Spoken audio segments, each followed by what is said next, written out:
Chapter 1226, Handing Out Mushrooms. Emlyn maintained his smile and calmed himself down before responding. I can find helpers of a sufficient level. He didn't wish to borrow the forces of the sanguine too much on this matter, because if that happened, he would undoubtedly end up as a liaison, a bystander, and a messenger. He would not have any say in the eventual distribution of the spoils of war. As for the sanguine dukes and marquises, they had no lack of direct descendants who wished to advance to become a demigod and become an earl. At the very beginning, Emlyn believed in his identity as the sanguine savior. He believed that the important figures would treat every single member fairly. However, as the hanged man analyzed the various high-level sanguine orders from Marquis Nibs and the other high-level sanguine, Emlyn gradually became wary of them. He frowned slightly and said, "Sherlock Moretti?" Emlyn was puzzled as he shifted in his seat. "Why do you think it's him?" If it was in the past, he would have directly said, "Why are you mentioning Sherlock Moretti? He has been away from Baffling for nearly 2 years." But now, he could acutely grasp that there was some hidden information in Merrick's words. He subconsciously adjusted his question. In the eyes of this wraith, Sherlock Moretti isn't simple? Yes, indeed, he isn't simple. As he spoke, Emlyn made a guess. Upon hearing Emlyn's question, Merrick's expression immediately turned odd, as though it was his first time meeting this sanguine viscount. He quickly restrained the abnormality on the surface and said without emotion, "We need to consider it. I hope you can come up with a more convincing plan the next time we meet." "No problem." Emlyn secretly heaved a sigh of relief. He immediately stood up and bowed gentlemanly. After deciding on the means of communication, he put on his silk hat and walked out of the room. As he returned to his residence, Emlyn couldn't help but run through his initial plan. As long as I complete a cooperative agreement with the demigod of the Rose School of Thought's temperance faction, I can use it to apply for a Grade 1 sealed artifact from the marquises and dukes of the race. Using the reason that it's under the cooperating partners' behest that they object to having demigods of the race be involved, I can stop them from directly interfering. Yes, in order to make an agreement, I have to show enough strength to convince Merrick and the others. I can only commission the mission at the Tarot Club to see if Ma'am Hermit, Miss Justice, and Mr. Hanged Man are willing to accept the commission. Miss Magician can also be considered. She can summon the projection of Gehrman Sparrow. The biggest problem now is that I can't provide enough compensation. I can only try to make an advance or a promise. Once I become an earl, I'll return the payment one by one. With this in mind, Emlyn suddenly felt thankful that he had joined the Tarot Club. This was the only organization he knew that could use a future promise to exchange for current material goods. And within the sanguine, or in the Orthodox churches, one had to accumulate enough contributions until one reached the end of the line where the characteristics and advancement ritual was awarded. Sometimes, a beyonder might not be able to accumulate enough contributions in their entire lives. This is like a credit loan underwritten by Mr. Fool. It can be used to issue missions, and when the advancement succeeds, it can be paid in installments. Emlyn habitually leaned towards the things he was familiar with. Although he had never borrowed money from the bank, some of the sanguine had rich experience in such areas and would often talk within their own circles. Most of them had a fixed, expensive hobby. The precious items might not be liquidated easily at times, so they had no choice but to borrow money from close friends or the bank to ensure the necessary cash flow. Emlyn remembered that there was a sanguine who wasn't good at wealth management. He relied solely on his profession as a doctor to earn money. When he took a fancy to a precious piece of art, he bought it using a loan from the Baffling bank. After that, he couldn't bear to pledge his property up for the mortgage. Exploiting his long life, he spent 200 years repaying the debt.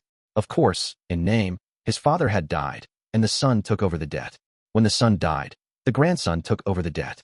Emlyn's evaluation of this was very honest. North Borough in Backland, outside St. Samuel Cathedral. The citizens lined up in rows as they received the grilled bread, dried mushrooms, preserved fruits, and other food from the workers of the Lone Poverty Relief Foundation. Their lines extended from the main entrance of the cathedral all the way to the square and circled it several times. At a glance, it was densely packed with people. Audrey stood on the steps behind Melissa and took in everything. She saw the pale faces of the citizens, their eyes filled with longing. Seeing a mother holding a baby in her arms, she anxiously coaxed the child while eagerly observing the line in front of her that didn't seem to shorten. She saw many people dressed in bright clothes, formal suits, and long skirts. Some of them pressed down their hats and wore veils, as if they didn't want the people around them to recognize them. At times, some people didn't want to keep order and were dragged out by the priests and policemen who were helping to maintain the order. They were thrown to the back of the lines. As food was delivered, the cloth bags piled behind the long tables slowly dwindled until there was none. Finally, all the food had been distributed, but the long line had only been reduced by half. The citizens who were unable to receive the help couldn't resist revealing their disappointment, frustration, and reluctance. However, They didn't make a scene or argue. They moved their feet mechanically towards other handout points. They had experienced this many times in the past 1 or 2 months. They had long known that unnecessary emotions would only waste the energy they had little of.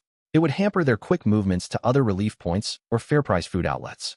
At this moment, their expressions were numb, their eyes vacant as they left the square like a bunch of zombies. During this process, a woman carrying a child had her legs give way as she fell to the ground. Her child started wailing loudly, his voice laced with pain. As he cried, the child sobbed and said, "Mommy, I'm so hungry. There'll be food soon. There'll be food soon. There's food at Memorial Square." The woman carried the child and patted his back. Tears streamed down her face as she spoke. Upon seeing this scene, Audrey was just about to say something when she saw Melissa take out a plate of food from a wooden crate under a long table and run towards the mother and son. "I didn't see it just now. There's still one more." Melissa crouched down and handed the bread, dried mushrooms, and preserved fruit over. Then, she explained in a soft voice, afraid that it would cause a dispute among the citizens. The rest of the food was actually prepared for the foundation staff, who had been busy all this while. The portion that Melissa had given them was hers. The woman took the food and handed it to the child as she said repeatedly, "Thank you. Thank you." The child hugged the food tightly and mimicked his mother in his nascent voice. "Thank you. Thank you." Audrey subconsciously looked around and noticed that the church's priests, most of the police, as well as the Nighthawks, who were mixed among the people to secretly prevent any accidents, were all showing sympathy, pity, and sadness. After the citizens had left, Audrey picked up her own set of food and handed it to Melissa. "You deserve it." Melissa looked at Miss Hall before her and shook her head. "I gave my own share. Miss Hall, don't worry. I'll have food when I get home. My brother is a civil servant." With a faint smile, Audrey stuffed the grilled bread, dried mushrooms, and preserved fruits into Melissa's hands. "You don't have to worry about me. My family has prepared snacks for me when I'm out busying myself." As she spoke, she took a wooden box from her personal maidservant, Annie, and opened it for Melissa to see. The wooden box contained exquisite cucumber sandwiches, cream muffins, and a small carrot cake.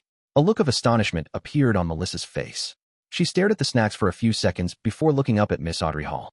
She immediately lowered her head, and, without saying a word, she ate the grilled bread and water that St. Samuel Cathedral had prepared. As if petrified by her gaze, Audrey held the wooden box and stood rooted to the ground.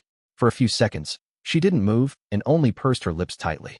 After the 5th batch of residents from Moon City received cleansing and treatment and enjoyed the magical mushrooms, this ancient city became a believer of the Fool without any resistance. It welcomed the saint and oracle, Gehrman Sparrow, into the city. With that, Klein held a large mass and used the unshadowed crucifix and the life's cane to heal the remaining Moon City residents.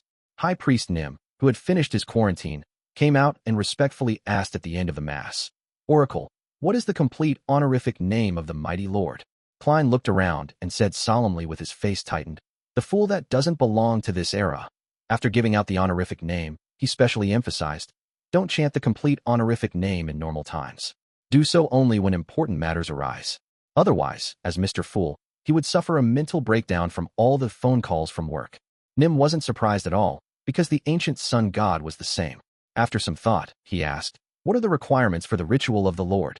Klein said confidently like a charlatan, "God says, 8th commandment, serve me with your heart, not with your offerings. The most important thing for a ritual is to be pious. There are no other requirements.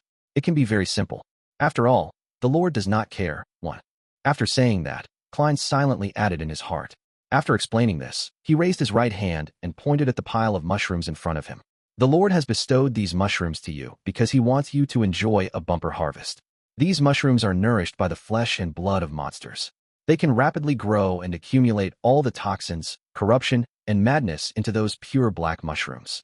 This can be used as a medium for curses or to smear the heads of arrows." The Moon City residents listened in excitement as they clasped their hands and bowed their heads, shouting, "Praise be to the Fool." At that moment, it was as if Klein could hear countless illusory voices coming from the air. They were mixed with the real praises, circling him and anchoring him. 1. Quote from the Dark Forest of the Three-Body Problem Trilogy.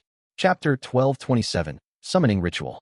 1227 Summoning Ritual. After Mass, Klein followed the newly appointed priest of the Fool, Nim, into the Black Tower. With no reservations, Nim gave a detailed description of how many demigods and Grade 1 sealed artifacts there were in Moon City. 3 demigods, 5 Grade 1 sealed artifacts. Moon City isn't weak at all, as expected of a power that can directly receive a revelation and guard the border. Furthermore, they had people relatively well distributed across the 22 Beyonder pathways in the beginning. They could work together effectively so that some rituals didn't need any requests for external help or become restricted by the environment.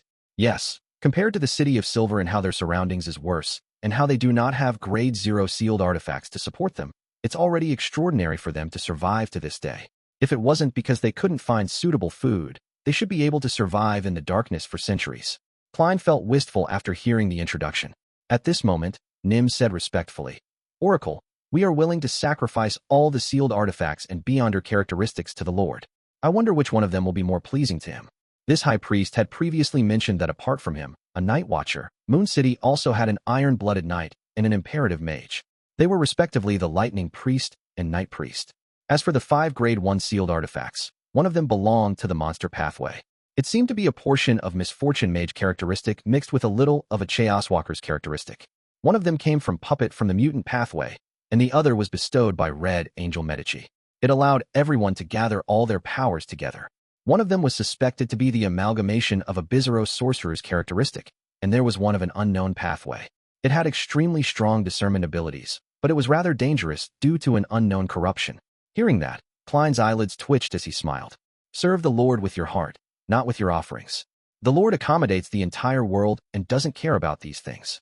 Having said that, he paused and said, "Of course, if you don't mind, you can bring me around for a tour to broaden my horizons."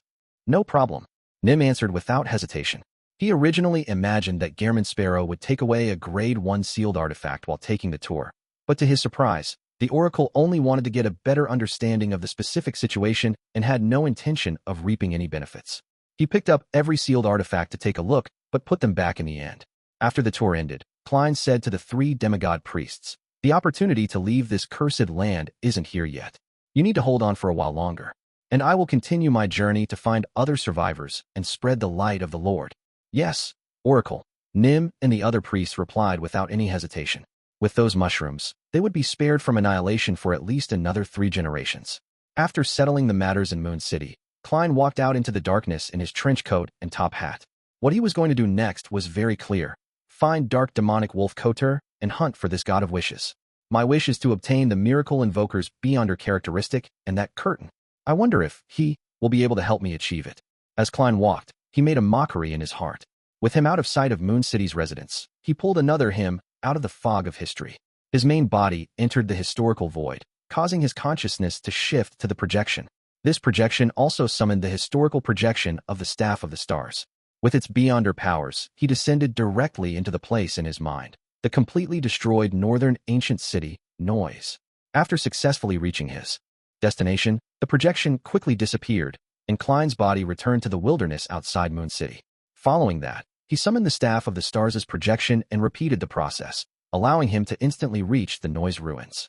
The main purpose of the historical void's projection was to scout ahead and ensure that the scenes that surfaced in his mind were identical to the real world, without having any discrepancies.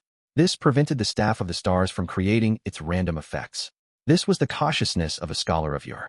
In the middle of the quiet and dark training grounds of the City of Silver, Colin Iliad, who was carrying 2 swords on his back, stood by the side. He watched as Derek Berg set up the ritual and prayed to Mr. Fool, asking him to send a Holy Spirit down upon him to provide him with help. This was different from a normal summoning ritual. The corresponding incantation was more complicated. The Great Fool. You are the ruler above the gray fog. You are the king of yellow and black who wields good luck. I pray for your loving grace. I pray for your notice. I pray for the power of concealment and change. I summon in the name of the Great Fool, the Holy Spirit that sees through everything, the loving grace of the king of yellow and black, the traveler from the dream and mind. As the Jotun words echoed at the altar, the flames at the tip of the candles suddenly expanded, forming an illusory door covered in mysterious patterns. The door slowly opened, and a woman wearing a pure white dress and silver mask walked out. She stepped out of the void and walked across the ground. Her hair was red, and her eyes were golden. They were limpid and deep, as if they could see through everyone's hearts. This was Justice Audrey. She had used lie to change her height, and a mask to conceal her main features. She came to the forsaken land of the gods, the City of Silver, in the form of a spirit body. In fact, the summoning ritual wasn't complicated at all. Klein had pulled Audrey's spirit above the gray fog ahead of time. He waited for the door of summoning to be established before helping her open it, allowing her to pass through and settle the entire matter. That also meant that the description of Holy Spirit that sees through everything could equally have changed to Sleeping Princess, the holder of the golden apple, the previous owner of the crystal slippers, and Justice Audrey would still be able to descend. This was dependent on who Klein allowed to pass through the door of summoning. After all, the key point of the ritual was to use the Fool's name for the summoning, and using the power of Sapphira Castle to communicate with the forsaken land of the gods. The silver-masked Audrey secretly surveyed her surroundings. She sized up the lightning-lit sky, the darkness that spelled lurking danger, and the city of Silver's chief, Colin Iliad. She then looked away and nodded at little Sunday. "We can begin." As she spoke, she couldn't help but sigh at his height. Although this could be seen during the tarot gathering, it was still something that left her in a daze when she met him in real life. She remembered very clearly that the son was a few years younger than her. According to Lone standards, he was definitely still underage. To her surprise, he was more than 2 meters tall.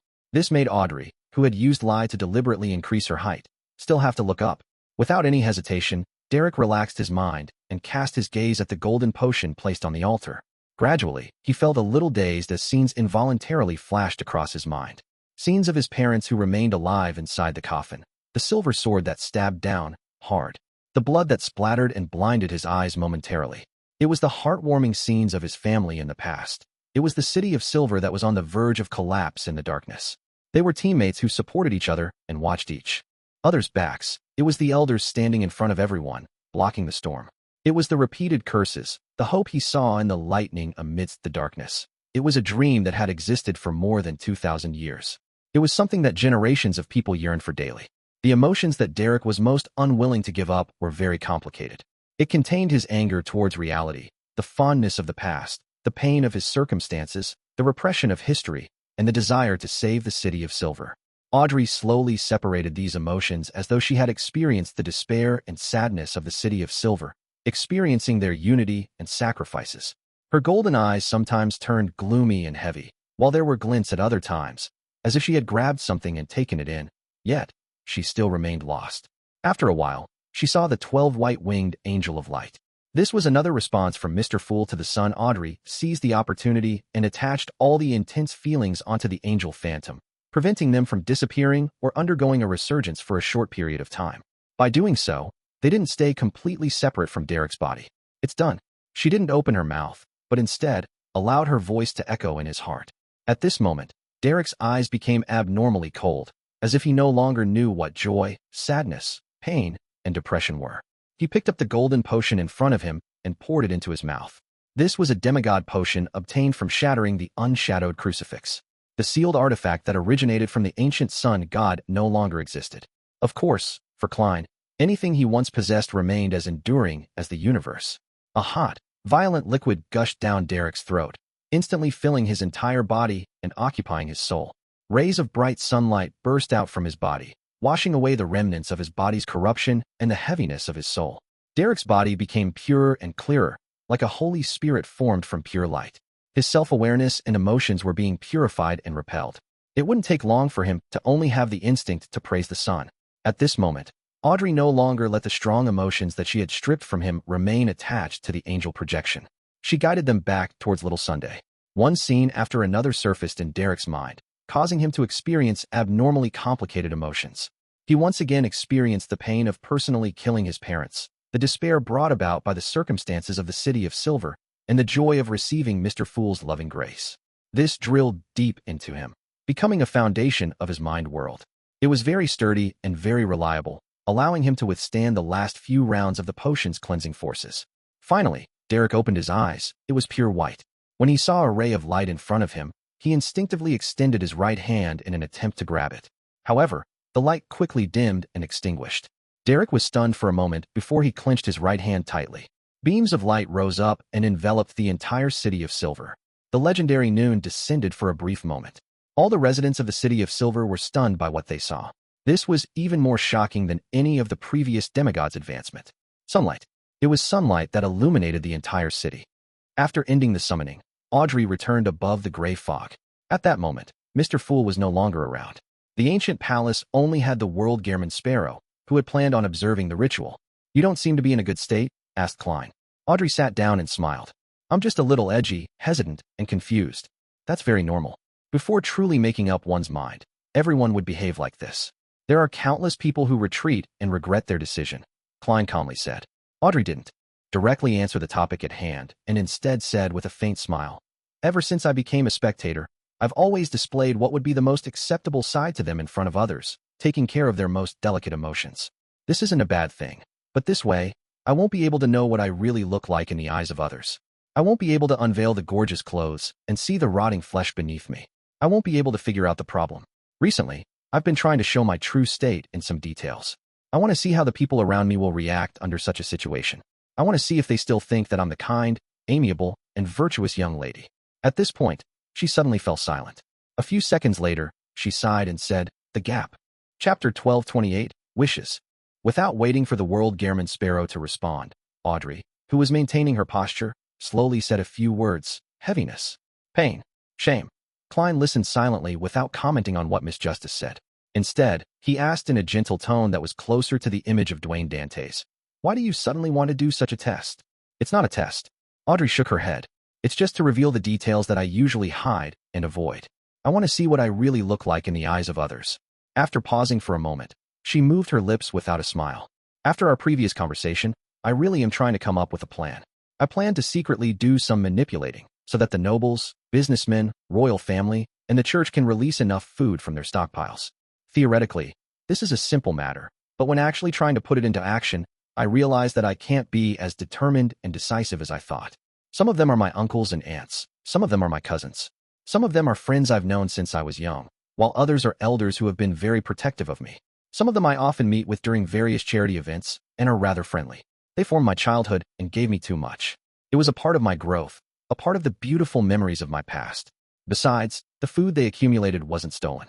Their explanation is actually reasonable. I really can't do it, to make them my target in an attempt to rob them of a portion of their wealth.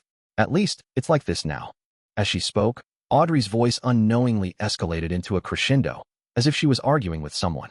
She then realized that she had lost her composure and remained silent for 2 seconds before continuing. That's why I want to know more about myself. I want to strip away the false image from our past relationships. Under different circumstances, I want to ask myself what I really want, whether my thoughts in the past were impulsive, hypocritical, and naive, or strong beliefs from my heart. At this point, Audrey suddenly smiled. Although I haven't come to any conclusions, the attempt has already brought some added benefits. I used to think that I had strictly abided by the principle of you're only acting, but now I realize that I'm almost addicted to acting. Other pathways require different identities and occupations. The spectator pathway's acting is completely consistent with one's daily life. Sometimes, it's hard to clearly differentiate between them. The simplest example: who wouldn't want to be loved by everyone? Hence, when facing different people, I would wear a different mask and use the powers of the spectator pathway to create an image that suits the other party's expectations the best. When there are more and more of such things, when you face everyone, you would actually be obsessed with acting. You would almost lose yourself. Klein nodded slightly and said, That's a good lesson. He didn't comment on Miss Justice's prior words. After a moment of silence, Audrey slowly said, During this period of time, I've read the East Borough investigation report that my father hired someone to do. I've experienced many different things. Before the war, many of the poor people, workers, and farmers have lived lives that are as difficult as the lives today. They've been in constant hunger and pain. The changes to the poor law and the strict laws about the working hours and environment has indeed brought about some improvement to the management of the pollution in the air, but just a little. After the war ends, and if we overcome the apocalypse, will such things happen again? As she spoke, Audrey pursed her lips tightly and fell into silence. Klein could sense Miss Justice's confusion and perplexity. After some deliberation, he didn't say the answer in his heart.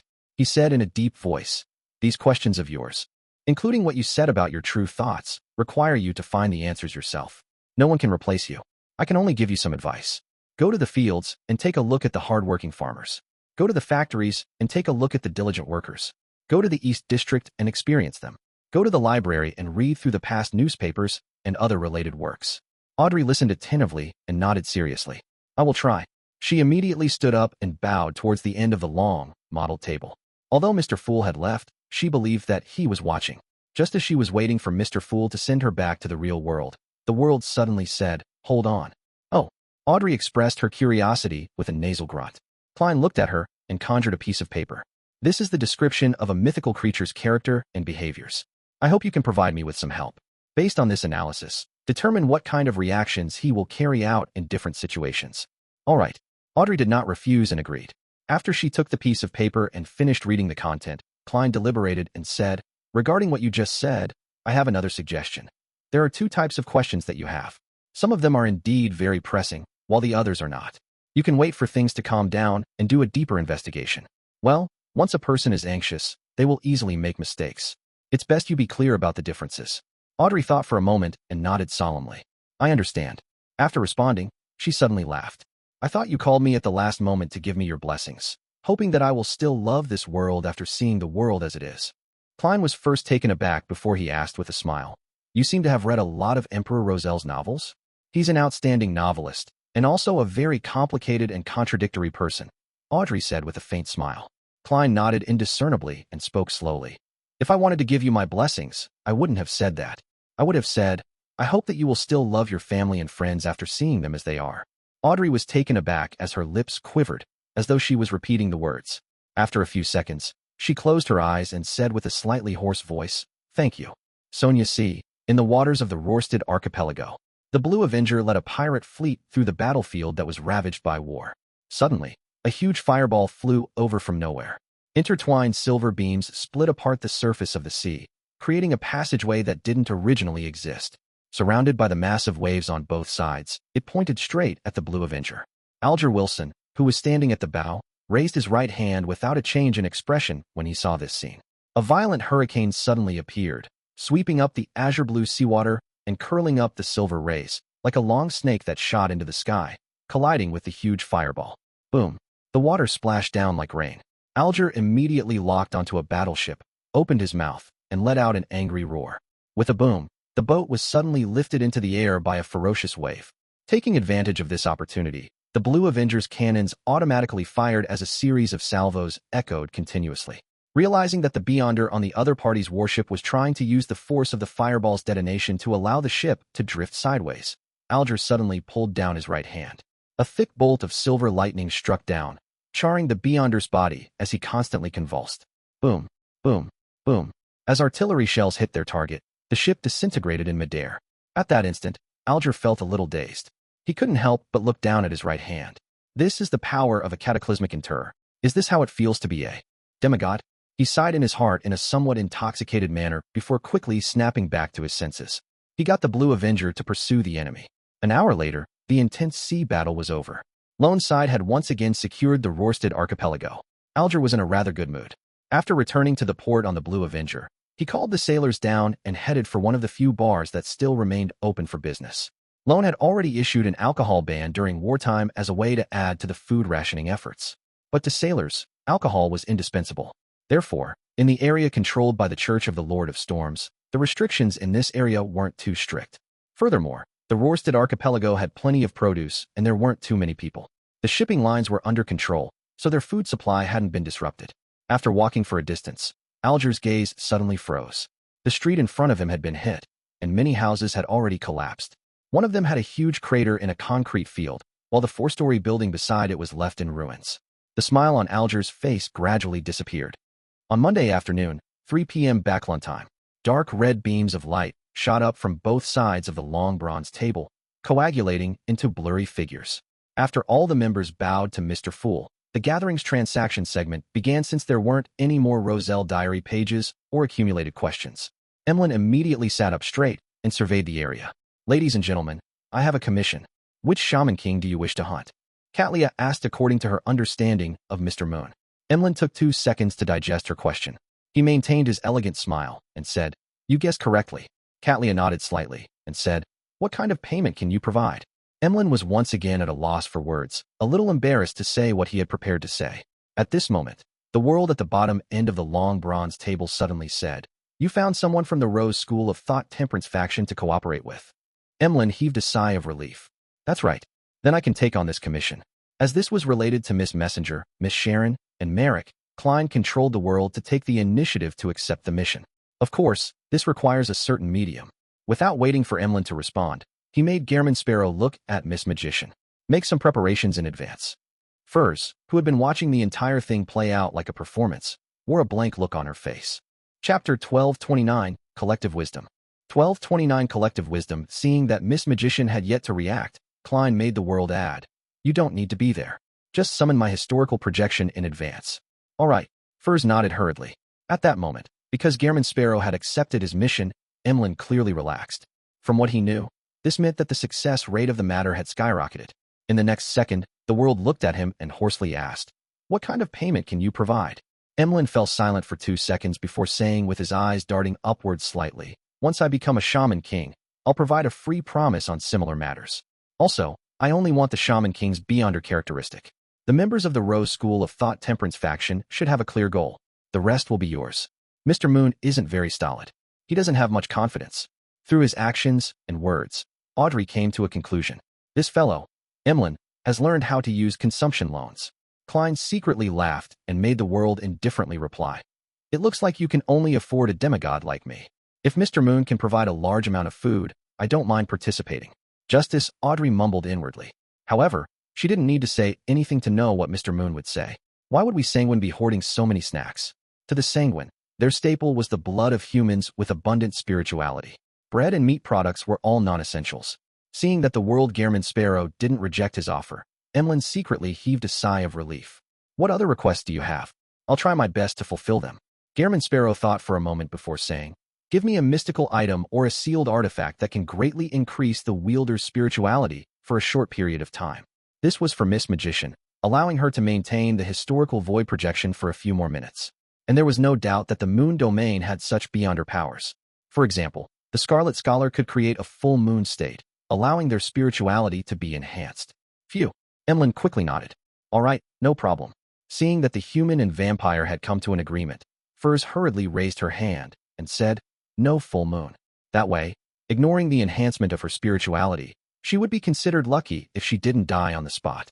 After all, the higher the sequence, the clearer one could hear Mr. Door's ravings. Furs had long since advanced from Sequence 6 Scribe to Sequence 5 Traveler.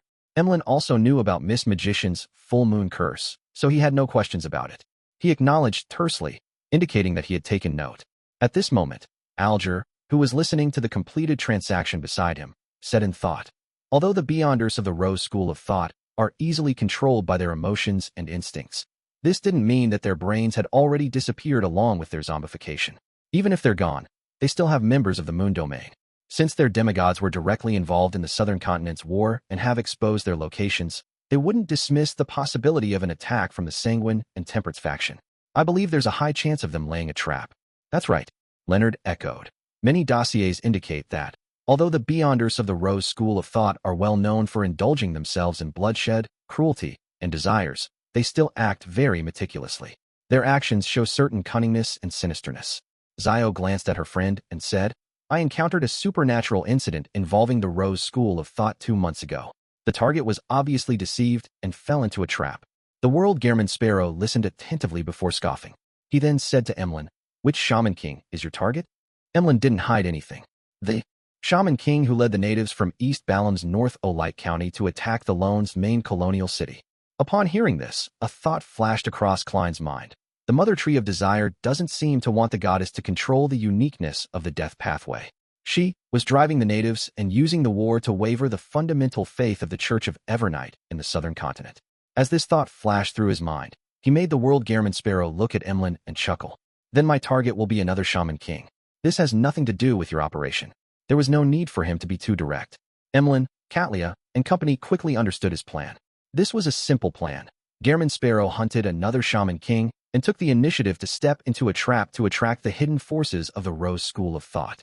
And at that moment, the Moon and the Rose School of Thought's Temperance faction would take the opportunity to attack the real target. "Isn't this too dangerous?" Emlyn subconsciously replied. The danger was of course directed to Gehrman Sparrow, who would be walking into a trap. The world Gehrman Sparrow replied very calmly, "It will just be a historical projection. If he dies, so be it." Upon hearing such an answer, Emlyn, Leonard, and the other members of the Tarot Club were at a loss as to what expression to show as a response. It was unknown if they should reflect on the fact that Sequence 3 demigods were different, or be envious that scholars of your had such beyonder powers. Klein continued to let the world speak. "If the Rose School of Thought has any doubts about my sudden attack, and only divert a portion of their strength to stop me, so as to still maintain a relatively complete trap, then I will try to hunt that Shaman King seriously and turn the false target into the true target. After all you want is the corresponding items. You don't care who the original owner is." A simple but effective plan. The key point is that Gehrman Sparrow has to have a strength that exceeds his limits, one that can put up resistance even when facing an angel. Audrey learned from him seriously and evaluated this inwardly. Emlyn no longer had any doubts. After some thought, he said, "Before the official operation, I need to meet with the members of the Rose School of Thought Temperance faction to finalize the details." The World Gehrman Sparrow nodded and said, "Make arrangements for it." After the exchange, Klein made the World conjure a paper stack and distributed it to the members of the Tarot Club. "Some existences, and I will be dealing with a mythical creature.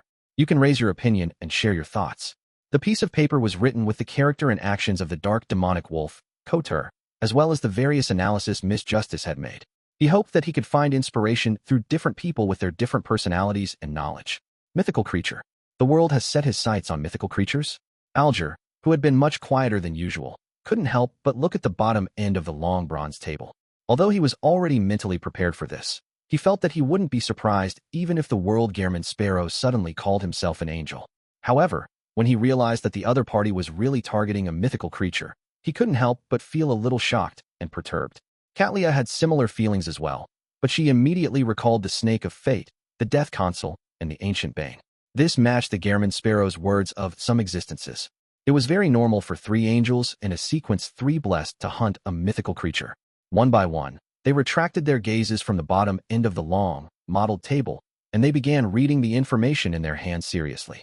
At this moment, as they weren't involved in the commission or involved in a transaction, nor were they sharing information. Yet, the members of the Tarot Club had a baffling feeling of working together for one common goal. They felt like they were starting to feel like an organization. After reading the contents, Alger was the first to speak. According to Miss Justice's analysis, no bait will trap that paranoid mythical creature. It will only push him to escape further. Under the situation of him suspected to wield a sequence 1 beyonder characteristic, he really doesn't need to chase after other things.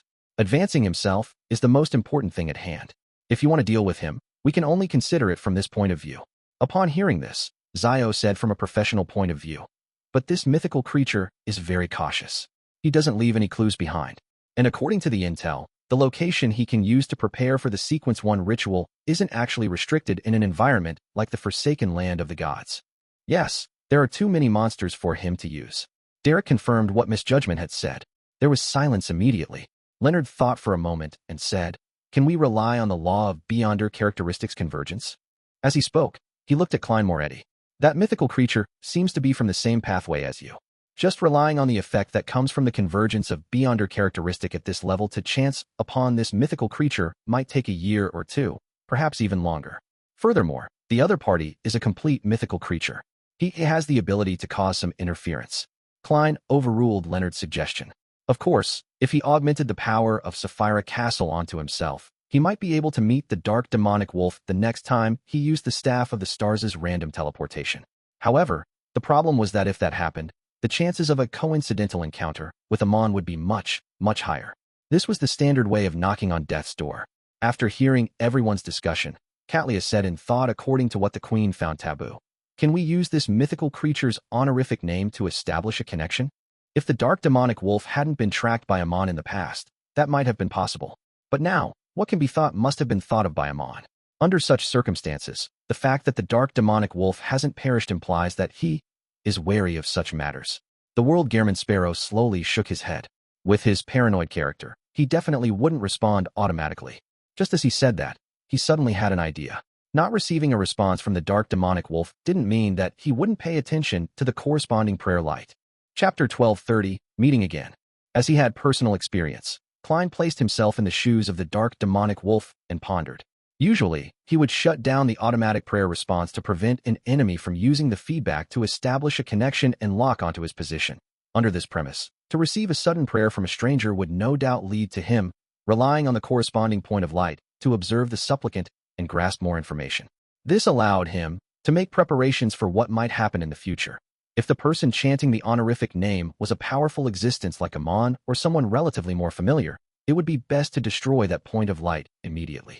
However, if the person was a stranger, under such a situation where he was completely safe, he would monitor him for a long period of time to understand the exact situation and see if there was a need for a counterattack. It was something that every rational creature would most likely do. At the very least, Klein would do so. The essence of this matter was that non-mythical creatures were marked by high-level existences. They could die in a baffling and tragic manner at any moment. To the supplicant, this was equivalent to suicide or something even more terrifying. To the dark demonic wolf, it was only a positive outcome, nothing negative. At the beginning, the suspicious dark demonic wolf would definitely suspect that there was a conspiracy. He wouldn't dare to establish a connection and influence Klein from a distance. However, with the passage of time, as the observations deepened and a confirmation was made that the other party was a non-angel weakling who possessed the aura of Sapphira Castle with signs of being unprepared, he would definitely find an opportunity to attack from afar. At the time when Klein was most unprepared, he would mark the prayer light and deal a remote attack. This aligned with Klein's previous conclusion about his advantage that Klein, I'm very weak. The only problem with this plan was that the initiative was completely in the hands of the dark demonic wolf. Everything Klein did would be monitored, and there was no way to prepare ahead of time. Once the other party tried to exert his influence on him, he would not be able to fight back and wouldn't be spared. Phew, by doing so, I would successfully bait the prey, but kill the hunter as a result. It's meaningless. Yet, if I don't place myself in such a passive position, it will be difficult to bait an angel of the seer pathway, the paranoid demonic wolf. This is something that a marionette or others cannot do in my stead.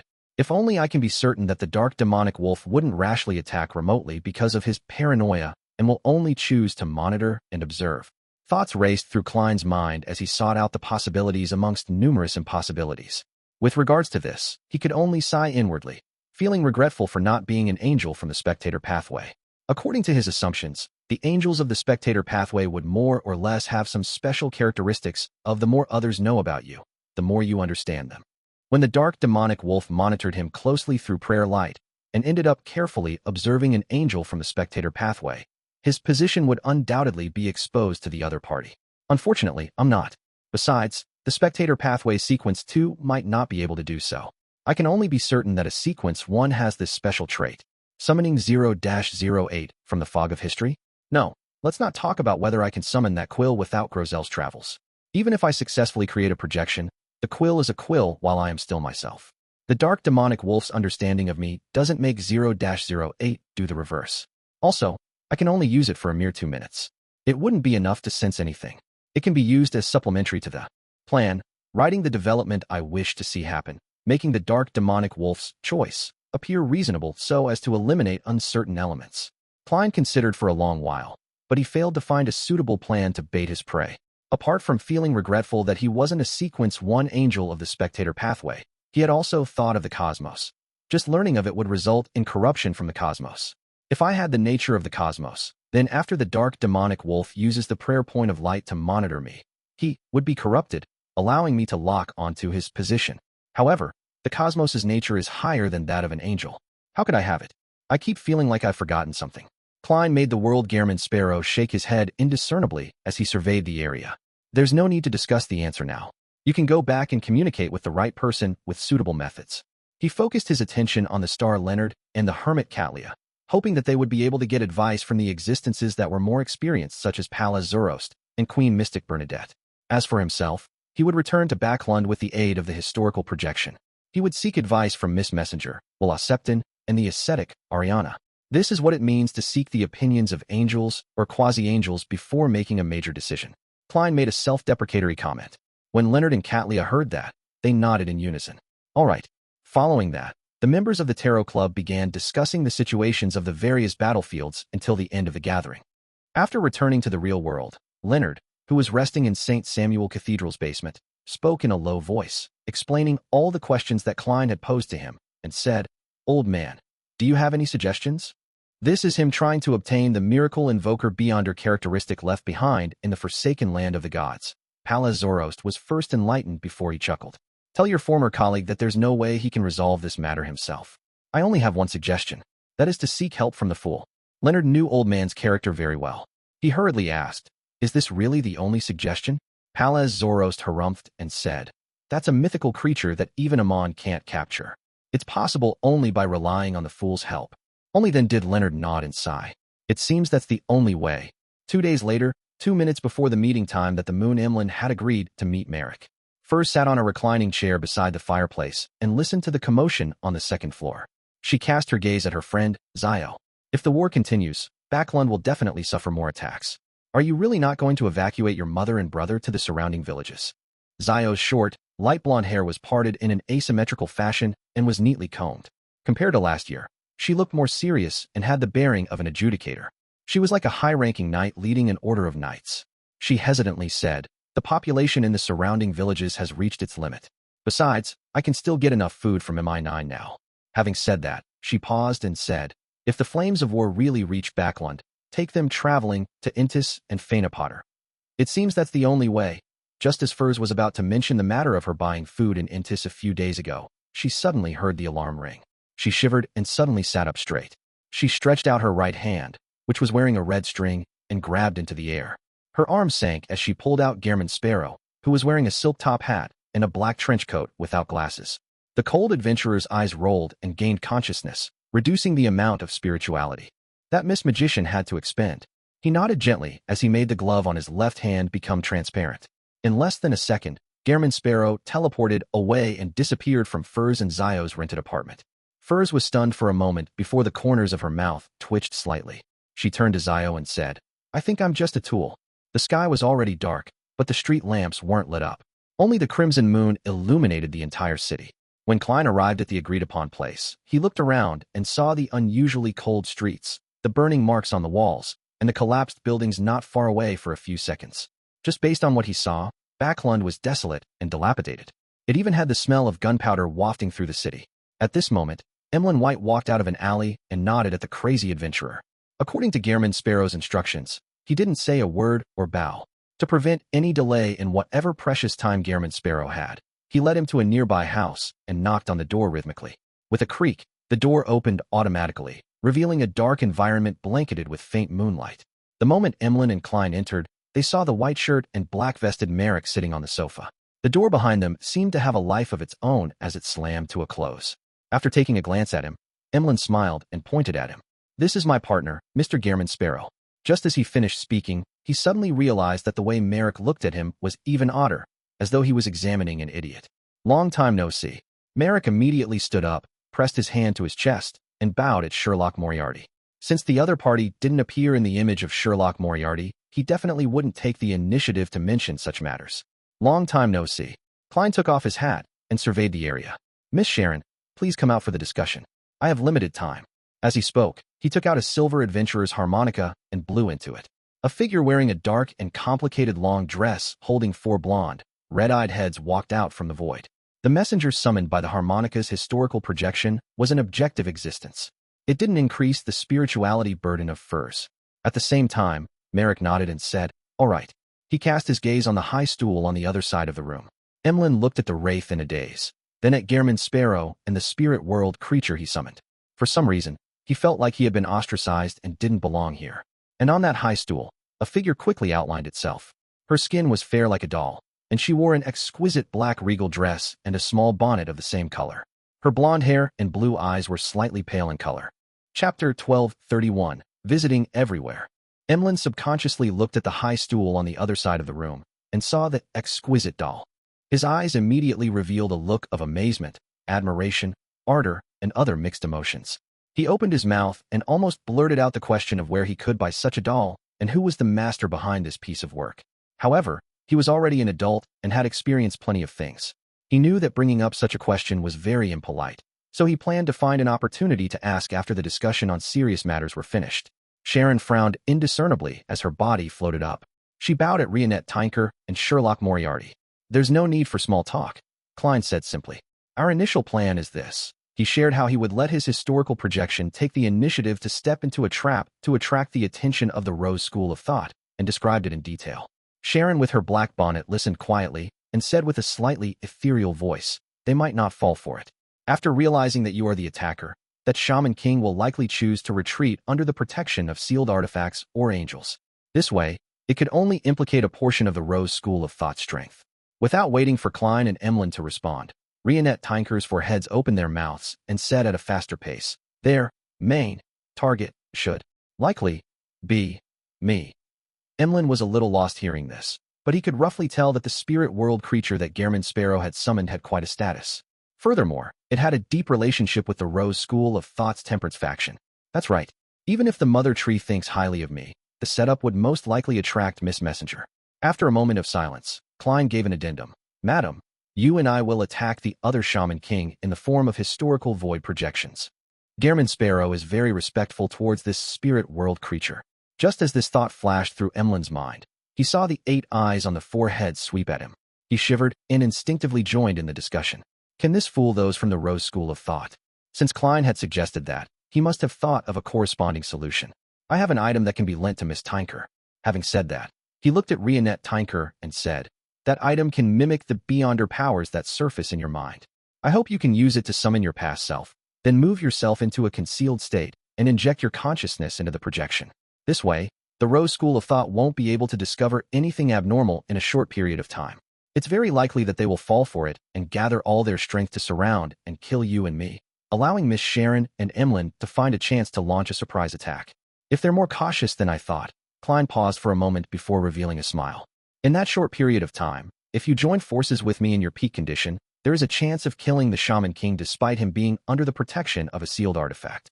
Now, the main point is, do you know enough about the beyonder powers to summon historical void projections, as well as entering into a concealed state? I can demonstrate the former to you, but I will think of a way for the latter. Rionette Tinker's 4 heads shook up and down at the same time. No problem. That's the general gist of it. You can confirm the details in the next few days. Klein silently estimated the time, as if he made his delivery succinct. Sharon nodded indiscernibly and said, the most important thing is intel. Teacher can provide a portion of it. The rest can be obtained through magic mirror divination. Merrick echoed, I remember the symbol you drew back then. She also remembered that the question posed by the hidden existence didn't violate much of her privacy and didn't bring about too much shame. Emlyn thought for a moment and carefully asked, how do we communicate on both sides? If we can't grasp the timing accurately, the plan will definitely fail. The Blood Clan's Oath of Rose was unable to transmit what they saw and heard at such a great distance. Sharon glanced at Rionette Tinker and said, Teacher's main body can stay on our side. 10 seconds after she enters a concealed state, we will take action. Once she exits the concealed state, we will immediately leave regardless of whether we succeed. Emlyn jumped in fright as he instinctively turned his head to look at Gehrman Sparrow. He remembered very clearly that she was summoned by Mr. World. How terrifying. Emlyn didn't know if he was referring to the spirit world creature or Gehrman Sparrow. After the intelligence gathering is done, you can communicate again. Seeing that it was almost time, Klein took off his hat and bade farewell. Emlyn's lips quivered, but he didn't ask anything in the end. He followed Gehrman Sparrow out of the house where Sharon and Merrick were. Miss Messenger actually didn't ask for any gold coins. This is because I'm helping her. If she really wants payment, all the gold coins I have are historical projections. I can only rely on Emlyn. I have to say, the bangle of spirituality that Emlyn provided to Miss Magician has pretty good effects.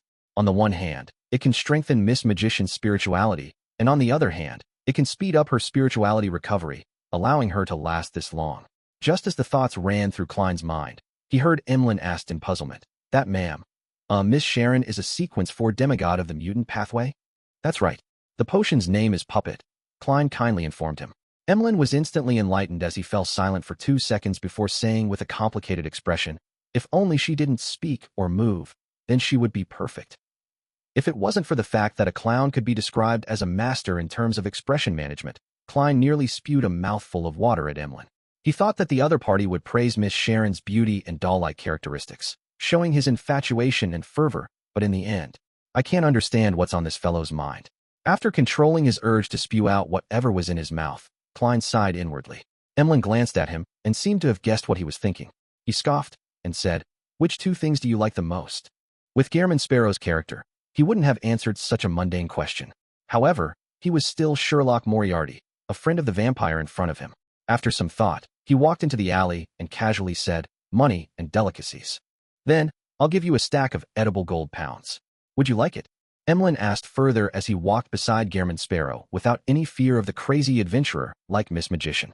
Klein imagined it and felt that this would taint the value of the gold pounds, but also cause the delicacies to lose their attractiveness. Hence, he slowly shook his head. So, the corners of Emlyn's mouth curled up. Although I also like exquisite, beautiful dolls and pure girls, if they were to combine together, it would inevitably make me find it a little odd. Yes, I believe that every doll of mine has their own character and story. If they suddenly come to life and not be like what I imagined, I would be very disappointed and worried. Of course, if I had the chance to obtain the puppet potion and sprinkle some on all my puppets, I might try it. As Emlyn spoke of his contradictory thoughts, he acted like a philosopher. If Miss Justice were here, she should be able to analyze Emlyn's mental state from such a reaction. Before he could respond, Klein's figure instantly faded and vanished.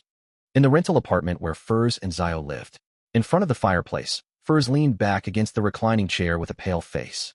She pulled up the wool blanket covering her body and, with the help of cogitation, entered a deep sleep. 2 hours later, she woke up feeling energized, but there was still some fatigue on her face. This Miss Magician took a slow, deep breath and extended her hand again, pulling Gehrman's sparrow out of the air in front of her. Half of her demigod-level records were the summoning of historical void projections. Klein glanced at her. This time, without even nodding his head, he directly teleported out of the house and entered an empty room in a hotel. 2 hours ago, he had been busy with Emlyn and Miss Sharon's matters. This time, he had returned to Backlund for himself. Without wasting any time, Klein immediately took out the adventurer's harmonica and blew it. When Miss Messenger stepped out of the void once again, Klein recounted how he wanted to hunt the dark demonic wolf and finally asked, "Do you have any suggestions?" Rionette Tinker's 4 blonde, red-eyed heads bobbed up and down at the same time. Sapphira Castle. In essence, it's the same as Palaz Zorost's answer.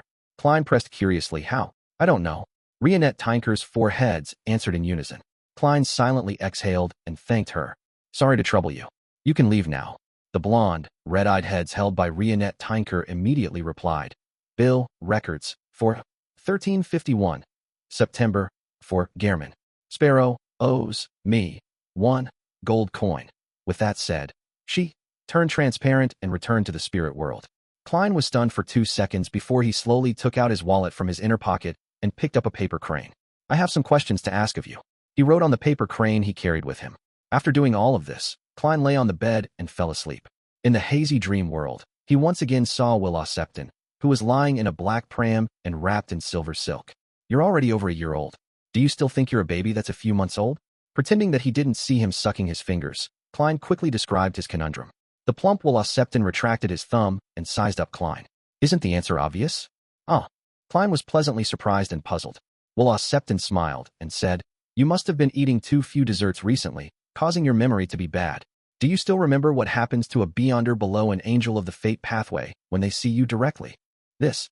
Klein's eyes lit up. Chapter 1232, Comparison Experiments. After becoming a demigod and gaining some level of control over Sapphira Castle, Klein was able to prevent its aura from permeating out into the real world and augmenting him. This made him stop considering similar problems. After all, this would result in abnormalities, causing him to be recognized by the beyonders of the fate pathway at a glance. It was rather unsafe. And at this moment, once he received Will Septon's reminder, he felt that it opened up new possibilities. "When I was only a subsidiary to Sapphira Castle and only had the right to use it, the aura and projection of Sapphira Castle made a saint of the fate pathway not dare to look at me directly. I was equivalent to a mythical creature in the eyes to the corresponding low and mid-sequence beyonders. Now that I have initial control over Sapphira Castle, there's a high chance I can make the effects better. This can affect angels who are complete mythical creatures themselves. Sapphira Castle's level reaches that of Sequence 0 at the very least? Yes, according to my deductions, it might even be higher than Sequence 0. It has the trait that just knowing of it will result in corruption." Klein's mind whirred with activity as though streaks of lightning were flashing across his mind. He quickly made up his mind. After returning to the forsaken land of the gods, he would find the monsters in the depths of the darkness and do some experiments with the marionettes in the fog of history, so as to deduce if his idea worked. He smiled and said to the 1-year-old child in the black pram, "I understand what you mean.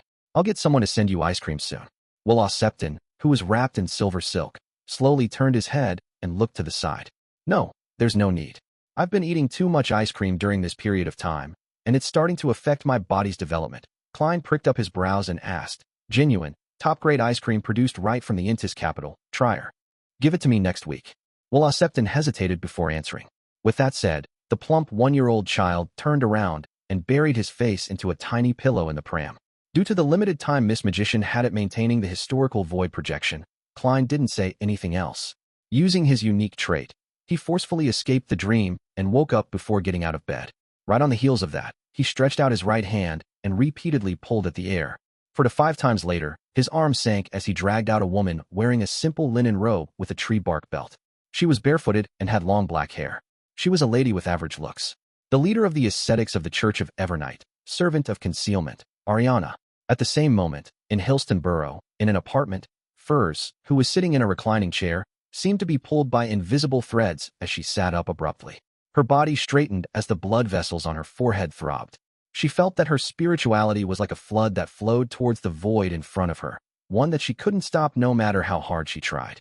She was on the brink of being sucked dry. In the next second, this sudden surge eased quite a bit, but it remained frightening. It wasn't something that she could handle now.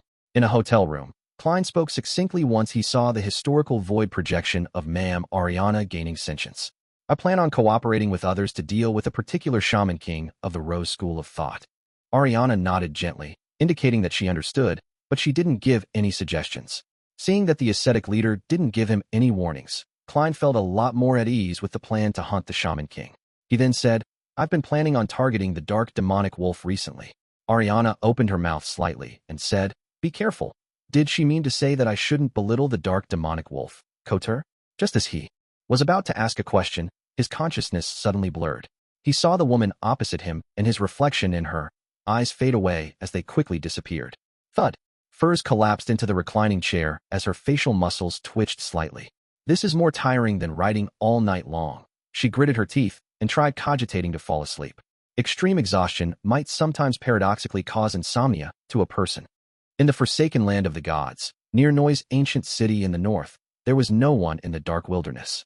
With the lantern emitting a faint yellow light, Klein circled around to confirm his surroundings. Then, he found a rock and sat down, no longer shielding the aura of the gray fog from seeping into reality. On this foundation, Klein consciously strengthened the projection that Sapphira Castle placed on him. After he was done with his preparations, he quickly turned a monster hidden in the darkness around him into a marionette. The marionette walked out of the darkness.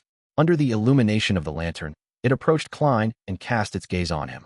In the eyes of this monster marionette, other than the coated and hatted Klein having deeper, more profound eyes, his temperament had also become even more indescribable.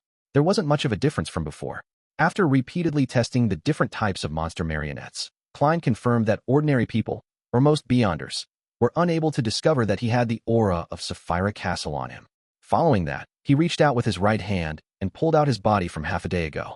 He controlled the rather dull historical projection to cast his gaze over. This time, Klein saw a layer of grayish-white fog covering his body. Its interior was shimmering with light, but it didn't reveal its actual appearance. He then removed the projection's support and attempted to pull out marionettist Rosigo and other Beyonders of the Seer pathway to repeat the experiment. Yes, after enhancing the projection, Beyonders of the Seer pathway can directly discover something abnormal. However, those below the level of an angel can at least confirm that I'm related to Sapphira Castle. There's no way to directly see the strange door of light, which is also the projection of Sapphira Castle. This outcome wasn't too surprising for Klein. He took a deep breath and, after preparing himself to rescue himself, he raised his hand and pulled out Winner Inuni from back when he hadn't been his marionette for long. Inuni raised his head bit by bit, and his eyes gradually reflected Klein's figure. There was a faint gray fog that emanated outwards. Deep in the fog, transparent or translucent twisted maggots were clustered around countless spherical lights. The spherical lights formed a door of light that was dyed bluish-black. The door of light was much clearer than before as it appeared even more textured. At the same time, its shape changed as it extended even higher up. This made it look like a tall and thin, brilliant figure, and the grayish-white fog around it was the figure's hooded robe. The spherical lights constantly flashed, making Klein feel like he was being watched by this deep, mysterious, towering, and terrifying figure with his numerous eyes. With a boom, Klein's head involuntarily tilted back as blood mixed with transparent maggots spurted out of his pores. The worms of spirit fell to the ground as they frantically rolled and struggled. Some of them rapidly dissipated, while some eventually calmed down before crawling back into his body and into his pores. Man, it's much better than directly losing consciousness and suffering memory loss the last time. Klein rubbed his temples and sighed silently. Inuni, who was standing in front of him, had already vanished because of the impact that Klein had received. Unable to maintain the historical void projection, Inuni vanished. This was also one of the reasons why Klein didn't suffer too much damage this time. Without Winter Inuni, he was unable to see the mutated strange door of light. This reduced the continuous assault on his senses. After 2 seconds, Klein entered the fog of history, took 4 steps counterclockwise, and went above the gray fog. Looking at the faint dark glow rising from his body and melting away, Klein finally heaved a sigh of relief and gave a self-deprecating laugh. I nearly corrupted and corroded myself. In the future, I'll use Rosago and the other Beyonders of the Seer pathway to do additional experiments. If there's no direct assault, I need to confirm if there will be a reverse corruption from Sapphira Castle's projection with the increase in observation time. The southern continent, East Balam, Failtech City that was under attack. Under the illumination of the crimson moon, the lone soldiers hiding behind a simple shelter took turns to rest to recover their energy. Their faces were black and covered with traces of gunpowder. Occasionally, someone would wake up and take out some dried tobacco leaves and casually roll it. Then, they would use the remaining matchstick to light it up and bring it to their mouths to suck deeply at it. In turn, their eyes exuded mostly numbness and blankness. When the soldiers guarding this line of defense smelled the tobacco, they instinctively sniffed and looked over. "Do you still have any more tobacco leaves?" a soldier with a rifle asked his companion in a low voice. His comrade shook his head. "I've already finished smoking it. I don't know when the next batch will arrive. I'm going crazy without the tobacco." The soldier who first spoke gestured outside the shelter with his chin. "Do you see that? There are so many corpses, so many hands and feet. They all belong to living people." Before the sun set, the resistance had launched a fierce attack by feverishly storming the various defensive lines at Failtech City. Their disregard for their own lives frightened the lone soldiers and servant army who had been guarding the city. They almost had victory at hand, but ultimately failed to break through the critical line of defense.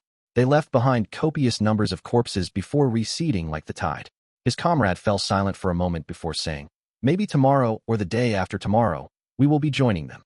Having said that, he looked up at the crimson moon and said in a dreamy voice, "I wonder how Backlund is. I haven't received a letter from home in a long while. I wonder if they have enough food, or if they can find a doctor when they are sick." The soldier who had wanted to smoke was about to curse at the damn war and the damned enemy when his eyes suddenly widened. Trembling, he raised his right hand and pointed ahead. They're alive, one by one." The soldiers looked over and saw that under the crimson moon, the dismembered corpses that the resistance had left behind were beginning to crawl up one by one, swaying as they tried to approach the defense line. In the distance, a mysterious hooded person in black robe with embroidered crimson patterns stood behind the resistance and spread out his arms slightly. The spirituality of the entire battlefield was rapidly being nourished. Chapter 12:33, Two Spots. Ever since the war became prolonged, the lone soldiers had seen countless unnatural phenomena. It happened so many that they were somewhat numb to it. However, the scene of the dismembered corpses crawling up remained a shocking scene. It left them horrified and confused. They felt as though they were unable to survive the impending disaster and would eventually become zombies. Of course, there was a reason why they were able to maintain their morale after seeing such unnatural phenomena. Just as they were feeling extreme fear, a series of chants sounded from behind them. Lacking clothes and food, they have no shelter in the cold.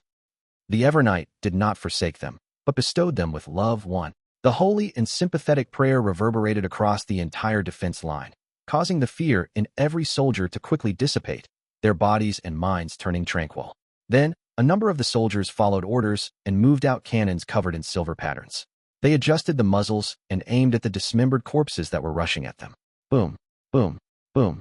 Sparks flew as shells landed in different spots on the battlefield, exploding and emitting a thick darkness. The dismembered corpses collapsed, the strength within them vanishing. Otherwise, they were directly destroyed, returning to their eternal slumber. The mysterious black-robed man behind the resistance army raised his arms upon seeing this, as though he was hugging the crimson moon. At that moment, his body suddenly turned incorporeal. His body dyed a faint red as he transformed into a hazy ray of moonlight. The moonlight shattered instantly, turning into red scales before dissipating in place. Moonlight transformation. This was a beyonder power that a Sequence 5 Scarlet Scholar of the Apothecary pathway possessed. To a Sequence 4 Shaman King, it was almost instinctive. And at the spot where the Shaman King had been, a figure quickly outlined itself. It was a huge cloth doll. It had blonde hair and bright red eyes, and wore a long black Gothic dress with countless mysterious patterns engraved on it. Swirling around it was sinister vines. Its skin had a luster that no human should possess. Rionette Tinker. She had used the Staff of the Stars to summon herself, back when she was in perfect condition. Of course, the Staff of the Stars that was lent to Miss Messenger was the real one. Klein had brought it back to the real world from above the gray fog ahead of time. If that wasn't the case, it would be equivalent to Klein's historical projection summoning a Staff of the Stars projection. Then, the projection of the Staff of the Stars would summon Rionette Tinker in her peak state. The whole burden would be placed on Furs, causing her spirituality to be quickly drained. A solution to this problem was to temporarily lend the actual staff of the stars to Tinker. The draining of spirituality would be borne by this ancient bane. At the same time, Tinker was probably one of the existences that were the least afraid of the negative effects of the staff. As a key representative of the temperance faction, and as a puppet and a cloth doll, she could stop unwanted scenes from surfacing in her mind. And after changing into a concealed state, the staff of the stars could hardly affect her historical void projection. The peak state Tinker had attempted to sneak closer to directly possess the Rose School of Thought's Shaman King, and instantly in the battle. However, the other party had discovered the danger ahead of time. Using the moonlight's illumination, he was one step ahead of the Wraith's possession. Amidst the crimson glow that enveloped the ground, red scales rapidly reformed into the black-robed, hooded Rose School of Thought Shaman King. His eyes were closed eyes tightly, not daring to look at the ancient bane opposite him. At the same time, on the other side of the battlefield, a figure rapidly appeared. It was none other than Gehrman Sparrow, who was wearing a black trench coat and a half-top hat. He had a transparent glove on his left hand as he raised his right hand and snapped his fingers. Scarlet flames rose up from various parts of the battlefield, as if they were announcing the beginning of a grand performance. Just as the Shaman King finished reforming, he reached out his left hand and tore apart the clothes on his chest. At that moment, Tinker's bright red eyes reflected his figure. If things went as expected, the Rose School of Thought Shaman King would have transformed into a rabbit or a goat in the next second. He would lose most of his characteristics and beyonder powers, but his body only emitted a faint glow without any change. His exposed chest revealed a long, thin brown puppet which was embedded there. The puppet seemed to grow out of the Shaman King's body, its body connected to his internal organs. Its eyes and mouth were like crescents. The surface of its body was grown with dried flowers and withered grass, giving off an indescribable bizarreness in the moonlight. Suddenly, the puppet was dyed red as though it was soaked in blood. It immediately turned into a pool of mud that surged into the organs of the Shaman King. Amidst the mud, an arm stretched out. Its surface was flowing with a black sticky liquid that kept protruding out with strange objects. Some were skulls, some had barbed tongues, while others had three-dimensional eyes. Abomination Sua, this Rose School of Thought's leader, an existence at Sequence 1, had crossed the vast distance and descended with the help of prior arrangements. That evil aura instantly caused the surrounding members of the Rose School of Thought and supporting members to either die, mutate, or wildly attack their comrades. Apart from the Shaman King, no one was spared. West Balam, in a port city, Shaman King Klarman, who wielded the highest authority here, stood at the top floor of a cathedral that once belonged to the Church of Evernight as he looked down at the sparsely lit city. In a house not far away, Emlyn White glanced at the doll-like Sharon and took out a bronze box with many ruby gems embedded in it. Inside the box was an eyeball-shaped glass sphere. It was a sealed artifact which Emlyn had requested from the Sanguine, known as the Vision of White, an artifact of the Sun Domain. It was very effective at dealing with the mutant pathways demigods and shaman kings. It could even be considered able to restrain them in certain aspects. Of course, it wouldn't feel any sense of pity and kindness just because Emlyn and Sharon were beyonders on its side. Upon seeing Sharon nod slightly to indicate that there were no problems, Emlyn's body phased away as the moonlight that shone into the room, and he disintegrated into a series of colorful red scales. At the apex of the nearby cathedral, Klarman was pacing back and forth with his puffy, black and white hair. He sneered at the city's Nighthawks and mandated punishers for moving the lone citizens and all the sealed artifacts away ahead of time. If the group consisted only of beyonders, it wouldn't be impossible to escape, but with so many ordinary people, how can you effectively move without being noticed? There's no need for me to send people to track you. Simply locking down the surrounding docks and food supplies is enough to break you down without my interference. As he muttered silently to himself, this shaman king, who had been active in the southern continent since the early 5th epoch and was even suspected to be dead, cast his gaze out the window and stared at the crimson moon high in the sky. Previously, the abnormal phenomenon of the crimson moon turning white made Klarman feel the anger of the primordial moon. He had always felt uneasy and disturbed. He had become a primordial moon believer over time while researching natural interactions, secret deeds, and other mysterious knowledge. Normally, it was relatively easy for a shaman king to live 1,000 years, but later on, his physical condition waned, an irreversible form of aging and the decay of his spirit body. Therefore, 1,200 years was commonly the natural limit of shaman kings and sanguine earls. To continue living, one could only rely on various methods to survive. For example, sealing oneself and sleeping in a coffin deep within a castle. Klarman was nearly 1,400 years old and still brimming with energy. He didn't need to limit his movements. because he had received the primordial moon's blessings. This was also the reason why he had disappeared for so many years. Later on, he received a revelation from the primordial moon and joined the Rose school of thought. In this aspect, Klarman always had his suspicions. Sometimes, he believed that the mother tree of desire and the primordial moon were one entity. They were different sides of the same great existence. Yet, there were other times when he felt that the mother tree of desire and the primordial moon were not only different, but there was also a deep conflict between them. This resulted in the primordial moon believers not getting enough attention when they later joined the Rose school of thought. Apart from receiving some bestowments in the form of items, they were placed in non-critical positions. Just as Klarman was focused on sensing the crimson moon in an attempt to gain a revelation, the crimson moonlight that fell onto the cathedral's bell tower had pure red scales of light appear as they gathered together. It then manifested into Emlyn White, who wore a tuxedo and a bow tie. Behind this sanguine, a thick black gas emanated, forming a pair of illusory bat wings. Emlyn had already consumed the corresponding potion to remove his scent and spirituality fluctuations, allowing him to approach his target in secret.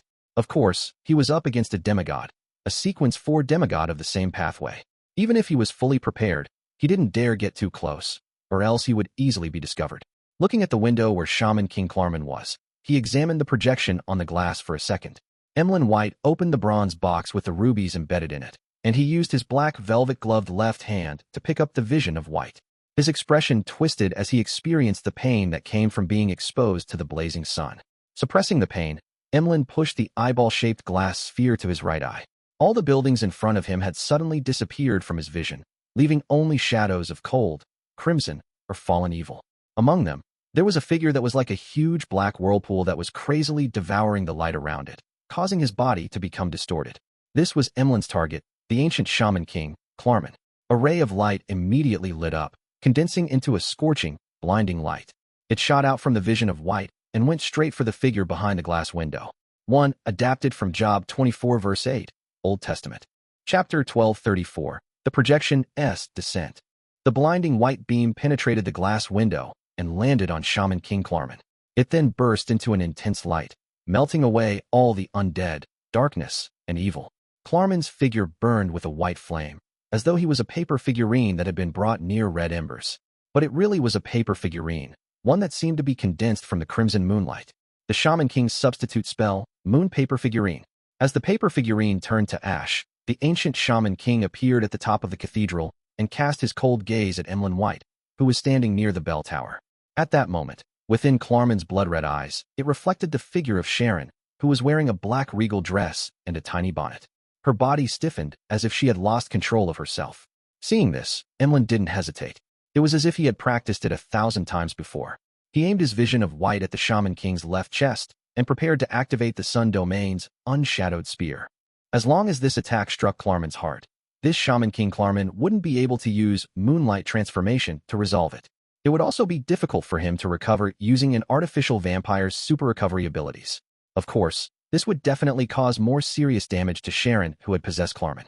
However, if they could quickly resolve their target, she was willing to pay the corresponding price. In the previous discussions, Emlyn, Sharon, and Merrick had already discussed a few similar plans and had come to a consensus. This was also the reason why Sharon didn't restrict Shaman King Klarman by tightening his clothes. Compared to a wraith's possession, that was easier to resolve for the opponent who could use Moonlight Transformation. As for whether Klarman would be ashamed of running naked, the answer from the magic mirror was no.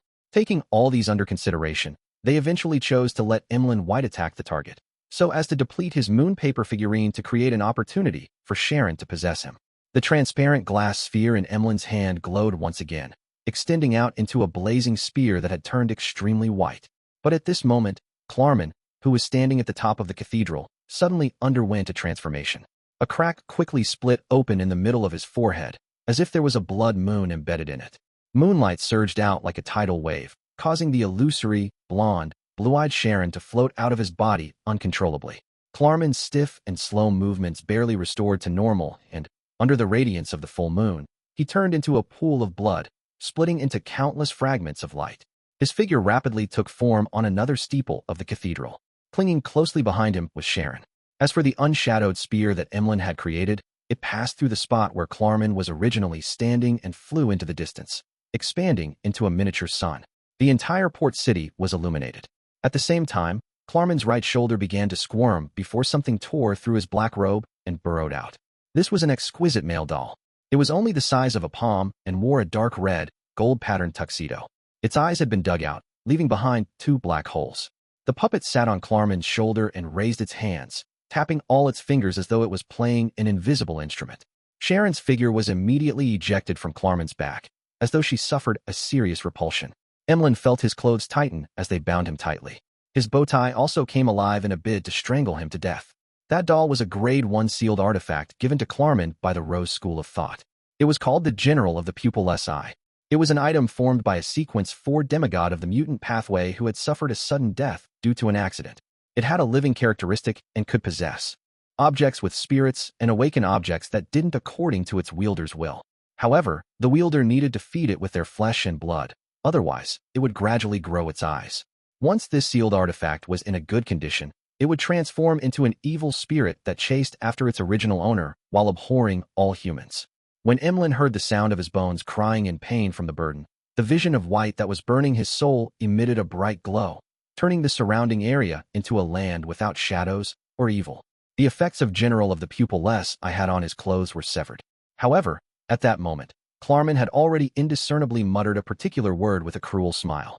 He reached out his hands and pulled out an illusory door with many mysterious symbols engraved on it out of thin air. This was the door of summoning. The Moon Pathway Sequence 3 was Summoning Master. Under the illumination of the full blood moon on his forehead, Klarman, who was only at the Shaman King level, was able to complete a summoning. However, because of this, there was a certain change in his overall aura. He had lost a lot of his rationality, and his madness had deepened. Amidst the illusory creaking, the door of summoning opened up a crack. In the gaps, 2 human palms reached out. Their skin had no luster to it, and they lacked texture. They were like a most inferior cloth doll. Outside Failtech City, the Rose School of Thought believers and followers who had originally planned on attacking the Lone Army's defense line after the Corpse Horde's attack had begun to kill each other, their rationality completely gone. Some of them, who were originally ordinary people, bent their backs and grew grayish-black wolf fur. The corners of their mouths tore open as sticky saliva constantly dripped. Some of their skin was dyed black and had become as hard as steel. Some lost their hearts and fell to the ground, only to get back on their feet as though nothing had happened. Some of their bodies turned transparent, as if they had become shadows. The descent of Abomination Sua's aura had tainted all the living creatures in the vicinity, causing them to either break down and suffer a tragic death, or turn into werewolves or zombies. As a high-ranking Sequence 1, he could directly bestow the power unto his believers, but there was a time limit. However, this method might not be the hope of the resistance. On the other side of the battlefield, over 2,000 meters away, behind the lone shelter. Although the soldiers didn't see or hear anything, transparent blisters began growing on the surface of their skin, and their minds were filled with thoughts of venting all kinds of emotions and desires. It wouldn't take long for them to go mad one by one and turn into irrational beasts. Across this base, even to the interior of Failtech City, it would be a challenge to find humans who could still maintain their clarity of mind. Suddenly, they heard a chant. It was a chant formed from sacred and ethereal voices. This chant came from the Evernight Cathedral in the city.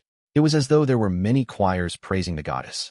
The soldiers, citizens, and officers fell asleep one after another behind the shelter, inside the trenches, and on the streets. They dreamed of a tranquil darkness, moonflowers, and night vanilla. Their bodies and minds became extremely peaceful, and they were no longer affected by evil. In the Evernight Cathedral in Failtech City, the high-ranking deacon of the Nighthawks, the goddess's eye, Ilya, tried her best to maintain the dream that enveloped the entire city. She was unable to interfere with the demigod battle outside. At the same time, Klein and Rionette Tinker felt the change in the surrounding spirituality. It seemed to transform into layers of barriers that attempted to restrain them and restrict their actions. And in the bloody mud on the Shaman King's chest, a lump of squirming flesh covered in black sticky liquid, drilled out right on the heels of Sua's arm, forming the body of this abomination. He was like a huge tree that had been splashed with oil. The extended branches were arms which had various strange objects protruding out. On the surface of the trunk that was covered in thick black liquid, bloodshot eyes kept rolling. It cleared the minds of the onlookers, turning them into rabbits, goats, and pigs. The dozens of arms rapidly extended outwards. Some of them sealed off the sky, while others burrowed into the ground. The rest either surrounded them from all sides or headed straight for Klein and Rionette Tinker. At the same time, Abomination Sua let out a roar that pierced straight into one spirit body. It caused the two targets to tremble at the same time, causing a certain degree of stiffness to rear its head. It made the crimson moonlight in midair become even richer, allowing a scene to appear on the red screen. The core to this scene was a mummy wrapped in a yellowing bandage. It had been pierced by countless brown tree branches and was suspended in midair. Its stomach bulged, and at times, different parts bulged and shriveled, as if it was giving birth to new life. The mummy's mouth was agape as it kept screaming. Although Klein couldn't hear any actual sounds, he felt pain resonating with his body and soul, slowly burdening him with the mummy's predicament. The chained god. The roar of abomination Sua was formed from ancient Hermes words that exceeded the imagination of humans. It was essentially praying to the chained god, and he had successfully received a response. The mother tree of desire was unable to infuse too much power into reality. If one wanted to pray to her and obtain feedback at the angel level, they required a large-scale ritual. Of course, the influence the mother tree of desire directly exerted and her attention via the chained god had qualitative differences. The chained god was originally not a true god, but he had contained the mutant pathway's uniqueness and two sequence 1 beyonder characteristics, making him a king of angels. After giving birth to abomination Sua, he even lost a sequence 1 beyonder characteristic. When he was completely overwhelmed by the mother tree of desire, he similarly suffered a life of isolation. Therefore, regardless of the essence of the mother tree of desire, the effect she had on reality was limited due to the indirect methods used. But no matter what, the trap targeted at Rionette Tinker was luxurious enough. As the projection of the chained god appeared, the entire land was dyed with a dark red color. Klein felt that his connection with the spirit world had been severed, and he could no longer use teleportation. His figure instantly leaped into a sea of flames. Taking advantage of the opportunity when Rionette Tinker was fighting against Sua, he reached his hand into the void and grabbed at different spots. Finally, Klein pulled out a silver-black jewelry box embedded with various gems. Then, without any hesitation, he opened the second level. Box of the Great Old Ones. This Grade 0 sealed artifact's second level could transfer all living beings within its range to a particular scene recorded by it. Chapter 1235, Most Valued Suppor. The silver-black, three-tiered accessory box with many embedded gems quickly opened, revealing the interior of the second level. It was dark. Even the surrounding barriers seemed to blend in with it. It gave one the feeling that it was a pocket of infinite space. In an instant, the darkness lit up with countless resplendent speckles, as if they had transformed into a miniature cosmos, a miniature universe. These bright points of light rapidly spun as the surrounding scene changed several times in a second. What Klein expected was to move Abomination Sua, the Rose School of Thought Shaman, and many of their followers to the ruins of the Battle of the Gods. By making them leave the southern continent, they wouldn't be able to immediately sense that Klarman had been attacked. This way, they wouldn't be able to provide any timely and effective assistance. However, the second level of the Box of the Great Old Ones had an element of randomness to it. The act of sending things to the designated scene succeeded a handful of times. Most of the time, the selected destination would suffer an unavoidable change. This was something that couldn't be influenced with luck, and at the very least, no one below sequence 0 could do so. Therefore, when he opened the second level of the Box of the Great Old Ones, Klein didn't know what would happen. It was the same as not using any beyonder powers to cheat at gambling. He had to rely solely on observation to push out all his chips. This left his heart filled with anxiety. Of course, he wasn't too worried. No matter where the Box of the Great Old Ones brought him and Miss Messenger, it was impossible to harm him in any way. After all, Rionette Tinker was fake, the Box of the Great Old Ones was fake, and even he himself was fake.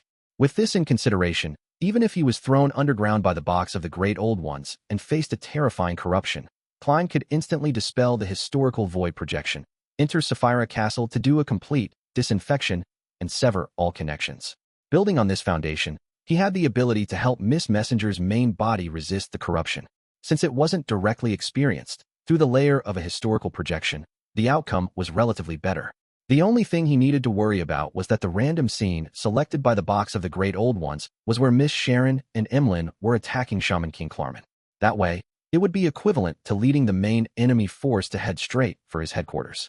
This meant that they could only consider giving up on the operation, and he and Rionette Tinker would undertake the responsibility of helping all participants escape from the battlefield and escape the southern continent. The probability of this happening was very low, but he had to be wary. At that moment, due to the influence of Abomination Sua's aura, Klein's spirituality had frozen quite a bit. It seemed to bind his body and soul, but it still flowed into the Box of the Great Old Ones, maintaining its open state. In the blink of an eye, The scene in the second level of the box of the Great Old Ones changed, revealing a tiny, vast sea. Klein, Moretti, Abomination Sua, the hooded Shaman King, and many Rose school of thought believers and subordinates saw endless yellow sand and the extreme cold of the night. Other than the projection of the chained god, all the living beings on the battlefield were instantly transported to a desert.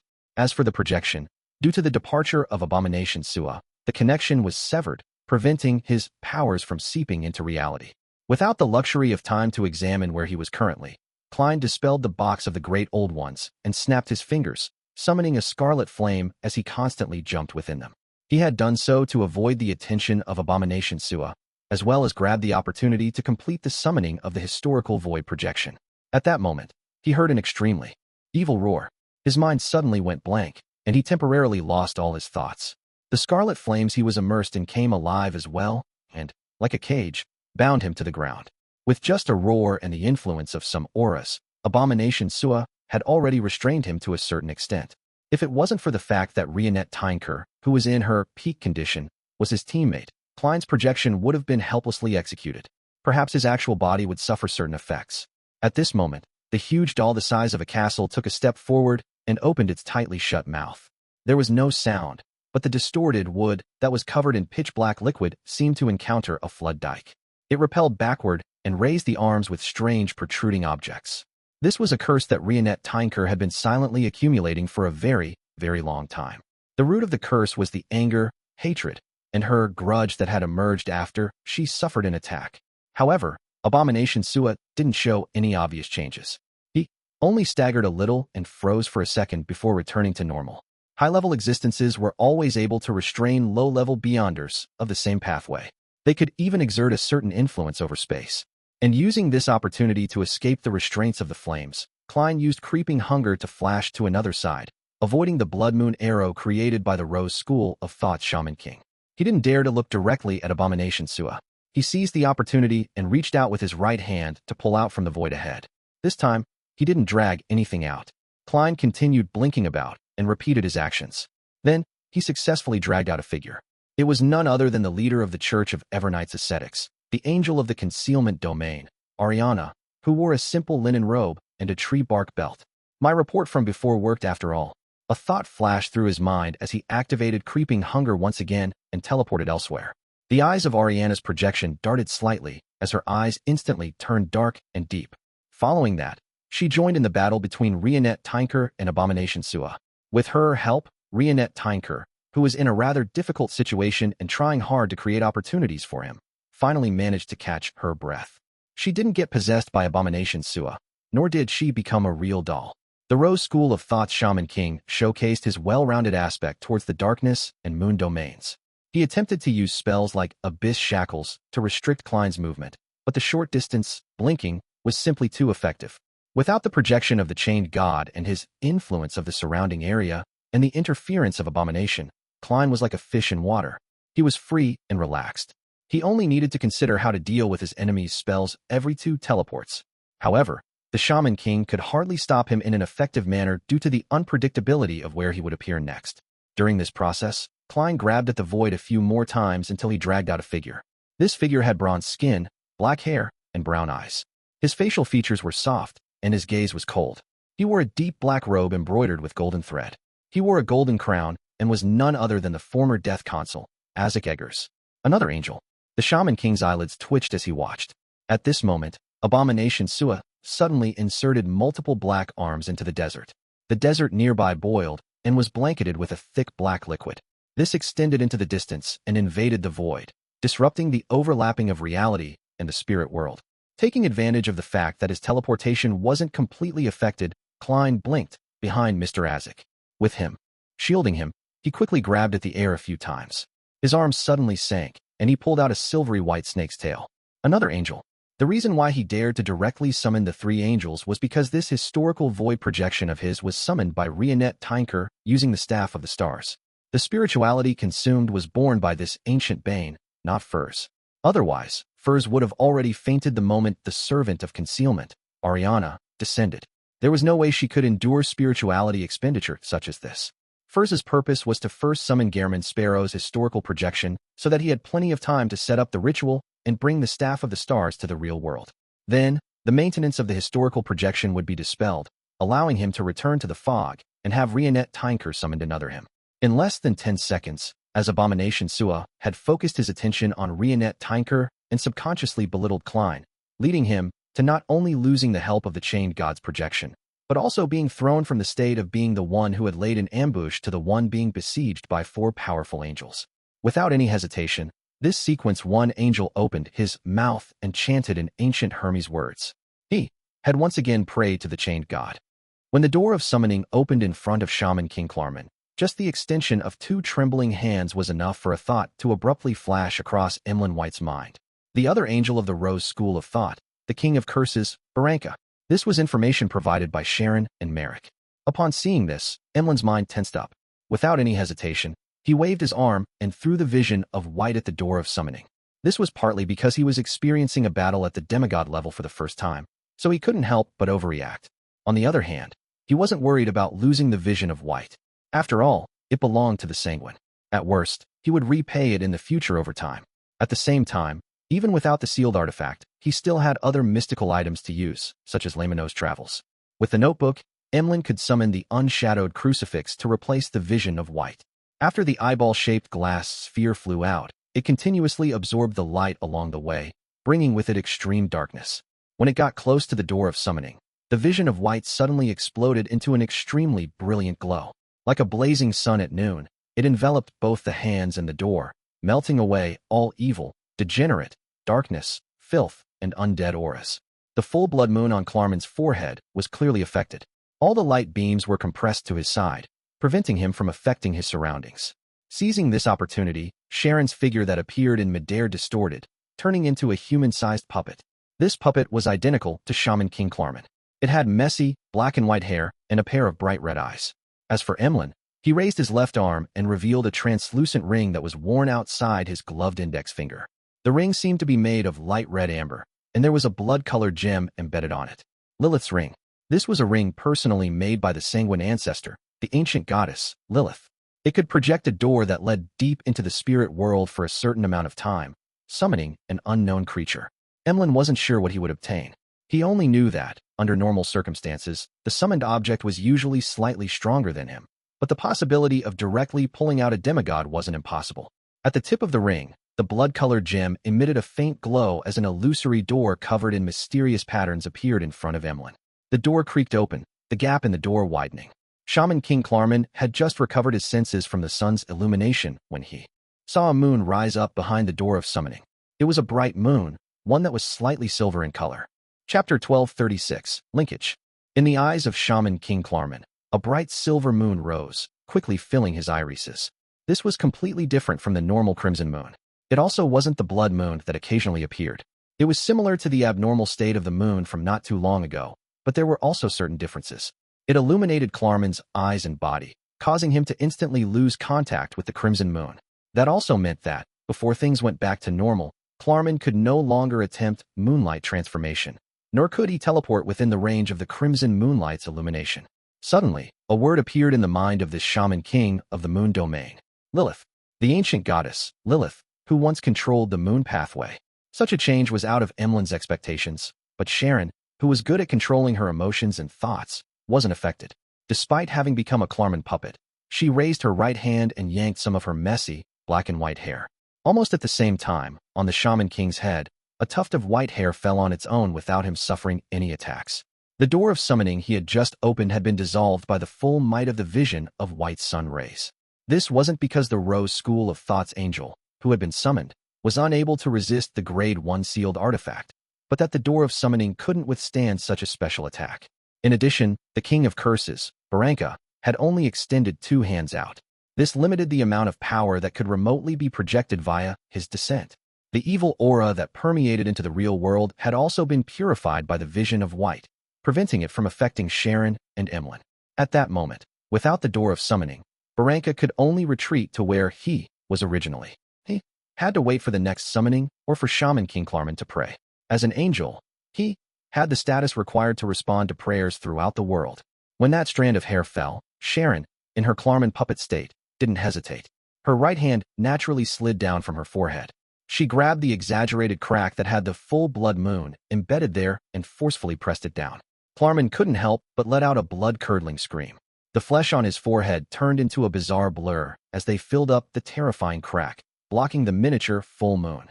This was one of the beyonder powers of a Sequence 4 puppet of the mutant pathway, called the Source of Curses. Apart from being able to influence non-living creatures, puppets could also turn into mystical puppets and magical paper figurines. Through the connections established, they could use various methods to curse their targets. This beyonder power would undergo a qualitative change when they reached Sequence 3. At the current stage, it resulted in mutually destructive damage. Under normal circumstances, puppet demigods rarely used it. In other words, a puppet had to hurt themselves to hurt their enemy. The reason why Sharon dared to do so was because she was certain that since both she and her target were at Sequence 4, as a wraith and zombie, she would definitely be able to withstand the damage better than a vampire. After knowing in advance that Shaman King Klarman had a Grade 1 sealed artifact, General of the Pupilless Eye, Sharon had never thought of truly succeeding with Wraith's possession. Her main goal was to use this method to establish a connection with Klarman to prepare for the subsequent curse. The tuft of hair she plucked symbolized the official start of the curse. Destroying the target's full-blood moon on his forehead was to prevent him from establishing the door of summoning once again, which would lead to pulling a Rose School of Thought's angel into the battlefield. Of course, as a demigod, Klarman wasn't going to die so easily from a curse. In the past, he would be able to use moonlight, transformation, and illusory bats to weaken the damage brought by the curse. Then, via constantly moving at high speeds, he could avoid attacks while chanting the honorific name of a Rose School of Thought's angel. However, under the silvery white moon's illumination, his body seemed to freeze, preventing him from completing the series of actions. While Klarman's mind raced, the General of the Pupilless Eye puppet on his shoulder stood up and let out an ear-piercing scream. The glass windows around them shattered, transforming into bullets that shot towards the floating Sharon. Without anyone controlling the eyeball-like glass sphere, it flew up on its own, causing a gigantic pillar of light that had flames swirling around it to descend. The pillar of light enveloped Sharon, causing the surroundings to turn bright as though it was daytime. The General of the Pupilless Eye could influence ownerless mystical items, allowing them to help it.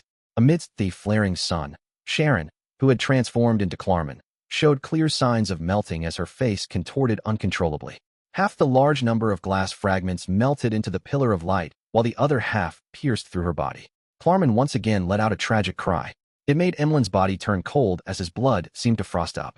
One bloody hole after another appeared on the Shaman King's body. He was like a candle that had been thrown into a furnace as he slowly softened and the oils from his fats dripped.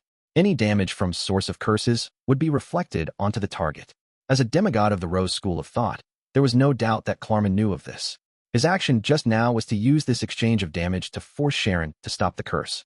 The theurgical spells of the Sun Domain clearly dealt more damage to evil creatures that were the likes of puppets, wraiths, zombies, and werewolves than vampires, potions professor, scarlet scholar, and shaman kings. That was to say, the continuous, flaring sun strikes caused Sharon to dissipate, but it would only be able to severely injure Klarman. As for the demigods of the Moon Pathway, they had extremely strong self-recovery abilities. In just a second, Shaman King Klarman used his rich experience and deep knowledge of mysticism to accurately grasp the problem of the Source of Curses and chose the most suitable method to see results in the shortest time possible. However, at that moment, having lost the vision of White, Emlyn White, who had summoned the strange moon, regained his senses. He took out a bronze-green hard-covered notebook and flipped it to one of the pages. A crackling sound could be heard as bolts of lightning appeared out of thin air, interweaving into a storm that emitted a strong, destructive aura. Instantly, the Shaman King Klarman was swept in. Laymanos Travels, Thunderstorm. Having temporarily lost moonlight transformation and the ability to blink within a certain range, Klarman was unable to dodge the attack. He was smote by bolts of silver lightning. Sharon took the opportunity to dispel Source of Curses to prevent the damage dealt to the target from being reflected onto her. However, her face was clearly much paler than before, and her breathing became weaker. The pillar of light from blazing sun had indeed caused quite a significant amount of damage to her. The silvery white blob that blasted quickly extinguished, and Klarman's body was already pitch black. His charred skin and flesh were constantly peeling off. Pieces of flesh were squirming and growing. The General of the Pupilless Eye's body rapidly turned incorporeal, as though it had turned into a specter. It was prepared to possess Klarman and move him away from the area to prevent any subsequent blows. At this moment, a blonde, red-eyed head suddenly appeared and bit the head of the exquisite doll. Klarman, who remained groggy, subconsciously looked over and saw a headless lady. This lady was wearing a dark and complicated Gothic long dress and holding 4 blonde, red-eyed heads. Rionette Tinker. In that vast desert, the eyes of Rionette Tinker, who was attacking Abomination Sua with Azek, Ariana, and the giant silver serpent, suddenly glazed over. Her actions turned stiff as she attacked purely on instinct. This was part of Klein's plan. When the battle on this side had stabilized, with Abomination Sua was unable to extricate himself from it within a short period of time, Rionette Tinker's main body would dispel its concealed state. She would then return to the real world and quickly help Sharon and Emlyn finish the battle. Looking at the tragic-looking mummy projection in midair, as Klein controlled the 3 angels to hold back Abomination Sua, he used their auras to influence the environment around him. He switched from teleportation to flaming jump, and he continued to deal with the Rose School of Thought's Shaman King. During this process, he appeared carefree and relaxed, but in fact, he realized that the affinity between his body and his soul was decreasing bit by bit. His body was gradually becoming a spirit cage, causing his actions to become stiffer and heavier. This reminded him of the core description of Prisoner. The body was the cage of the heart, and the world was the cage of the body. As time passed, he understood the meaning of this sentence from another angle. After Abomination Sua began to direct his attention at him, even if he didn't have the chance to attack him directly, he was still able to make him suffer some form of corrosion. After one of Rionette Tinker's heads was in control of General of the Pupil SI, another head raised the black staff that it was biting down on with its teeth. The gem-embedded staff lit up with a misty glow. A figure quickly took shape. It was none other than Gehrman Sparrow, who was wearing a top hat and a trench coat while holding Death Knell. Bang! A silver-black stream of light flew out and accurately hit Klarman's body. Klarman's thoughts came to a halt as he froze on the spot. Control Spirit Bullet. This was the Control Spirit Bullet shot by Gehrman Sparrow that the Staff of the Stars had reenacted. This 0-62 sealed artifact could allow the Beyonder powers and people that surfaced in the minds of the wielder to descend upon reality, while the latter could launch a single attack. On the other side, Sharon immediately turned into a puppet that looked identical to Klarman. She retracted her right hand and ruthlessly stabbed it into her chest. Blood sprayed out as Klarman gaped his mouth, unable to make a sound. To a wraith, the heart definitely wasn't a vital point, but to a vampire, it was lethal. Without giving Klarman any chance to resist, Emlyn flipped through Lamino's travels once again and released the recording of historical void summoning, and took out the bronze, unshadowed crucifix. His fingers pressed down on a spike, allowing blood to flow out to cleanse the mottled cross. A pure, burning white spear instantly condensed. After Sharon removed Source of Curses, Emlyn threw out the long spear of light and watched it pierce through Shaman King Klarman's chest, pinning him to the high walls of the cathedral. Bright light suddenly expanded and completely extinguished Klarman's last breath. Unshadowed spear. In the vast desert, Klein suddenly stopped, and while facing Abomination Sua and the Shaman King, he took off his hat, pressed his hand to his chest, and bowed. His body faded and disappeared. During this process, Klein wasn't worried about being disturbed at all. This was because it wasn't that he was attempting to leave, but that Rionette Tinker had dispelled the historical void projection. This also meant that the operation at the other battlefield had succeeded. Chapter 1237, Distribution. As the golden rays of light shone down, Klarman, a Shaman King, who had lived for more than 1,000 years, collapsed into pieces at the entrance of the Evernight Cathedral. Every part of his body was charred black, completely drained of its blood. Amongst them, something fell out of his black robe ashes. It was a normal-sized palm. Its skin's texture didn't appear human at all, and it had a dim luster. Its fingers were slender with balanced amounts of flesh and bone. If he hadn't seen it on such an occasion, Emlyn definitely would have believed that the palm was a part of an exquisite doll. Another head in Rionette Tinker's hand swung forward as it quickly bit the palm. At the same time, Sharon's figure turned incorporeal as she entered the remains of Shaman King Klarman, speeding up the expelling of his Beyonder characteristic. Emlyn composed himself and looked at the door of summoning created by Lilith's ring. His body suddenly turned into a hazy moonlight. The crimson moonlight shattered into countless fragments of light. The bright and devilish red scales swam around the area enveloped by the moonlight, restructuring beside Klarman's corpse into Emlyn White in his tuxedo and bow tie. Without looking at the Beyonder characteristic that had seeped out, he dispelled the unshadowed crucifix, bent down, and picked up the vision of white that he had previously thrown to the side, using his black velvet glove. His other hand shook Lamino's travels as he flipped the book to one of the pages. The symbols and mysterious patterns on it all belonged to traveling. Emlyn's figure turned transparent as he vanished from the scene. He followed the plan and was the first to leave after the operation ended. He didn't interfere with Sharon and company's cleanup of the scene and their clearing of traces. After all, he was the weakest one there. He had used up a considerable amount of energy in battle while relying on the sealed artifacts and mystical items. As for the spoils of war, they would be distributed once they returned to Backland. In this aspect, Emlyn fully believed in Gehrman Sparrow's promise and the Rose School of Thought's Temperance Department's credit. After teleporting back to an empty house in Backland, he suddenly threw down Lamino's travels. He took out a bronze box with many red gems embedded in it, and he placed the vision of white inside. Only after doing this did Emlyn have the energy to take off the glove on his left hand. He saw that his fingers were filled with blisters, swollen. With the sanguine's regenerative ability, damage at such a level should have long been healed, but in reality, it hadn't improved at all. The burns brought by the vision of white will last at least 7 days. Emlyn took out ointment he had stored in a metal tube and squeezed out some of it to apply it on his wound. The soul-stabbing pain was immediately eased by the cooling sensation. Emlyn slowly exhaled as though he had finally resurrected. He had used a great deal of willpower to restrain himself from throwing the vision of white onto the ground. This was because once the sealed artifact left his control, it would automatically absorb the light around it and emit a radiant glow. To a sanguine, this was an excellent way of committing suicide. Right on the heels of that, Emlyn took out a bottle of his blood that he had extracted beforehand and smeared it on the surface of Lamino's travels. Then, he drank another bottle of blood to ease the bloodthirst that Lilith's ring brought about. After such an operation, he finally removed the negative effects the sealed artifact had on him. Only at this moment did Emlyn have the time to recall the accident that had happened during the battle. The door of summoning that he projected with Lilith's ring didn't summon creatures from deep in the spirit world, but he ended up summoning a strange moon.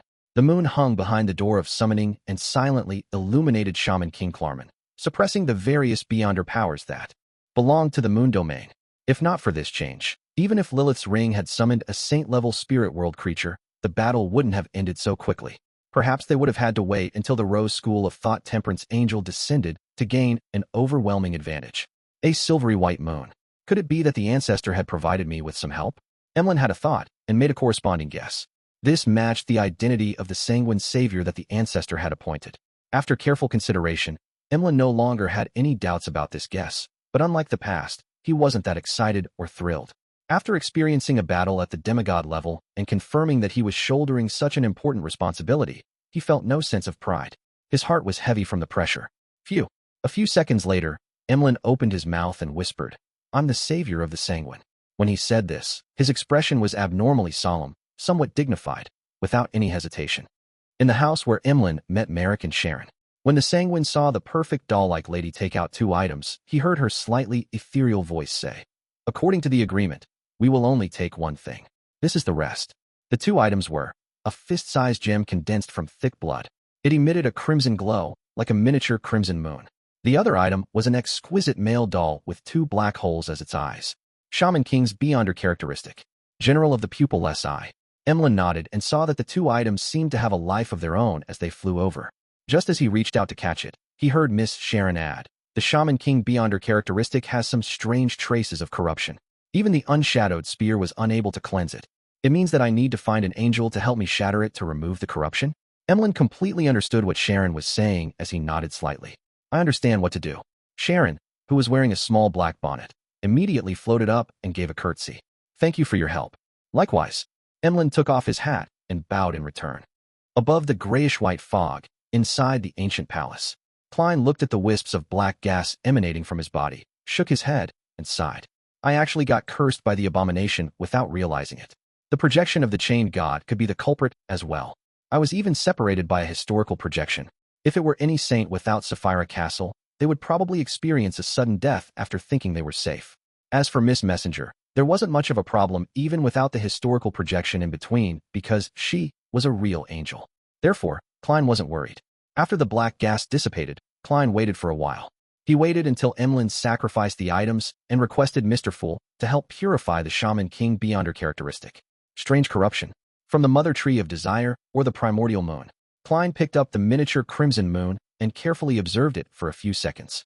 During this process, he was on high alert, constantly preparing to mobilize Sapphira Castle's powers. If he wasn't at the level of an angel level here, he wouldn't have agreed to Emlyn's sacrifice.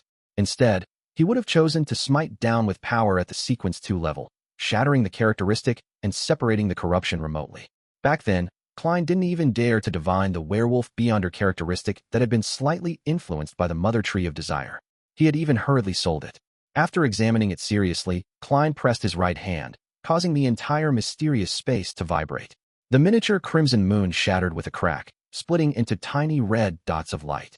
Amongst these light dots, there was a small amount of red mist that evaporated, eventually forming a drop of fresh blood. Then, the red light dots gathered again, constantly condensing before transforming into the miniature crimson moon. However, compared to before, it was more translucent and pure. Klein conjured a fake hand, picked up the drop of seemingly fresh blood, and discovered that it contained immense vitality. It's not at the angel level, but it's a little strange. It seems to have received an evil god's blessings. As Klein cut off all the invisible connections that resulted from the blood, he took a paper figurine and attempted to press the drop of blood onto it. The moment the blood came into contact with the paper figurine, it immediately seeped in. In the next second, the paper figurine's stomach strangely bulged and exploded. At the moment the paper figurine tore apart, a new paper figurine with a hint of crimson crawled out from its stomach. It seemed to have fully developed features. The power of reproduction. Klein frowned slightly as he stabbed with his right hand, reducing the newly born paper figurine into powder. A tiny amount of blood-colored mist emanated again, condensing into a drop of blood. The characteristic and spirituality were only slightly weakened. It needs to be repeated more than 100 times before it can be completely removed. Klein silently assessed as he gathered the powers of Sapphira Castle to seal the drop of blood. He then looked up and cast his gaze at the male doll on the long modeled table. The palm-sized doll in a formal suit was prostrating. It didn't dare to look up. Oh, how easy is it to deal with those with living characteristics? Klein chuckled as he gathered the sealed drop of blood and brought it close towards the doll, named General of the Pupilless Eye. General of the Pupilless Eye pushed itself up with all four limbs and quickly retreated. After a pause, it pressed its forehead against the table, emitting a sound indecipherable to humans. Declaring your subservience? Very good, Klein replied with a smile and casually instructed, show me your abilities. After a series of demonstrations, he confirmed that General of the Pupilless Eye could possess a target and affect lifeless items. It also had some level of control over mystical items that no one possessed or had spirituality injected into. The latter power might be very useful at certain times. Klein nodded slightly and beckoned for it to jump into a box he conjured. After carefully sealing it, Klein threw the box and the drop of blood into the junk pile to let them familiarize themselves with their future lives. As for the negative effects of General of the Pupilless Eye, Klein believed that they could discuss and resolve it amicably and normally. Chapter 1238, Hypothesis. After dealing with the spoils of war and bestowing the purified shaman King Beyonder characteristic to Emlyn White, Klein was in no hurry to leave Sapphira Castle. He simply reviewed the battle today. One thing he focused on was Abomination Sua's performance in various aspects, so as to assess how powerful an angel was. If I encounter him head-on and do not hold back, I might not even have a chance to summon an angel projection, unless I succeed on my first attempt. Of course, my target, Dark Demon Wolf, is a Sequence 2 Miracle Invoker. As for Abomination Sua, he is already a Sequence 1. The gap between the two is likely quite significant. However, Dark Demonic Wolf shares the same seer pathway as me. He suppresses me in every aspect. I can only be thankful that he hasn't completed the ritual and advanced to Sequence 1, or I wouldn't have any hope of winning. Sequence 1. As his thoughts raced, Klein's gaze suddenly constricted as he sat straight. He had thought of a possibility in a moment of inspiration. Could the Dark Demonic Wolf, Kotur, have advanced and become a Sequence 1 attendant of mysteries? He had created a marionette city to mislead possible trackers, such as Angel of Time Amon. It can't be ruled out. Yes, there's another possibility. The Dark Demonic Wolf Kotur is in complete control of that curtain and has the strength of a quasi-Sequence 1. The more Klein thought about it, the more he realized that the operation was more dangerous than he imagined. The Dark Demonic Wolf has survived in the Forsaken Land of the Gods for so many years. Even a god of trickery like Amon is unable to capture him. This means that his strength and intelligence has reached a rather high level. I still have to make more preparations for hunting him. Klein frowned slightly and slowly exhaled. Backlund, West Borough, within the Odora family's villa. Emlyn sat on a leather sofa in the living room, crossed his right leg, and placed it on his left thigh, patiently waiting for Baron Cosme to enter. Before long, the middle-aged sanguine Baron entered the living room and swept his gaze across Emlyn. Viscount White, why are you visiting so late at night? Emlyn smiled and said, isn't this just the beginning of a day? Look, the crimson moon outside the window is so beautiful. Cosme wanted to retort to the young sanguine, pointing out how Emlyn followed the good practice of waking up at 7 in the morning and sleeping before 11 back when he went to the Harvest Church. After a moment of hesitation, he resisted the urge and said, "What's the matter?" Emlyn raised his hand to pat the gown, tugged at his bow tie, and slowly got up. He raised his chin slightly and said, "Tell Lord Nibs that he can begin preparing for the Earl conferment ritual." Cosme instinctively asked, "What are you talking about?" Just as he said that, he suddenly came to a realization as he recalled Emlyn's previous application. "Why you obtained an Earl? No, a Shaman King's beyonder characteristic?" Emlyn enjoyed this very moment as he replied with a smile. "Did you think I was just joking when borrowing Vision of White?" As he spoke, he took out the bronze box inlaid with many ruby gems. He opened it and revealed the eyeball-shaped glass sphere inside, indicating that he hadn't lost it and was about to return it. Cosme's eyes flickered as he said, "The Rose School of Thought's Temperance faction still has such powerful strength? Then why did they cooperate with you?" The upper echelons of the Sanguine in Backland, which was also the grandfather of Cosme, Marquis Nibs Odora, didn't think highly of Emlyn's previous application. He wanted to wait for the cooperation with the Rose School of Thought to fall through before Emlyn had no choice but to seek help from him or their demigods. Emlyn glanced at him and replied with a smile, "It's a secret." This was the tone he learned from Gehrman Sparrow. He found it cool and thought that it suited his preferences. At the same time, this was the key point that the Hanged Man had repeatedly told him during the free exchange of the Tarot Club. Only by maintaining a sense of mystery would the upper echelons of the Sanguine experience certain fear. This prevented them from finding excuses or using their status to take away the Shaman King characteristic. Without waiting for Cosme to respond, Emlyn threw the bronze box containing the Vision of White and buttoned up his suit. He walked past the Baron and walked to the door of the living room. As he was about to leave, Emlyn stopped. Without turning his head, he straightened his back and looked straight ahead. "Remember to address me as Earl next time." With the ancestors' blessings and the importance the moon had placed on him, he was filled with confidence in becoming a Shaman King. Cosme's facial muscles twitched, but he maintained his silence. Only after Emlyn left did he find it difficult to control his warped expression.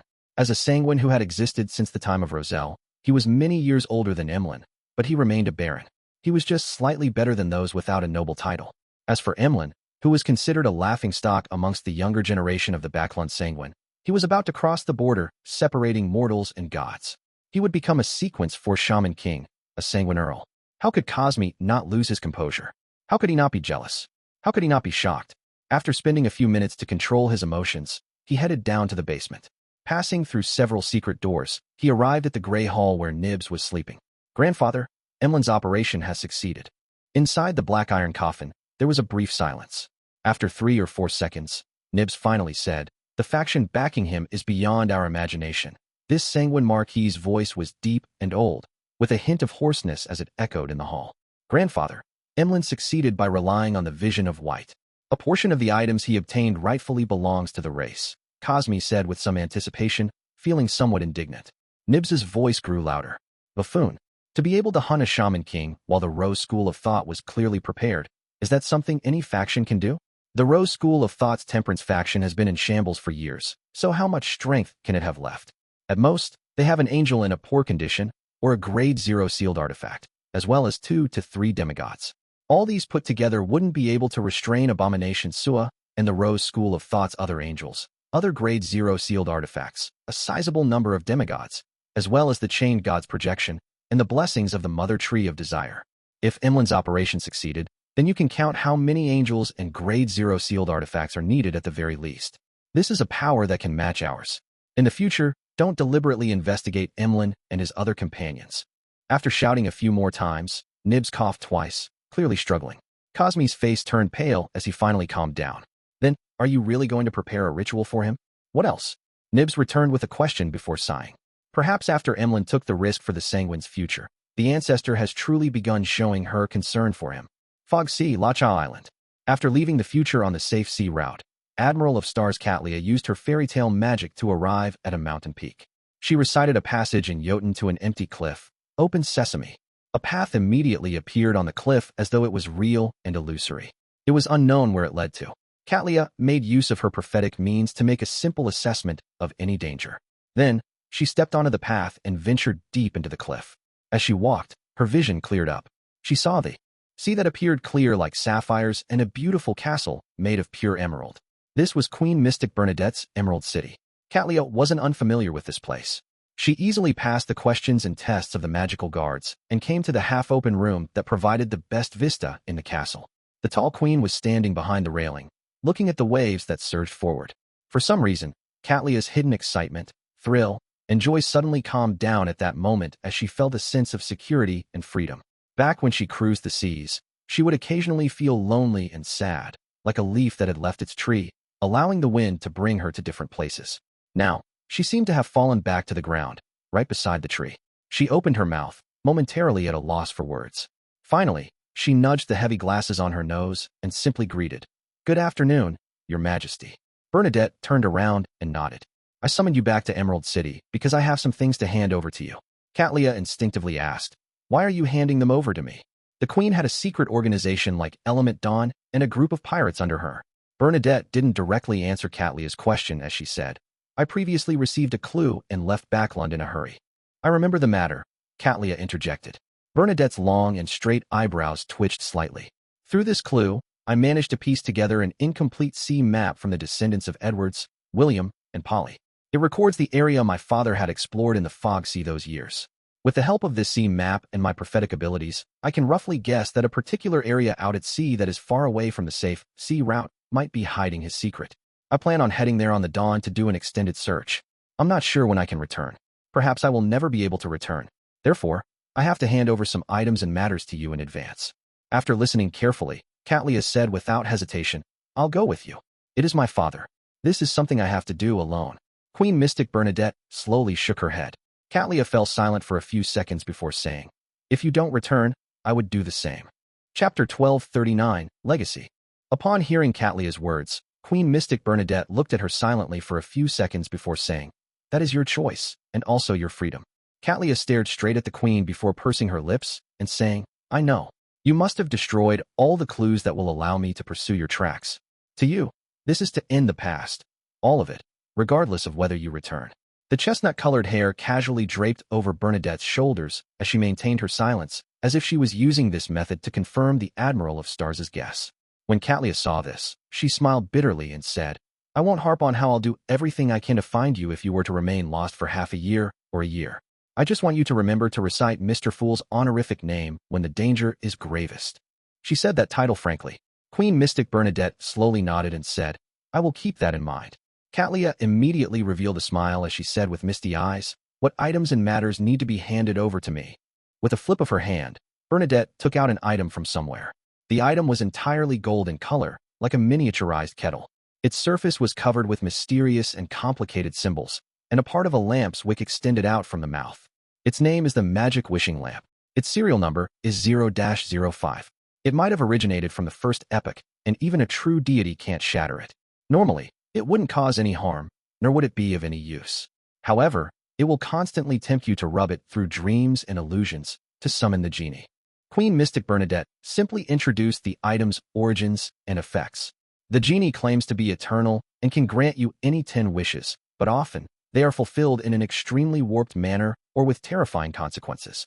My father told me that the holder can avoid the harm brought by the first 2 wishes through proper wording and preparations, but the 3rd wish is absolutely forbidden. At this point, Bernadette emphasized, "Absolutely forbidden." It sounds easy to get around it. Catlia thought for a moment before saying, "Can't you make 2 wishes before giving it to me? I'll make another 2 wishes, then give it to Frank, Heath, and the others. This will allow for many things to be done." She was only using Frank as an example. She had no intention of letting him come into contact with something so dangerous. Holding the magic wishing lamp, Bernadette shook her head indiscernibly and said, "The owner is different from the wielder. Before I die, even if you obtain the magic wishing lamp, you will only be a wielder. The first wish you make will also be counted as my 3rd wish and your first wish. Also, although we can craft our words and make preparations to avoid the damage caused by the fulfillment of the wishes, this does not mean that the genie isn't intelligent. On the contrary, he is very smart, very cunning, and has a very strong sense of autonomy." Catlia tersely acknowledged. "Then, is there any wish that he cannot fulfill?" "Nothing at the moment, but if it involves the level of a true deity, the distortion of the wish will exceed your imagination.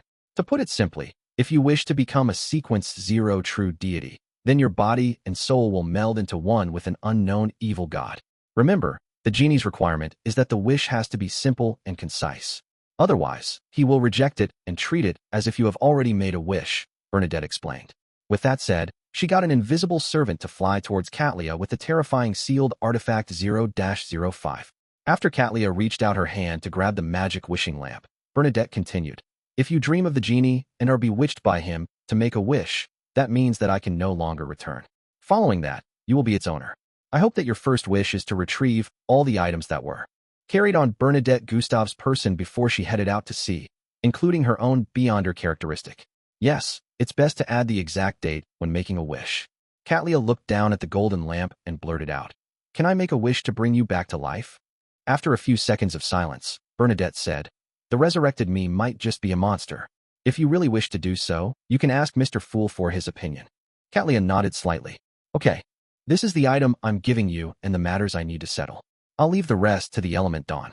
They will have a new leader and won't collapse because of a person's disappearance." Bernadette didn't beat around the bush, indicating that this was the main reason she had summoned Katlia to Emerald City. The level of the divine lamp was extremely high, making it impossible to pass it through a messenger. Without waiting for Katlia's reply, Queen Mystic's expression suddenly softened. "Haven't you always wanted to share what happened all these years with me?" Katlia was taken aback as she nodded. "That's right." She then walked to the queen's side, pulled a chair over, and sat down, facing the blue sea beyond the emerald railing. Bernadette sat beside her and listened to her talk about all the encounters after she left the Dawn. These matters had been mentioned in the letter by Katlia, but due to the limited length, she didn't provide any detailed descriptions. There were some that she was sharing for the first time. At some point in time, Katlia fell asleep and dreamed of a time many years ago. At that time, she was just a maiden who stubbornly left the Dawn without looking back. Suddenly, she woke up and realized that there was no one beside her. She realized that it had already turned dark at some point in time, and dawn was even approaching. Katlia suddenly reached out and threw out an illusory ball of yarn. The ball of yarn rolled into the void, leaving behind a bright-colored thread. Following this thread, Katlia walked through the spirit world as though she had mastered teleportation and arrived at the periphery of Lacha Island. She stood at the edge of the cliff and cast her gaze into the distance. She saw that on the dark blue sea, a gorgeous and huge sailboat, which was tinted with an orange glow, was steering towards the horizon. Katlia slowly sat down and leaned forward slightly. She hugged her knees and looked in that direction for a long time. The sun gradually rose and shone on her. In Backlund, at a soup kitchen, the veil-wearing Stellan Sammer no longer lowered her head like the previous few months, afraid that others would recognize her. The only worry on her mind as she anxiously looked ahead was if the free food would last until it was her turn. She could vaguely hear gunshots echoing in the distance. She didn't know if the armies of Fasak, Intis, or Fainapotter had breached the final line of defense, or if the police were dealing with a looter. "Please end it. Please end this war quickly." Stellan, who had gone to 3 soup kitchens, silently prayed. At this moment, a staff member raised his voice and said from a few meters away, "All the food here has been handed out." Stellan's face turned ashen. She looked up at the dark sky and dragged her feet in despair and numbness before returning to the house at 17 Minsk Street. The moment she opened the door, her 2 children rushed over and raised their innocent faces. "Mommy, did you get any bread?" "Mommy, I'm hungry." They were twins, a boy and a girl. Both of them were very adorable. Stellan held back her tears and forced a smile. "Yes." She then entered the house, took out some pieces of bread she had stashed, and split it among the 2 children. As she watched the 2 children eat the bread without any regard for etiquette, Stellan's expression kept changing. It cycled between sorrow and pain. Not long after, her husband, Luke Sammer, returned home, but he, too, didn't have any food in his hands. Ever since the coin company was taken over by the military during the war, this former manager had lost his job. He could only rely on their past savings and maintain his family via government aid. "I didn't manage to," seeing his wife's hopeful gaze. This burly man with a messy beard lowered his head in shame. Stellan, who still looked rather pretty while in her 30s, took a deep breath and said, "Me too. I'll go out and queue again. There should still be places that haven't finished distributing food." Without waiting for her husband to respond, she rushed out of the door. Luke immediately turned around and said to her back, "I'll find another one too." Stellan didn't stop. She walked 2 streets and arrived in front of a house with a garden. Not long after, she saw the owner of the place, a tycoon in his 50s. "I want to buy some food." Stellan took out a stack of crumpled bills. The grizzled elder smiled and said, "And why should I sell it to you? I remember that you rejected me last time." Stellan's face paled. Without a word, she lowered her head and unbuckled her belt with her other hand. With a snap, the leather belt that was originally very exquisite but now had quite a few stains fell to the ground. Luke Sammer wandered aimlessly on the streets, unsure where he could find food. Looking at the small number of pedestrians passing by, and the bags that they were trying their best to protect, the scholarly gentleman's eyes gradually turned red. Unknowingly, he followed someone and turned into a street. In less than an hour, the curfew would begin. This was a rare opportunity for him. That person stopped outside a house and walked towards the door feebly. At this moment, the person suddenly fainted and fell to the ground. Luke subconsciously took a few steps back before quickly approaching to test the pedestrian's breathing. His gaze unconsciously fell on the paper bag in the man's embrace, and he could smell the aroma of bread. Luke gulped and reached out for the bag. As he moved his hand, he looked back in fear at the house that this pedestrian was trying to enter. He saw a child's drawing pasted on the oriel window. Luke's action stiffened. A few seconds later, he stood up, walked to the door of the house, and rang the doorbell. The house's mistress and child quickly opened the door and saw their weak father and the bag of bread. The curfew arrived very quickly, and Luke returned to Minsk Street dejectedly. Just as he opened the door, he saw his wife smiling at him. "I got food. That's great." Luke heaved a sigh of relief and hugged her tightly. Audrey walked along the streets and alleys, with no one capable of seeing her. She didn't say anything and walked back to Empress Borough, all the way back into the luxurious mansion where she smelled the aroma of pan-fried foie gras and other delicacies. After staring silently for a while, she saw the maids coming and going. Finally, she headed upstairs to her room. In the middle of the night, she wore a cloak and entered her parents' bedroom before arriving at their bed. After staring at them for a long time, Audrey knelt down on one knee and pressed her forehead against her father's hand. Beads of water dripped onto the carpet. Then, the blonde, green-eyed noble lady slowly raised her head and said to her sleeping parents, choking, "Daddy, Mommy, thank you. Thank you for teaching me what pity, kindness, and virtue are." As soon as she finished speaking, she closed her eyes and stood up abruptly. Turning around, she walked towards the door, no longer wearing the slightest emotions on her face. Chapter 1240, The Tide. In the early morning, Earl Hall woke up at his usual time and took a stroll in his garden and lawn. By the time he finished looking at his beloved thoroughbreds, he returned to the third floor of the villa and changed out of his outing clothes. His wife, Caitlin, had already woken up and was instructing her lady's maid to relay her thoughts to the rest of the servants. "It's time for breakfast." Earl Hall stood beside the coat rack and smiled at his wife. At that moment, he heard a commotion outside, one that was getting closer and closer, but it did not quell. With a slight frown, Earl Hall turned his head to look at his valet. Without needing the noble to speak, the valet immediately walked to the window and drew open the thin curtain.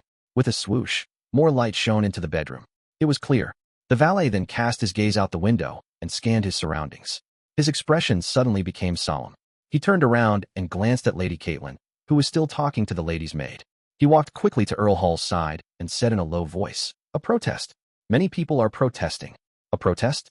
Earl Hall was no stranger to this term. As a powerful lone kingdom noble and the second largest shareholder of the Constant Coal and Steel Consortium, he had seen many workers protest in demonstrations, requesting for a rise in their weekly salaries, as well as stipulate for maximum working hours. During the past 2 months, Backlund had also undergone several protests due to various problems, but they were quickly suppressed without causing too much of an impact. His gaze moved back and forth across his valet's face for a few seconds. Eyes narrowed. He acutely sensed that the protest today might be different from what he had imagined. Without batting an eyelid, he walked to the window. Looking out, Earl Hall's eyes suddenly froze. With the advantage of being on the third floor, he saw that the roads were filled with dense hordes of people, extending far into the distance. They gathered together and surged in this direction, as if they were a dark, gigantic cloud that was about to envelop Backlund. "Bread! We want bread!" The shouts of tens of thousands of people, and even more people, grew into a crescendo, one that was loud and clear. It made Earl Hall's scalp tingle. Having participated in the mass at Festival Square, he was no stranger to seeing large masses of people or hearing people booming in one voice. But back then, he could barely be considered a part of the crowd. And today, he was one of the targets of the surging tidal wave. Earl Hall couldn't help but glance towards the end of the protesters, only to realize that there was no end to it. However, with his rich experience in handling matters, he could make a judgment based on the details he had observed. He could see that there were very few police and soldiers on both sides of the protesters. Compared to the large number of people, they were like the eddies created by a tidal wave, a negligible detail. Earl Hall believed that the protesters that targeted Empress Borough would definitely be clamped down upon with the greatest force possible. It would be impossible for large numbers of soldiers and police to be deployed. The current situation could only mean one thing. There were too many people participating in the protest. As such, the soldiers and police were spread too thin. A protest numbering more than 100,000 people? Perhaps more. A protest arising from a food shortage can turn into a riot and looting at any time. It might still seem orderly now, because there are many organizers and leaders. Damn it. Didn't Migh and the various churches notice any signs? How could such a large-scale protest be organized overnight? Even if Baffling has become a gunpowder keg, it would still require quite a number of matchsticks to light it. Thoughts ran through Earl Hall's mind as his expression grew graver. Bread. We want bread. The shouting became louder and more uniform, as if there was a tsunami in the city. At that moment, the servants in Earl Hall's mansion sensed the commotion. All of them went to the windows and looked beyond the compound gates. Their faces turned pale, as though they had encountered a flood that could not be avoided. Bread. We want bread. Countless voices converged together, as the dense masses exuded a suffocating presence. Earl Hall snapped to his senses. He subconsciously wanted to get someone to send a telegram to the royal family to get them to organize an army to suppress the protesters. However, after further observation, he realized that quite a number of protesters were wearing military uniforms and were disabled. Bread. We want bread. The soldiers in charge of maintaining order looked at the protesters with pity and pointed their guns at the sky. Among those people were their old comrades, their parents and children, their friends, neighbors, and large numbers of people who simply desired the same right to live like them. They just didn't want to starve to death. How could they not feel pity and empathy? At first, such feelings might have arisen in a handful of soldiers and police, but it quickly spread to almost everyone. In the past, under their officers' supervision at gunpoint, they would have accepted all orders without any protest. But now, many people were thinking, any son of a B*TCH who dares to get me to fire shall be fired upon. Bread. We want bread. From the shouts and the impact of the huge crowd, the color in Earl Hall's face drained. He couldn't help but retract his gaze and look at the guards and bodyguards gathered outside the house. He looked at the beyonders of the Church of Evernight who were responsible for protecting his family, and he realized that the reactions of the two were different. The guards and bodyguards were filled with fear. The expressions of the secretly hired beyonders had already become rather solemn. As for the protectors from the Church of Evernight, their gazes were filled with pity and empathy. To the Church, I might be equivalent to 1,000 believers, but there are tens of thousands, hundreds of thousands, or even more. Earl Hall instantly came to a realization of the consequences of what he had planned to do. Even though they were armed to the teeth, there was no way they could fend off so many protesters with just a few bodyguards. Once the conflict erupted, the beyonders of the Church of Evernight couldn't be counted on at all. It was already a blessing by the goddess if his family could escape Empress Borough with the bodyguards he hired. For the first time, Earl Hall experienced the strength of the masses. He experienced the terror of the unity of people. As this thought flashed through his mind, he immediately turned his head and instructed his valet, send a telegram to the Prime Minister and send a telegram to the other nobles. Say that I'm willing to take the lead and donate most of our food. Get them to remain calm. As the radio signals exchanged across the air, the nobles living in Empress Borough all learned of his attitude. The present Duke Negan looked out the window with a serious expression. After a moment of silence, he exhaled and said to the male secretary beside him, protect the mansion and give up any forceful stance. Follow Earl Hall's lead. Also, make the merchants who are hoarding food the first examples. By the time the upper-class society came to a consensus and came up with a solution, Earl Hall's heart finally settled back to its original position. He had the energy to head to the dining room to meet his family. When he passed through the dining hall's entrance, he subconsciously scanned the situation inside. His wife stood by the window, looking out the window with worry. His eldest son kept pacing back and forth, appearing very angry and anxious. His daughter stood beside his wife, watching the tidal wave-like protesters in silence. Fogsy future. Catlia stepped on a resplendent bridge formed from starlight and returned to the deck. Captain, you have to do something about Frank this time. Bosun Nina rushed over and shouted. Catlia's depressed and sorrowful mood was instantly shattered as she frowned slightly. What did he do again? Nina said angrily. He asked me if I knew how to have children. He wants to study how life is born and how the soul is created. Did you hit him? Catlia fell silent for a second. I did. Nina didn't hide anything. Catlia then looked at Frank, who was not far away, ignoring his bruised face. You should first study how fish breed. All right. Frank scratched his head and heeded his captain's orders. Following that, Catlia nodded at the shadow which extended out from the cabin, the pale-faced, bloodless Heath Doyle. Everything's fine now. Heath Doyle clearly relaxed. Yes, Captain. After this farce with her crew, Catlia finally returned to the real world. While they weren't paying attention, she rubbed her temples and flew into the captain's cabin. Following that, she sealed the cabin with magic and took out the Grade 0 sealed artifact, Magic Wishing Lamp. After finishing her preparations, Katlia sat at her desk and lowered her head. She used Jotun to recite Mr. Fool's honorific name to report to him about Queen Mystic. Holding a lantern in hand, Klein surveyed the surrounding area of the northern city ruins. He turned his head slightly and listened for a few seconds before following the process of entering the world above the gray fog. He then sat on the high-back chair belonging to the fool at the end of the long mottled table, spreading his spirituality towards the crimson star representing the hermit. Queen Mystic has some preliminary clues to the primitive island. She plans on leaving the safe sea route to do an extended search. That primitive island was discovered by Emperor Roselle by chance. It's very likely that one of his 9 secret mausoleums is hidden on it. This is the only one that hasn't been discovered and destroyed at the moment. It's the hope of the Emperor's resurrection.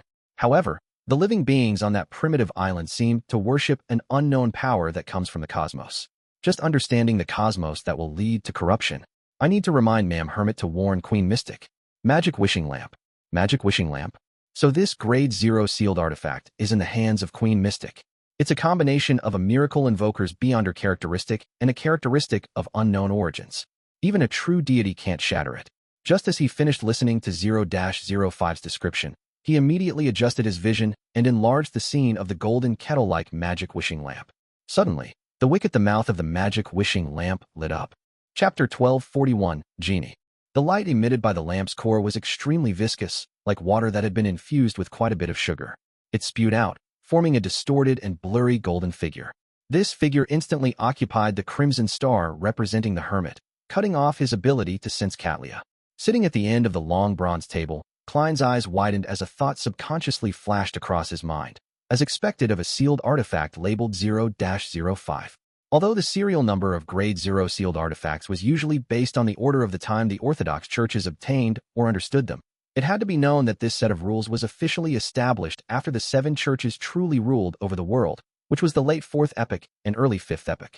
Back then, most grade 0 sealed artifacts had already appeared, and they had been learned of or obtained by the Orthodox Churches.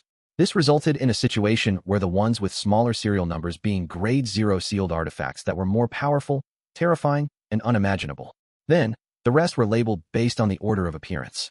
In addition, although it wasn't wrong to say that an item was more powerful the more ancient it was, for an item from the first epoch that the ancient gods were unable to affect, it definitely meant that even deities didn't fully comprehend their secrets. This way, the smaller the number was, the more terrifying the grade 0 sealed artifact was. Of course, based on this rule, the grade 0 sealed artifacts with higher serial numbers weren't necessarily worse than the first 10. Perhaps it was simply because they were discovered or obtained by the church at a later date. Without any numbers left for them, they could only be serialized. Just as a thought flashed through his mind, the golden figure's gaze pierced through the crimson star representing the hermit and towards the ancient palace above the gray fog. Following that, his voice echoed in an unusually magnificent manner. Long time no see. Long time no see. Long time no see. He knows the former owner of Sapphira Castle, the celestial worthy of heaven and earth for blessings? No, it should be him, a genie who claims to be eternal. He can actually use Ma'am Hermit's prayer to directly talk to me. A thought flashed through Klein's mind as he tensed up. Based on his experience over the recent years, as well as his ability as a clown, his body suddenly relaxed, and he leisurely leaned back into his chair. Following that, Klein replied, He didn't give an affirmative answer, nor did he deny that he was a fake. He only showed a look of contempt and wore a supercilious look. The blurry golden figure harumphed. You've actually been weakened so much. It's no wonder that I haven't heard of your honorific name in the past few millennia. Honorific name. Weak. He really knows the former owner of Sapphira Castle. Is that an existence who was active during the first epoch? Amidst his thoughts, Klein smiled and said, What you see might not be the truth. Haha. The twisted and blurry golden figure laughed and said, You're still your usual self, always trying to scam others, but the condition of Sapphira Castle cannot fool me. Under normal circumstances, there's no way for me to pass through the outer layers of protection to communicate with you. How do you know that I didn't do it on purpose? Klein asked in a relaxed manner. There's no point in lying to me. The distorted, blurry golden genie immediately replied. Why do I feel like the victim of fraud is saying that I'm penniless, to the point of having sold my kidney? Back then, what did the previous owner of Sapphira Castle, the one suspected to be the celestial worthy of heaven and earth for blessings, do to the genie?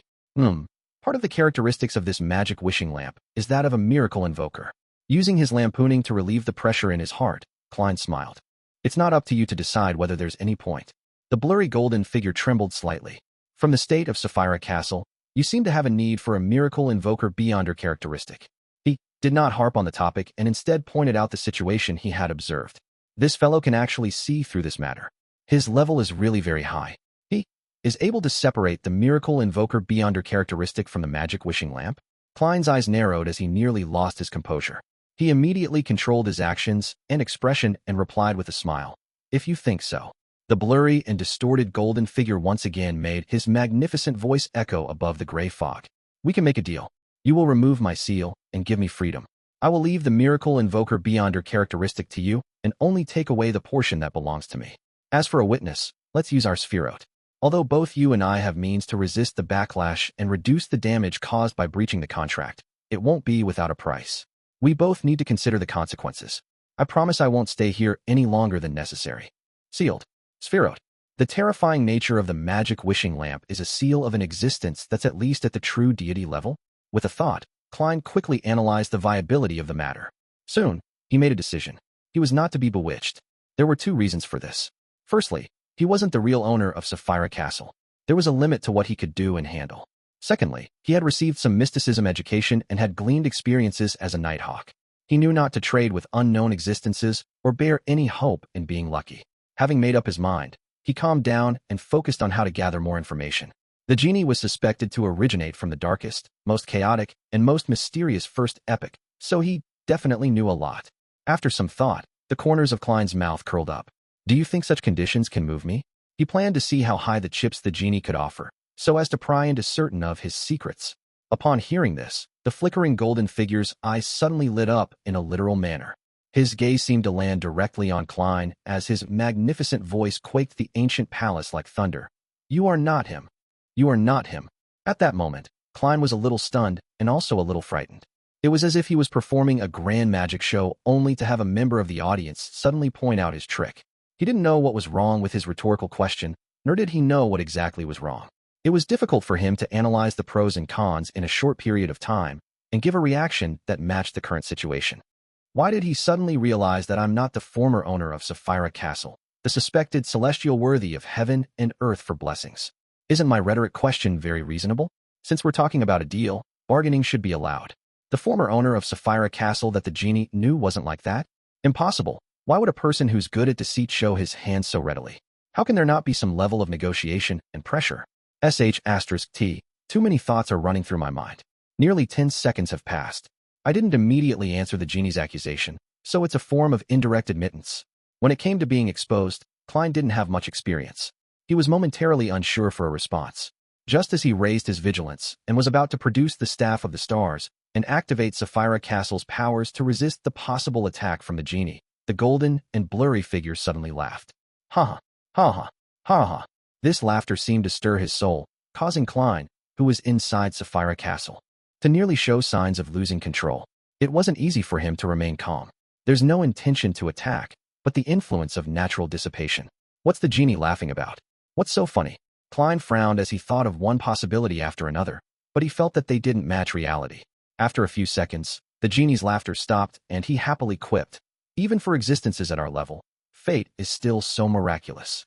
Regardless of who you are, the deal I proposed is still on the table. As long as you remove the seal and release me, I will return to the cosmos with the portion that belongs to me. As for the rest, I will leave the miracle invoker beyond your characteristic to you. In addition, I will grant you 3 wishes. How's that? Isn't that enough? Cosmos. When Klein heard that, his eyelids twitched as he sharply sensed danger. This was a warning from his spiritual intuition. He had originally thought that he could pretend to agree and obtain more information before using Sapphire Castle to go back on his promise. But now he suddenly felt that he could not make the promise. Hence, Klein decisively said, leave. As he spoke, he cut off the connection between himself and the crimson star representing the hermit. The blurry and distorted golden figure suddenly expanded and dissipated, leaving only his voice echoing. You will eventually agree. Only when the world above the gray fog had its calm completely restored did Klein slowly let out a breath and silently mutter to himself. The Genie is a powerful creature from the cosmos. Was it sealed within the magical wishing lamp in the first epoch or earlier? The person who sealed him might be the previous owner of Sapphire Castle, the existence suspected to be the celestial worthy of heaven and earth for blessings. This can be inferred from the ingredients used to form the magic wishing lamps beyond her characteristics. So, That's how the genie sensed that I wasn't the previous owner of Sapphire Castle when he questioned me. But I did consider this point, so my question wasn't logically unsound. Unless, back then, the former owner of Sapphire Castle and the genie had come to some sort of tacit understanding or had some secret. The bulk of the genie's powers likely can extend out of the seal, but he can use the beyonder characteristic that forms the seal. The unique characteristic of granting wishes is likely from the miracle invoker characteristic. Then, the genie uses his level to magnify it. Amidst his thoughts, Klein raised his head to look at the crimson star representing the hermit. He discovered that Katlia didn't notice anything unusual with the magic wishing lamp. Phew! Klein formed a stream of light that contained his warnings and threw it into the crimson star. Chapter 1242, The Baffling Actions of the Human. The primitive island that the Emperor found by chance. The creatures on the island worship an unknown power that comes from the cosmos. Without reaching the level of an angel, just knowledge of it will result in corruption from the cosmos. Try not to make a wish to the genie, nor bring it to that primitive island. Katlia finally received feedback from Mr. Fool as she heaved a sigh of relief, even more worried about the Queen's quest. She turned her head to look at the unresponsive magic wishing lamp and quickly put it away. Then, she spread out a letter, picked up a fountain pen, and paraphrased the information she had just received, hoping that Queen Mystic Bernadette would take it seriously. In a dilapidated apartment in Backland, a man with a full beard was sitting on a chair with his hands cuffed behind him. Zhou, who had become a middle-ranking MI9 member through her own capabilities, stood in front of the man, with a triangular blade in hand, and her two subordinates flanking her. We already have enough witnesses and evidence to prove that you're one of the main organizers of the protest. If you wish to reduce your punishment, answer my questions honestly. Before Zhou could say a word, the bearded man felt an extremely powerful suppressive force. When she finished speaking, even his mind began to tremble. It was as though bolts of electricity were generated and a pain and numbness that couldn't be perceived could explode at any moment. The bearded man suppressed the fear and weakness in his heart and said, "No one instigated me. I just did what I wanted to do. Don't you all know? The entirety of Backland has become a gunpowder keg. Even a tiny spark can set off the entire city. And there are countless sparks like me who are willing to take the risk. Those darn nobles and merchants hoarded so much food, while there are already people in East Borough who are starving to death. You can do whatever you want to do to me. I've never believed in their promises. The reason why we agreed to end the protest was because everyone had received a lot of food." Zhou was about to ask further when she suddenly turned her head to listen to the commotion in the distance. Sounds of rumbling could be heard from somewhere. It was deep, hoarse, and layered. Has the Fasak, Intis, or Phaenopotter army broken through our defenses and begun to attack Backland's defenses? Zhou's expression instantly turned solemn. Back in the forsaken land of the gods, after Klein returned to the real world, he immediately attempted to reach out his hand to see if he could pull out the magic wishing lamp from the fog of history. Soon, he confirmed that he couldn't summon sealed artifact 0-05. Indeed, it involves a uniqueness, or should I say, Sapphira? In short, the genie is indeed a high-ranking existence that was sealed. At the very least, he is a king of angels. There's no way to make use of him. Klein let out a breath and turned his attention back to the hunt of dark demonic wolf Kotur. He had made a lot of preparations during this period of time, and he ran through and confirmed the plan above the gray fog. However, he was in no hurry to take action. He spent quite a bit of time checking the loopholes and mending the imperfections. 2 to 3 days later, it was dark and silent in the wilderness. Wearing a silk top hat and a long black trench coat, Klein held a lantern that emitted a faint yellow glow. With a solemn expression, he reached out his right hand and grabbed at the air. At that moment, a bolt of lightning streaked across the world, illuminating it. Following that, he dragged out a figure. It was him holding the illusory staff of the stars and a lantern. Right on the heels of that, his true body entered the fog of history as he dashed to a time before the first epoch. He had inside the old stacked cities. His historical void projection suddenly came alive as an area that he had been exploring recently had surfaced in his mind. He used the power of the staff of the stars to directly move to it. This was a huge distance away from where his actual body was. Even if there was a problem with the projection, no one would be able to lock onto the exact location of where his true body was when he returned to reality. Surveying the area, he took in the dried riverbed and a boulder that stood deep in the darkness like a monster. He no longer maintained his staff of the stars' historical projection, letting it quickly fade away and disappear with a shake of his right hand. After doing all of this, he walked to the boulder, put down the lantern, and began chanting an honorific name in Jotun, the Dark Lord that exists alongside history, the embodiment of countless miracles, the God of Wishes. This was the dark demonic wolf's honorific name that he had obtained from the Evernight goddess. Although the mythical creature might not be using it anymore, or had perhaps changed it a long time ago, it was undoubtedly referring to him when it came to mysticism. Deep within a mountain range, in an ancient castle, giants, elves, humans, and vampires each held a role as gardeners, chefs, servants, and guards. They all had different expressions and would whisper to each other when they met, making them appear lively and intelligent. However, once they returned to their rooms, they would immediately turn dull. Their eyes would no longer move as their bodies floated up and hung from the ceiling. In the depths of the castle, in a hall where only lightning could light it up from outside the window, a huge figure lay quietly in the darkness. Its body was like a tiny mountain that was covered in dark short fur. Its pitch-black pupils covered at least 3/4 of its eyes, and at its forehead was a tuft of grayish-white fur. Its head resembled a magnified, twisted feral wolf. This was none other than the god of wishes, dark demonic wolf Kotar. Suddenly, this demonic wolf, which was more exaggerated than an ordinary giant, raised his head.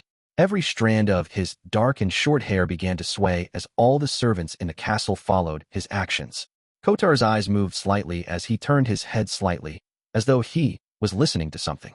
In the next second, he opened his mouth and let out a soundless roar and summoned another him. As soon as this dark demonic wolf appeared, Kotar's body leaped into the grayish-white fog as he dashed to a certain historical spot of light in the second epoch. This was a piece of secret history that he knew. In the real world, the dark demonic wolf's historical void projection made a wish in a tongue-twisting language. Then, with a flash of his figure, he directly moved to a mountain near the northern city of Noise. After making the necessary preparations, the god of wishes allowed a strand of dark, short hair to fall off, turning into an illusory worm of spirit that expanded into the corresponding prayer point of light. With its help, Kotar saw who was praying to him. It was a young man wearing a strange hat and strange clothes. He stood beside a glass lantern and softly chanted the honorific name of the god of wishes. The dark demonic wolf's huge, pitch-black pupils turned and saw that the young man was covered in a layer of grayish-white fog. There were some things that could not be seen clearly in the fog. As a sequence 2 angel of the seer pathway, this mythical creature could clearly sense that the fog was similar to the fog of history. It could sense a strong attraction force from something in the fog. Sapphira Castle? Having heard some matters from the ancient god, Phlegria, the king of demonic wolves, he instantly had a guess. Under this premise, he had many thoughts regarding the young man. Using Sapphira Castle to attract me and make me attack him on my own accord, and then confirming my location? This is a bait. Indeed, he's just a historical void projection. It's unknown which time fragment his true body is hiding in. It's unknown where the ambusher is hiding. Previously, Sapphira Castle clearly had an anomaly. I controlled myself and didn't attempt to search for the corresponding region or the clues that might be left behind. Why do they think I will fall for it? It's just an attempt, switching to another when it doesn't work? Or is there something wrong with this prayer? I've lived for thousands of years. After experiencing so many things, what kind of situation have I not seen? The best solution now is to ignore him and not spy on him. I'll just remember him. The dark demonic wolf quickly made a decision and planned to observe for a while longer before destroying that prayer point of light. At this moment, he saw the young man open his mouth again. The sun that is eternal. You are an inextinguishable light. You are the embodiment of order. The dark demonic wolf was somewhat puzzled as to what the young man was trying to do.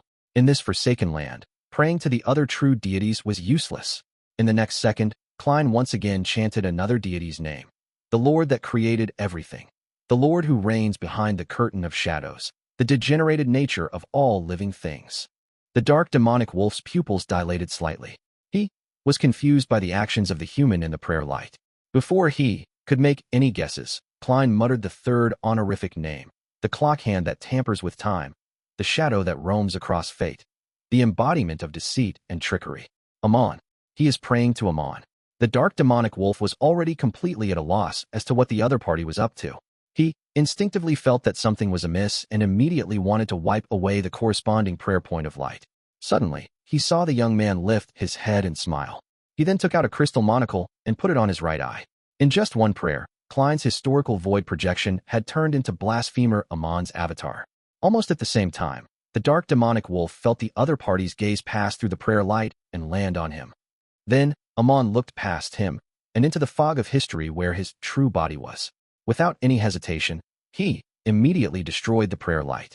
As for his true body, he dispelled the gaze and removed the maintenance of the historical projection. In the fog of history, in the stacked city of old, Klein suddenly stood up. A scene surfaced in his mind.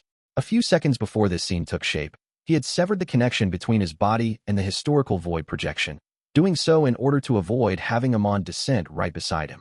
The baffling actions that he had previously done were mainly to confuse the dark demonic wolf. He wanted him to continue observing after realizing that the supplicant wasn't the true body. This made him increase the time he spied on Sapphira Castle. In the end, he prayed to Amon, using the possible descent and influence of the god of deceit to hide the tracks of Sapphira Castle's reverse corruption of the dark demonic wolf. If Amon hadn't responded and merely watched by the sidelines, Klein would use the monocle he had prepared to deceive the dark demonic wolf. Chapter 1243. Hectic but not confused. Deep within a mountain range, in the ancient castle, as soon as dark demonic wolf Kotar returned from the fog of history, he instinctively removed all connections with the outside world. He was prepared to abandon this place and move elsewhere. Although he still hadn't figured out what had happened, with an accident already happening, his experience told him that he couldn't take any chances at all.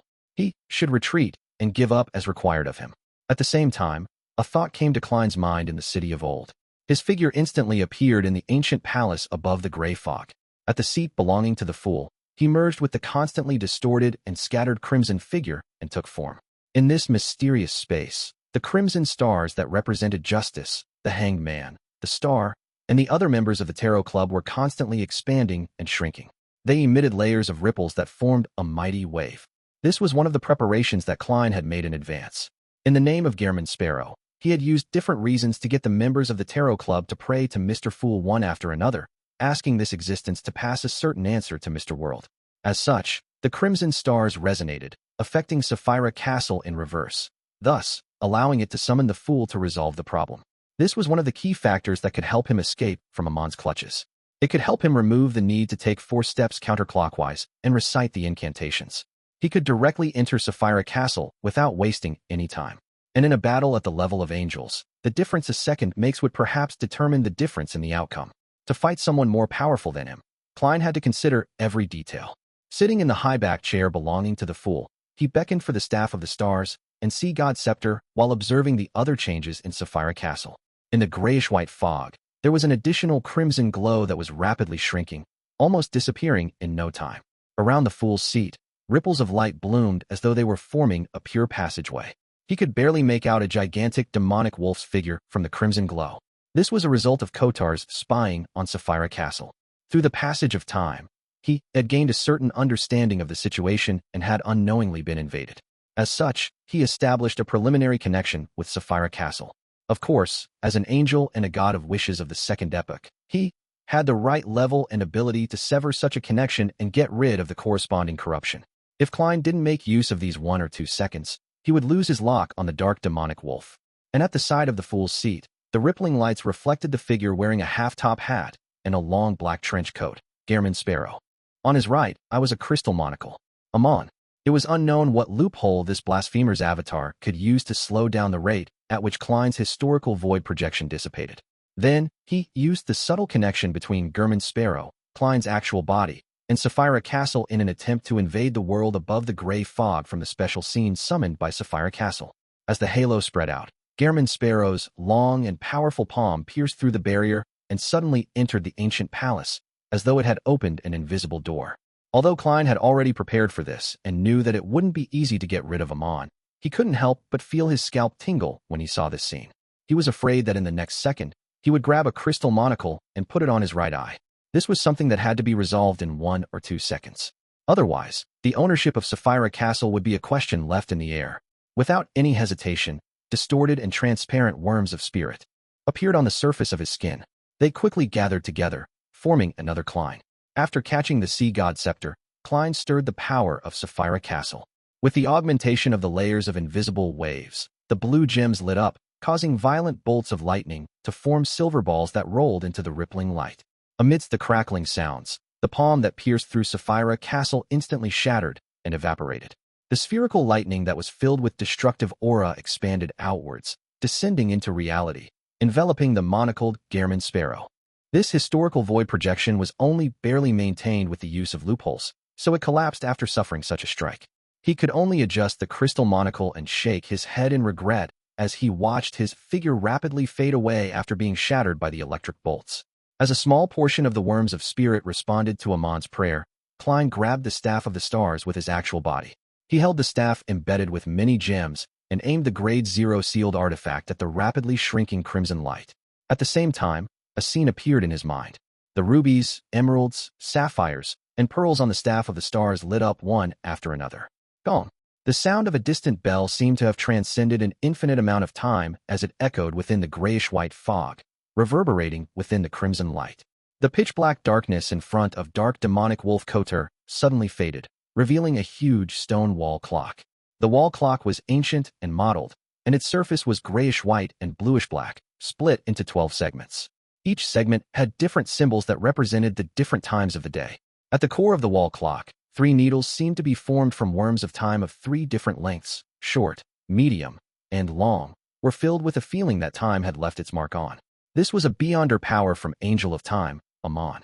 Using the Staff of the Stars, Klein had made it appear again. Normally speaking, a beyonder power at this level wasn't something that could be understood by just witnessing once or twice.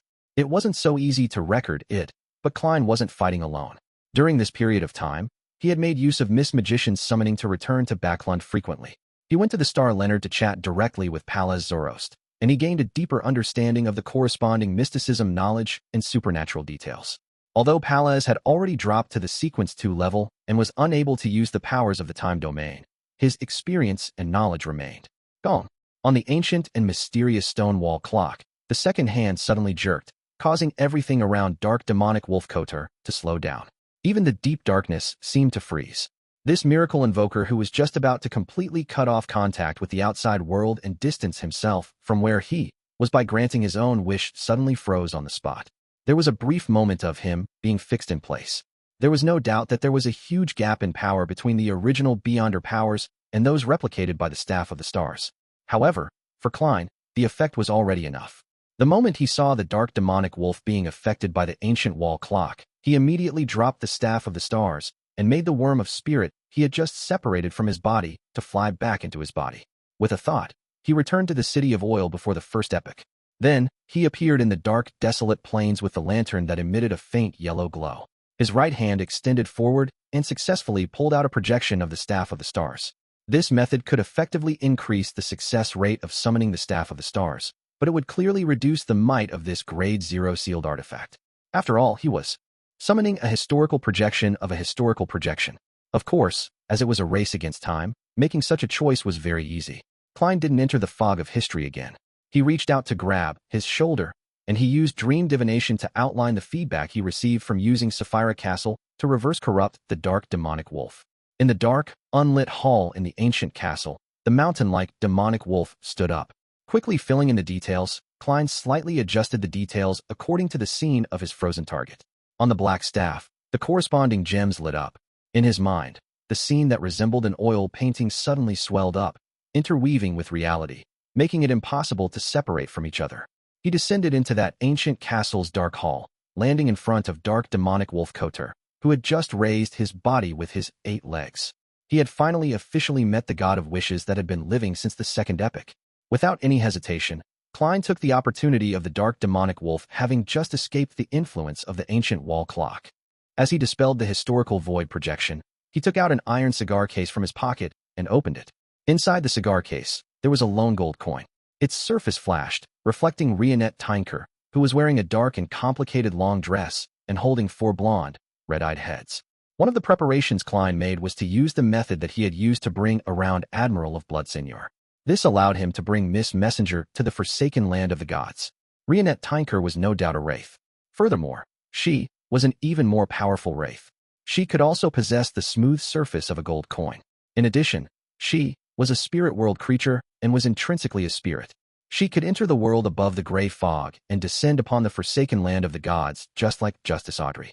Based on this condition, in order to not expose the secret within Sapphire Castle and not expose the fool's true identity, he first made Miss Messenger possess the gold coin before using the iron cigar case to seal it.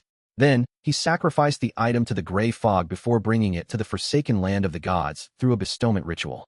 Of course, the prerequisite for these actions was that Klein had the level and strength of a Sequence 2 angel in Sapphire Castle. Even if something went wrong with Rionette Tinker, he could still handle it. As for Rionette Tinker, She happily agreed to this matter because Gearman Sparrow had just helped her retrieve a portion of her body. Silently, Miss Messenger left the gold coin and occupied the pitch-black pupil of the dark demonic wolf's eyes. Wraith's Possession. Chapter 1244 Wish. Just as Rionette Tinker's figure appeared in dark demonic wolf Couture's pupils, she left the window to the heart and began expanding back to her original size. This meant that her Wraith's Possession attempt had failed. The dark demonic wolf's body rapidly shrunk and thinned as he madly absorbed the light around him, becoming a translucent black velvet curtain. This was an item that Klein had seen via dream divination. It was ejected from the grayish-white fog and had landed in the hands of the dark demonic wolf. It was suspected to contain the sequence one attendant of mysteries beyond her characteristic of the seer pathway.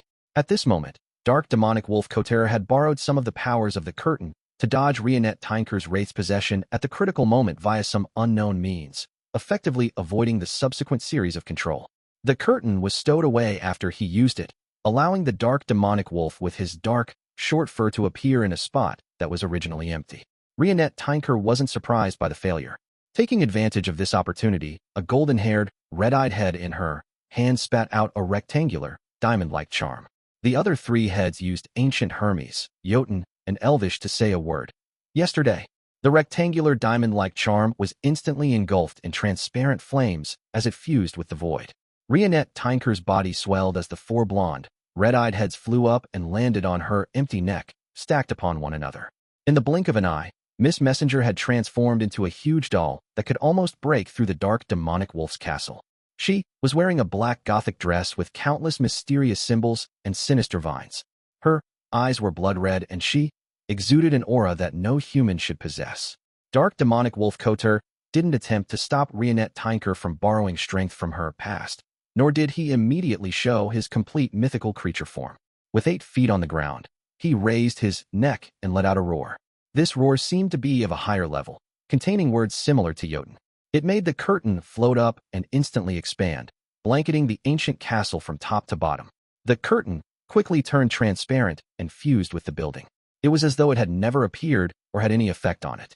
However, Klein's spiritual intuition told him that this place was already isolated from the outside world. If he wanted to leave, he had to first break the invisible barrier. In other words, that curtain made the dark demonic wolf's castle become an independent kingdom. This was the embryonic form of a divine kingdom. Klein, who had just failed and planned on continuing to summon angels to help him, had a spark of inspiration. He instantly changed his mind, reaching into the void and dragging out another him. It was Gearman Sparrow, one who was holding a historical projection of the Staff of the Stars. Right on the heels of that, Klein controlled his historical projection to turn him into his marionette and transfer some worms of spirit over. While he was busy with these matters, Rionette Tinker had already recovered to her peak condition. Her bright red eyes reflected the 8-legged demonic wolf. With a faint flash, the dark demonic wolf turned into a white goat. However, outside the dark hall, a giant holding a broom suddenly trembled and transformed into a demonic wolf with a tuft of gray hair on its forehead. At the moment when the curse was cast on him, a miracle invoker, he had swapped places with his marionette. He opened his mouth once again and let out a roar. This roar also contained words that mostly resembled the source of Jotun, describing a beautiful wish. I wish for all godhood here to dissipate. In the next second, as the god of wishes, the dark demonic wolf granted his wish. Klein immediately felt his godhood being repressed. The beyonder powers that stemmed from Scholar of Yore and Bizarro Sorcerer could no longer be used. Fortunately, the historical projection was maintained with spirituality. As long as the summoning was successful, it wouldn't be dispelled by the dark demonic wolf's wish. Similarly, as Klein had already turned his historical projection into a marionette and transferred a number of worms of spirit over, he could still swap locations with his projection. Apart from him, Rionette Tinker and Dark Demonic Wolf were also affected by the wish that had been granted. Their beyonder powers above Sequence 5 had vanished into thin air, making it difficult to use them. Of course, be it the demonic wolf marionette that had turned into a goat, or the gigantic doll-like Rionette Tinker, there was no change in their form. What existed was reasonable, so it couldn't be eliminated by the power of wishes. After making this wish, the dark demonic wolf arched his back and bent his body slightly. It looked like he was about to engage in a battle with Klein and Rionette Tinker. At that moment, his mountain-like body was about the size of the castle-like doll. He looked down coldly at Klein, capable of crushing him with a single swipe of his claw. In addition, the castle had many marionettes rushing over. They consisted of giants, elves, vampires, humans, and deformed monsters. Only a number of them were at sequence 5, but now, they had Kotar's worms of spirit in their bodies. In other words, in this special environment, all of them were at sequence 5. After the dissipation of godhood, in this independent kingdom, dark demonic wolf Kotar's advantage became obvious. More than 100 sequence 5s were besieging 2 sequence 5s. Furthermore, the dark demonic wolf was itself a mutant. Even if he couldn't reveal any godhood, his massive size and terrifying strength made him adept at combat. He wasn't on the same level as a weak human like marionettist Klein. At this moment, the body of Rionette Tynker, who was dressed in a black Gothic dress that twined with sinister vines, suddenly turned incorporeal. First, she reflected on a floor-to-ceiling window. Then it jumped into the pitch-black pupils of the dark demonic wolf. She had once again attempted Wraith's possession. However, dark demonic wolf Kotar swapped locations with another marionette in a timely fashion, preventing Rionette Tynker from successfully possessing his body. Rionette Tynker wasn't discouraged as she continued using mediums such as glass windows, chandeliers, and eyeballs to jump through the different marionettes in pursuit of the real dark demonic wolf. As for the dark demonic wolf, he relied on his numerous marionettes and had the advantage of copious numbers of worms of spirit. He swapped between different marionettes without any pause to avoid being forcibly possessed by the ancient bane. Amidst the two angels' silent conflict, a large number of the dark demonic wolf's marionettes had surrounded the two Kleins. Beyond her powers like a vampire's abyss shackles, a giant's hurricane of light, an elf's wind binding, and a human's psychic piercing and holy light summoning inundated their targets. They controlled, weakened, attacked, and purified Klein, acting with great rapport.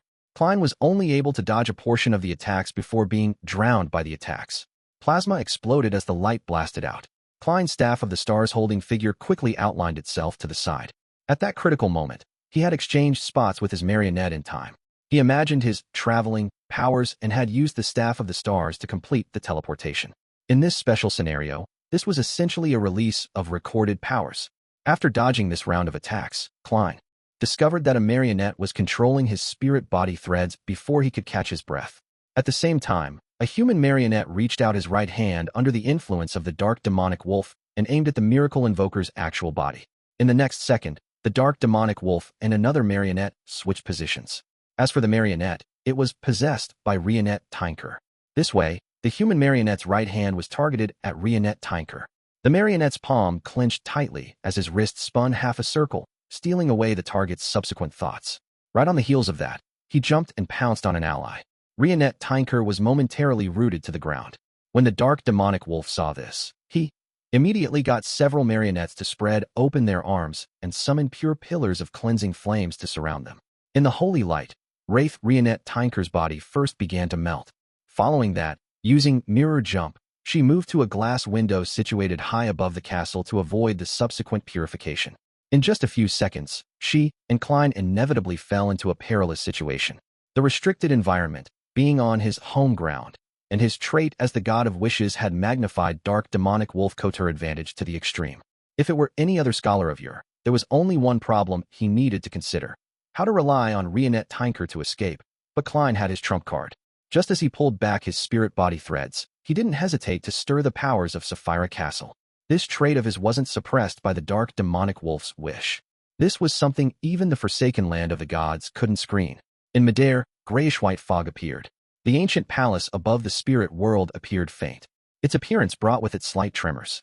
A certain power followed the connection and shook the demonic wolf's castle, causing the translucent black velvet curtain to jolt out of place a little, allowing the independent kingdom to intersect with reality. Seizing this opportunity, Klein opened his mouth and shouted out a name in Jotun: Leotaro. Boom, boom, boom. Thousands of thick silver lightning bolts descended from the sky, smiting dark demonic wolf Kotar's castle.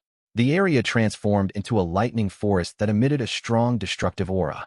Chapter 1245. Help available even without summoning help. Boom, boom, boom. The bolts of silver lightning that were as thick as an anaconda struck the translucent black velvet curtain. It shook violently as it distorted. Taking advantage of this opening, Rionette Tynker's figure, which was reflected on the castle's glass, jumped back into Klein's pocket and returned to the surface of the gold coin in the iron cigar case. The prepared Klein raised his right arm and calmly aimed the staff of the stars at the floor tiles in the hall. A scene surfaced in his mind. It represented one of the beyonder powers of a druid. The ground beneath his feet instantly softened, turning into a marsh. It made his body sink like it had fallen into a sea. Underground slink.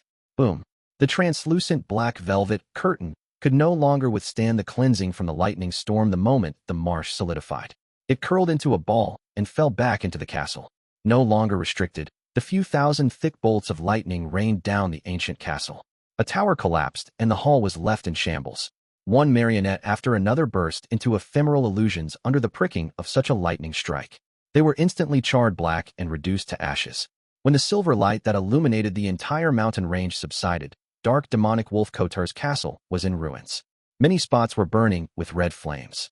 Klein immediately emerged from the bottom of a deep pit and saw that the demonic wolf, covered in dark and short fur, had performed the same action. Relying on the 3 druids among his marionettes, he had successfully hidden underground to avoid the lightning bombardment. And at that moment, the independent kingdom created by the curtain had completely disintegrated. However, the dark demonic wolf's wish hadn't completely expired. The return of godhood still needed some time. Without any hesitation, both parties engaged in another intense battle. Kotar allowed the crinkled curtain to fly up and drape him, so as to prevent the wraith's possession. After all, there were only 3 of his marionettes left. Of course, this way, he could no longer swap locations with his marionettes. At the same time, Rionette Tinker left the gold coin in Klein's pocket and floated towards the 8-legged demonic wolf. She had given up on the idea of possession as her arms suddenly swelled. A few strands of gray hair grew from the back of her hand, and her nails became long, sharp, and firm. Werewolf transformation. This doll-like baneful entity became a huge werewolf. She kept moving at high speeds, waving her sharp claws as she engaged in an intense battle with the hill-like dark demonic wolf. Amidst the clashing sounds, Klein was attacked by Kotar's 3 remaining marionettes. One of them raised his head and roared, causing brown short hair to tear through his clothes. In an instant, he transformed into a terrifying giant bear that was twice the height of a person. One crouched down, pressing his palms against the ground, while the other raised his right hand and yanked his hair. At that moment, a crimson flame surged out of Klein's clothes, instantly devouring him. His figure appeared in a sea of flames to the side. Then, he jumped out, raised his staff, and charged straight at the huge brown bear. And at the spot where he was originally standing, dark green mutated vines pierced through the ground and grew wildly, stirring the remnant flames in the middle. Tap, tap, tap. The huge brown bear didn't back down. With heavy strides, it rushed towards Klein like a high-speed steam locomotive. It spread open its arms, trying to give him a passionate hug that could crush all his bones and squeeze all his chest muscles together. Tap, tap, tap. As his black trench coat flailed to his back, Klein didn't retreat. He was about to collide with the huge brown bear. Suddenly, he kicked his left foot and twisted his waist. He forcefully jumped up and flew past the brown bear diagonally. Thud! As the two crossed each other, Klein swung his black staff down and ruthlessly struck the brown bear's shoulder. Normally, such an attack wouldn't have been able to hurt the thick hide of the brown bear. However, with the Staff of the Stars, the physical attack would lead to random abnormal changes or strange effects. Of course, under the God of Wishes' suppression, these changes and effects wouldn't exceed that of a sequence 4 beyonder power. Thud! As the sound of the staff's strike reverberated, the huge brown bear's shoulder tore open diagonally from its shoulder. The bottom half of its torso teleported more than 10 meters away while the remaining portion remained in place. The brown bear's internal organs and blood gushed to the ground in a rather shocking scene. However, the brown bear wasn't dead yet. Its 2 halves were squirming as it struggled to stabilize his center of mass and continued attacking. As a marionette, he had long died. Such damage was nothing. At this moment, Klein had already jumped behind the brown bear, his feet stepping on the ground. Another wave of scarlet flames surged out, drowning his figure. A flame that was about to be extinguished rose up as Klein leaped out and arrived close to the marionette, which had both hands on the ground. With his silk top hat, he ran past the marionette without turning his head as he swung the staff to the side. Thud! The marionette's body burst into golden flames as his figure instantly vanished. A flame surged into the sky as the marionette jumped down. However, the golden flames didn't extinguish, quickly burning him to ashes. Without even looking over, Klein had already rushed in front of the marionette that was yanking his hair. The marionette immediately threw out the hair in his hand. These strands of hair began to burn as they emitted black gases, sounding alarms to Klein's spirituality senses. Poison. An unknown poison. With a creak, he forcefully stopped using his ability as a clown. Using the inertia of his body, he extended his black staff. All sorts of thoughts rapidly reformed in his mind, quickly forming a scene. Before this operation, Klein had requested Miss Justice's help to hypnotize him. It made his brain unable to form scenes when he subconsciously thought of one. There would only be a single thought resonating in his mind, and he had to take the initiative to control it to construct the scene. This allowed him to use the Staff of the Stars for a long time without being affected by the negative effects. As for the flaws of thinking in such a manner, Klein felt that it was still acceptable under predetermined conditions. Without a sound, the gems embedded in the Staff of the Stars lit up. A pure white and holy pillar of light descended from the sky, enveloping the black gas and the corresponding marionette. The poison quickly melted under the sun's burning. It was the same with the marionette. With a remnant glow still in his eyes, Klein instinctively turned around and aimed his staff at the brown bear that was split into two. Silver lightning flashed spontaneously before the separated brown bear's body finally collapsed, unable to get up again. In just a few seconds, Klein had finished off the remaining marionettes of the dark demonic wolf. After Sapphira Castle's anomaly, be it him or the God of Wishes, time became abnormally precious. No one was willing to stall for time, because it wouldn't be long before high-level existences like the true creator and angel of time Amon in the forsaken land of the gods descended. Upon seeing this, dark demonic wolf Kotur trembled violently and flung out the translucent velvet curtain. The curtain first vanished into thin air before it suddenly appeared behind Klein. Just as his spirituality was about to send a warning, it covered him and wrapped him within it. Klein's vision immediately darkened as he felt his thoughts turn sluggish. His spirit body threads were being inoculated onto the curtain, one thread at a time. He attempted using Flaming Jump, softening his bones, and using the Staff of the Stars, but he was unable to succeed in such an abnormal state. The black velvet curtain became tighter and tighter, revealing the corresponding marks of his eyes, nose, and mouth, as though it was squeezing out a brand new person. Rionette Tinker immediately jumped and appeared on the translucent curtain, purging it from Klein's body and teleporting elsewhere. The dark demonic wolf seized the opportunity and raised his neck, letting out a roar. The curtain stood up, as if it had become a cloak draped over an invisible person's body. A terrifying suction force was born, causing the spirit body threads of Rionette Tinker and Klein to uncontrollably float over. If they didn't have the corresponding Beyonder powers, their spirit body threads would have merged into the cloak in just 3 to 4 seconds, while they would become its marionettes.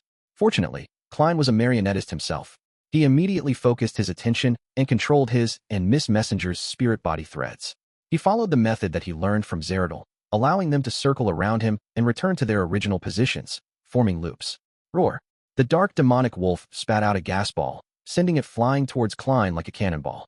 As he was focused on controlling his and Miss Messenger's spirit body threads, Klein could barely duck. Just as he was about to be struck, Rionette Tinker floated over and stood in front of him. Boom! Rionette Tinker's blonde hair scattered as the evil vines wrapped around her body broke apart. The dark demonic wolf's follow-up actions were one smooth, continuous series of actions. Taking advantage of the moment when the curtain was desperately pulling at its target's spirit body threads, he launched repeated attacks on Klein, forcing Rionette Tinker to block them. It caused the tough ancient Bane to tremble under the attack of his claws, air blobs, and flaming attacks. More and more wounds appeared, making it look like she could not last any longer.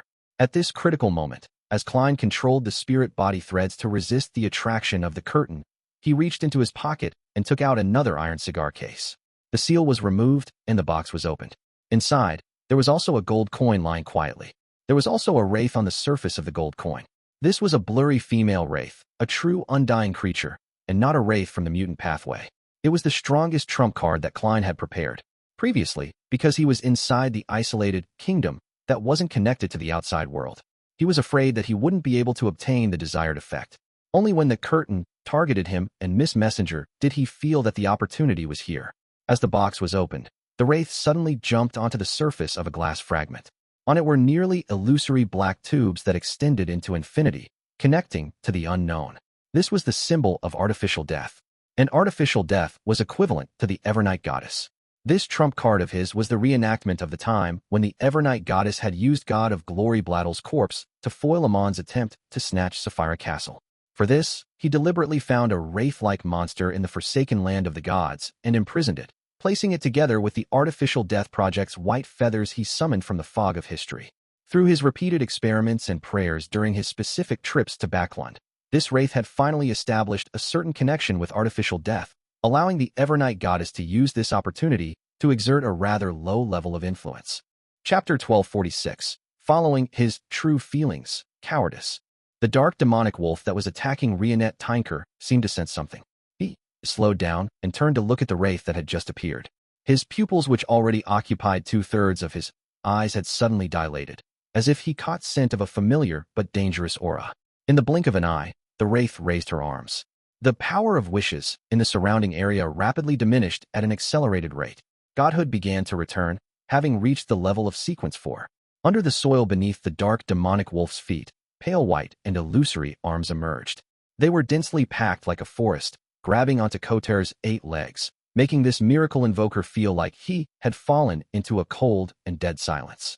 He was temporarily unable to break free. Using this opportunity, Rionette Tinker, who had turned sluggish due to her controlled spirit body threads, turned illusory as she vanished. In the pitch-black pupils of the dark demonic wolf, the blonde Miss Messenger in a dark and complicated long dress that was wrapped with vines suddenly phased into existence and completed the possession process. The actions of the god of wishes instantly stiffened, as if he had degraded from a living creature to a marionette. He attempted to influence Rionette Tinker's spirit body threads so as to resist the wraith's possession. However, from time to time, he would be interrupted by the pale white arms created by the female wraith. Success eluded him. Klein maintained the looping of their spirit body threads as he slowly raised the staff of the stars, aiming it at the black velvet curtain that had turned into a cloak. He then constructed a scene in his mind. The surrounding darkness suddenly flowed, as if it contained an unimaginable secret. Bit by bit, illusory candles lit up in such an environment, illuminating a long table laid out with flesh and blood. On the 2 sides of the long table, 3 extremely blurry figures were holding up the flesh and blood, ravenously devouring them. In the next second, the 3 figures turned their heads simultaneously and cast their gazes at the translucent black velvet curtain. The crazy suction force emitted by the curtain came to an abrupt halt as it hovered in its original spot. It was as if it had momentarily forgotten who it was, whose side it was on, and what it should do. Feast of Betrayal. Fairy Tale Magic's Feast of Betrayal. The fairy tale magic that Klein had just used was the Feast of Betrayal that originated from the hermit Catlia. Its effect was to temporarily awaken the items in the target's hands or imbue them with intelligence, allowing them to carry out betrayals. This was a sequence 4 beyond her power, so it couldn't be used under the restrictions of the power of wishes.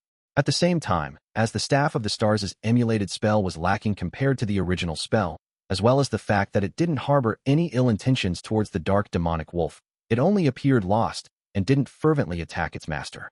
And the moment Klein extricated himself from the influence of the curtain, he immediately snapped his fingers, letting the scarlet flames drown him. In an instant, he appeared in a flame beside the dark demonic wolf wearing a half-top hat and a long black trench coat. The scarlet flames soared up, transforming into a blazing flame that allowed him to easily leap out. He arched his back slightly and raised the Staff of Stars as he dashed towards the towering demonic wolf. Tap, tap, tap. Klein ran faster and faster, as though transforming into a strong gust of wind. What welcomed him was the dark demonic wolf that barely managed to lift up his front 2 claws that had broken free of the restraints. Pa! Pa! Klein waved his black staff to his left and right, accurately hitting the 2 front claws of Koter, making them pause momentarily. At the same time, he crouched down and slid under the dark demonic wolf's 2 front claws. Amidst the howling winds, Klein turned around in midair and thrust upwards with the Staff of the Stars. With a poof, the gem-embedded black staff pierced through the dark and short-furred skin, driving deeply into the dark demonic wolf's body. A ludicrous gash tore open. Whoosh! Deep black blood with hints of red gushed out like a flood, spraying a substance with strong corrosive properties that belonged to a mythical creature at Klein. But at that moment, Klein's momentum had brought him flying under the dark demonic wolf. He was preparing to launch his second round of attacks. Suddenly, he heard an intermittent roar. This was from Wraith's possession. Due to the difficulty in moving, what dark demonic wolf Koter meant was Leoda Ro. Klein's gaze froze as the dark demonic wolf's mocking smile appeared in his mind. He wasn't the only one who could stir the remaining divine powers. He could do so, but so could dark demonic wolf Koter. Even though this miracle invoker didn't know that Wind Angel, Leodoro, had already become the Lord of Storms, he naturally knew what to do thanks to Klein's demonstration from before. Who wouldn't know how to do a simple imitation? Boom, boom, boom. Silvery white bolts of lightning smote down like gushing water from a water pipe. They rained over the ruins of the ancient castle, completely drowning all the figures. Klein didn't manage to react in time. After hearing the first half of the word, he had already used the powers of clown to forcefully twist his body around. With a stomp of his right foot, he returned under the dark demonic wolf's body. As for Rionette Tinker, she had jumped onto the gold coin in his pocket. Immediately following that, Klein genuflected and inserted the staff of the stars into the ground. Boom, boom, boom. The vast storm tore through everything in its way. By the time the terrifying lightning forest dissipated, the ancient castle that belonged to the dark demonic wolf couldn't even be considered a ruin. There were no traces of it at all, leaving only a charred crater. Within the deep pit, paper figurines were blown up as they were reduced to ashes. Without a sound, a piece of soil that shimmered with the glint of rainbow-colored glass softened. Klein's burnt hand reached out. With the dark demonic wolf suffering the brunt of the damage, he had used paper figurine substitutes and underground slink to barely survive. He could faintly smell the aroma of roasted meat exuding from his body. After returning to the ground, the tattered-clothed Klein turned his gaze and took in the battlefield situation. The remnants of the dark demonic wolf's corpse were scattered everywhere. Its flesh was charred and lifeless. The curtain was curled into a ball, having fallen to the edge of the deep crater, motionless. The power of wishes had been completely wiped out, and godhood had returned to this region. The wraith that had a connection with artificial death had been destroyed. If it were any other Beyonder, they would probably think that the dark demonic wolf had chosen an outcome of mutual destruction. But as a demigod of the seer pathway, and having enjoyed the benefits of a miracle invoker ahead of time, something else flashed across Klein's mind. What is a miracle? A miracle is to be resurrected from the dead. When the dark demonic wolf saw that the situation wasn't right, he didn't hesitate to summon divine punishment in an attempt to kill everyone. Then, he could revive somewhere nearby. I almost used up my last revival. With regards to such matters, Klein had a certain contingency plan. He immediately used a charm engraved with the Fool's patterns, and used it as a proxy for praying to Mr. Fool in front of Miss Messenger. Then, he used the summoning of Sapphira Castle that had yet to disappear to enter the world above the gray fog with a thought. He then relied on the prayer light's true vision to inspect the surroundings to seek out the resurrected dark demonic wolf. At this moment, Rionette Tinker left the gold coin in Klein's pocket and appeared beside the curtain that was curled into a ball. Her voice was slightly ethereal as she said, "It has a miracle invoker Beyonder characteristic." A miracle invoker's Beyonder characteristic? That's right. The dark demonic wolf possesses one of the 6 miracle invoker characteristics under the premise that all the attendants of mysteries are accounted for. Under normal circumstances, the remaining attendant of mysteries Beyonder characteristic also has one set of miracle invoker Beyonder characteristic.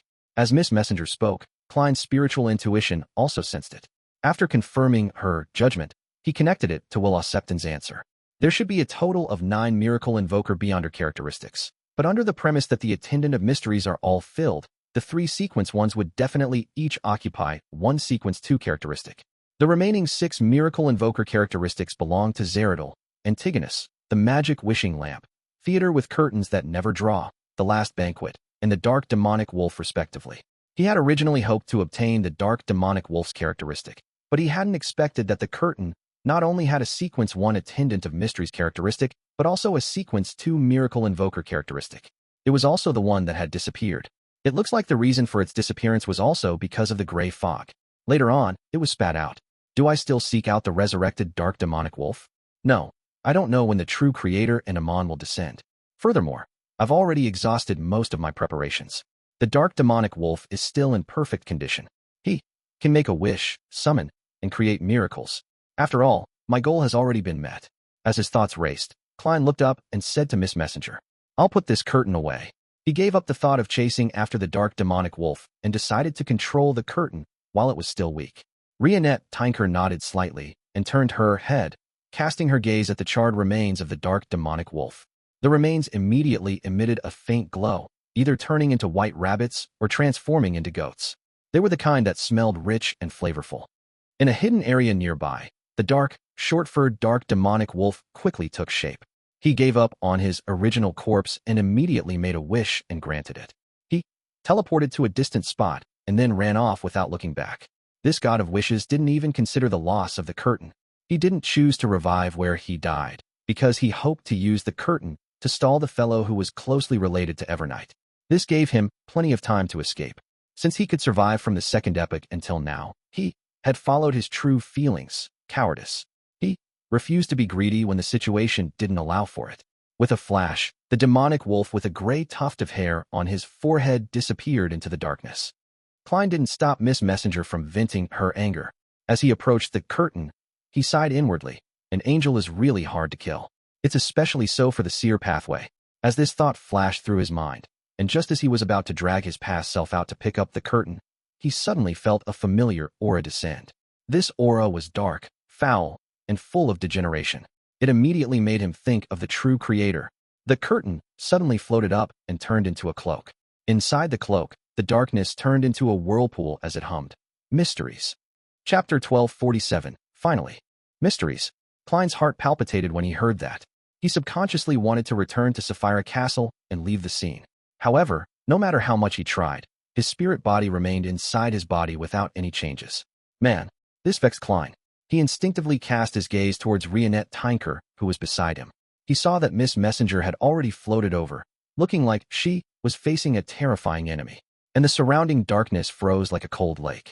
Lightning stopped streaking across the sky. Mysteries.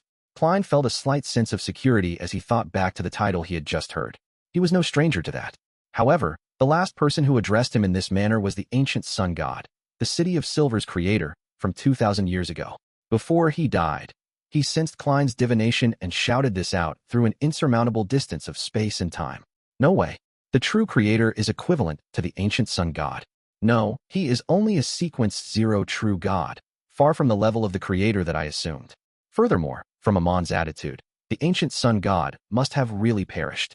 The true creator is the pitch-black infant that emerged from the ancient sun god's stomach and inherited some of the ancient sun god's characteristics and memories.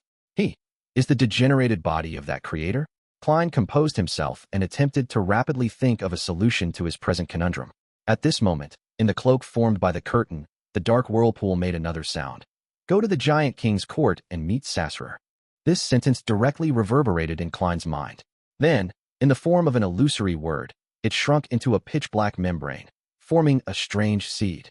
The seed immediately fell into his body and spirit body, melting inside.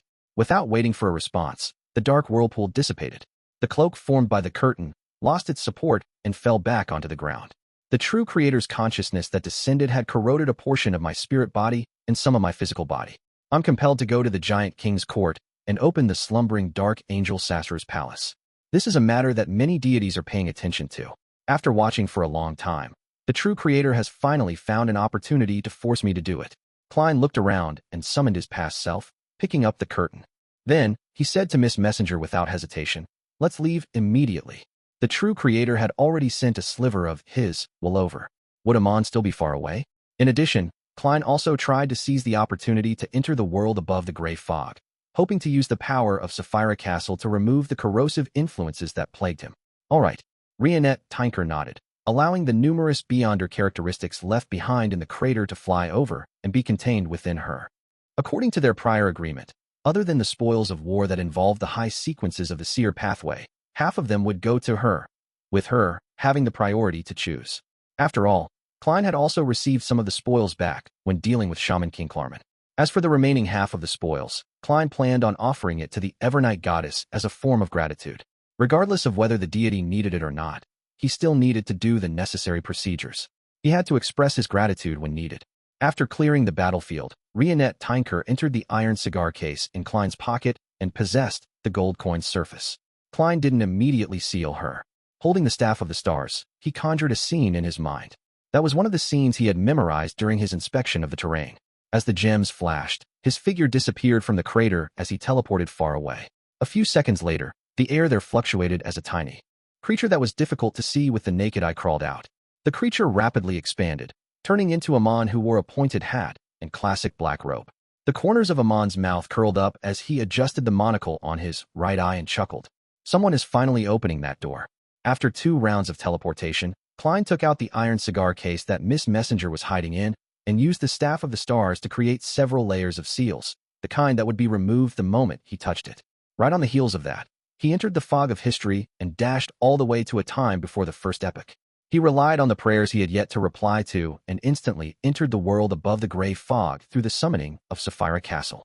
As the roars and the ravings echoed, he felt the corrosion in his spirit body gather together, curling into a ball. Despite passing through layers of cleansing effects, it managed to maintain its stability and didn't completely evaporate. Is this the power and level of a true deity? Yes, and it's a true deity who wields the domain of degeneration. Sitting in the seat belonging to the fool, Klein frowned slightly as he observed his state. The corrosion created by the true creator wasn't strong. If they were to leave the protection of Klein's spirit body, they wouldn't be able to last long above the gray fog.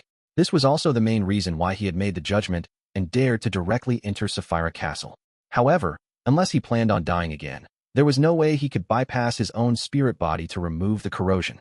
With the help of divination and other abilities, Klein quickly figured out the various effects of the corrosion. It wouldn't mutate, send a message to the true creator, or interfere with what he did. It would only continue to steer him via mystic means towards the giant king's court. It compelled Klein to open the palace where Dark Angel Sassurer was in deep sleep. It's partly in the mind, and also at the level of fate. When I become a miracle invoker and become an angel, deepening my control of Sapphire Castle, I should be able to clear this corruption. However, if I want to become a miracle invoker and become an angel, I have to go to the giant king's court and open the door to that palace, helping the city of Silver find a way to leave the forsaken land of the gods. As Klein thought, he revealed a wry smile. Fortunately, this was something he was prepared to do, and it didn't burden him further. Following that, Klein summoned the unshadowed crucifix from the fog of history, attempting to use the power of Sapphire Castle to drive it into purifying his body. Unfortunately, part of his body was also merged together with the corrosion, preventing him from completely cleansing it. This also made him truly understand how terrifying Sequence 0 was. I can't just pray to an evil god like the true creator unless I'm in a hopeless situation. Klein shook his head and returned to the real world before sacrificing the curtain above the gray fog. It does indeed contain the Beyonder characteristic of an attendant of mysteries, as well as a miracle invoker's Beyonder characteristic. There's even Scholar of Yore and Bizarro sorcerer characteristics.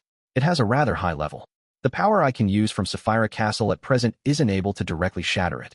However, this place seems to be at the highest level of the seer pathway, so it can effectively suppress it. Through the accumulation of time, I should be able to slowly separate it. The first to be separated should be the attendant of mysteries characteristic. The rest can be used to concoct a potion directly. It doesn't have any living characteristics. The one that was summoned just now has already disappeared. With the translucent black velvet curtain in hand, he looked at it for a while. Then, he activated Sapphire Castle and conjured a metal pot, which was boiling with invisible power. After staring at it for a few seconds, he threw the curtain into the metal pot and pressed down with layers of seals onto the pot's lid. In about 3 to 4 days, the attendant of mysteries Beyonder characteristic would separate. The supplementary ingredients could be thrown into what remained, and it would then be a miracle invoker potion, one that included the characteristics from sequence 9 to 2. Looking around, he raised his right hand and took a piece of paper from the junk pile. This was one of his other preparations. He had spent a large amount of time in advance and had failed time and time again to successfully summon 0-08. Using this quill, he wrote down what reasonable reactions Dark Demonic Wolf would have. This was to prevent the other party from reacting in unexpected ways from the very beginning, causing his plans to fail. With the cooperation of this short script, the Dark Demonic Wolf had been attracted by Klein's strange behavior. Therefore, it was very reasonable that he didn't extinguish the prayer light immediately. Similarly, without knowing how many enemies or what strength the other party had, the Dark Demonic Wolf didn't flee in a hurry. Instead, he created a complete independent kingdom, isolating it from any possible reinforcements. It was a very reasonable reaction. With a flick of his wrist, Klein burned the piece of paper. Then he hurriedly sacrificed the sealed iron cigar case to Sapphire Castle. He then responded to Miss Magician's prayer and relayed the world's message. Furs didn't dare to delay any further. She immediately got up and used her recording Beyonder powers to grab at the area ahead, dragging out Gehrman Sparrow from history. With that, Klein teleported to the empty room in a nearby hotel. He set up a ritual and brought the iron cigar case back to reality, releasing Rionette Tinker. After thanking Miss Messenger and watching her take away half of the Beyonder characteristics, he changed the ritual and began to perform a sacrifice to the Evernight goddess. At the end of the ritual, he prayed with anticipation. I pray for a hint on how to purify the corrosive influences in my body. In his opinion, at present, only an existence at the level of the Evernight goddess could deal with the corrosion provided by the true creator. If the goddess agreed to it, Klein planned to descend in a way that would allow his actual spirit to return to Backlund and receive purification. As for removing the part of his body that had been corroded, he hadn't thought of a solution yet. As he said that, a ball of darkness enveloped the altar. When the darkness vanished, All the Beyonder characteristics disappeared. Apart from that, there were no other hints. It looks like I can only rely on myself. Klein wasn't depressed. He raised his right hand and tapped his chest 4 times, drawing the crimson moon. Praise the lady. His gratitude was very sincere. After all, he had received a lot of help. After dealing with the subsequent matters, his historical projection vanished, and he returned to the forsaken land of the gods in person.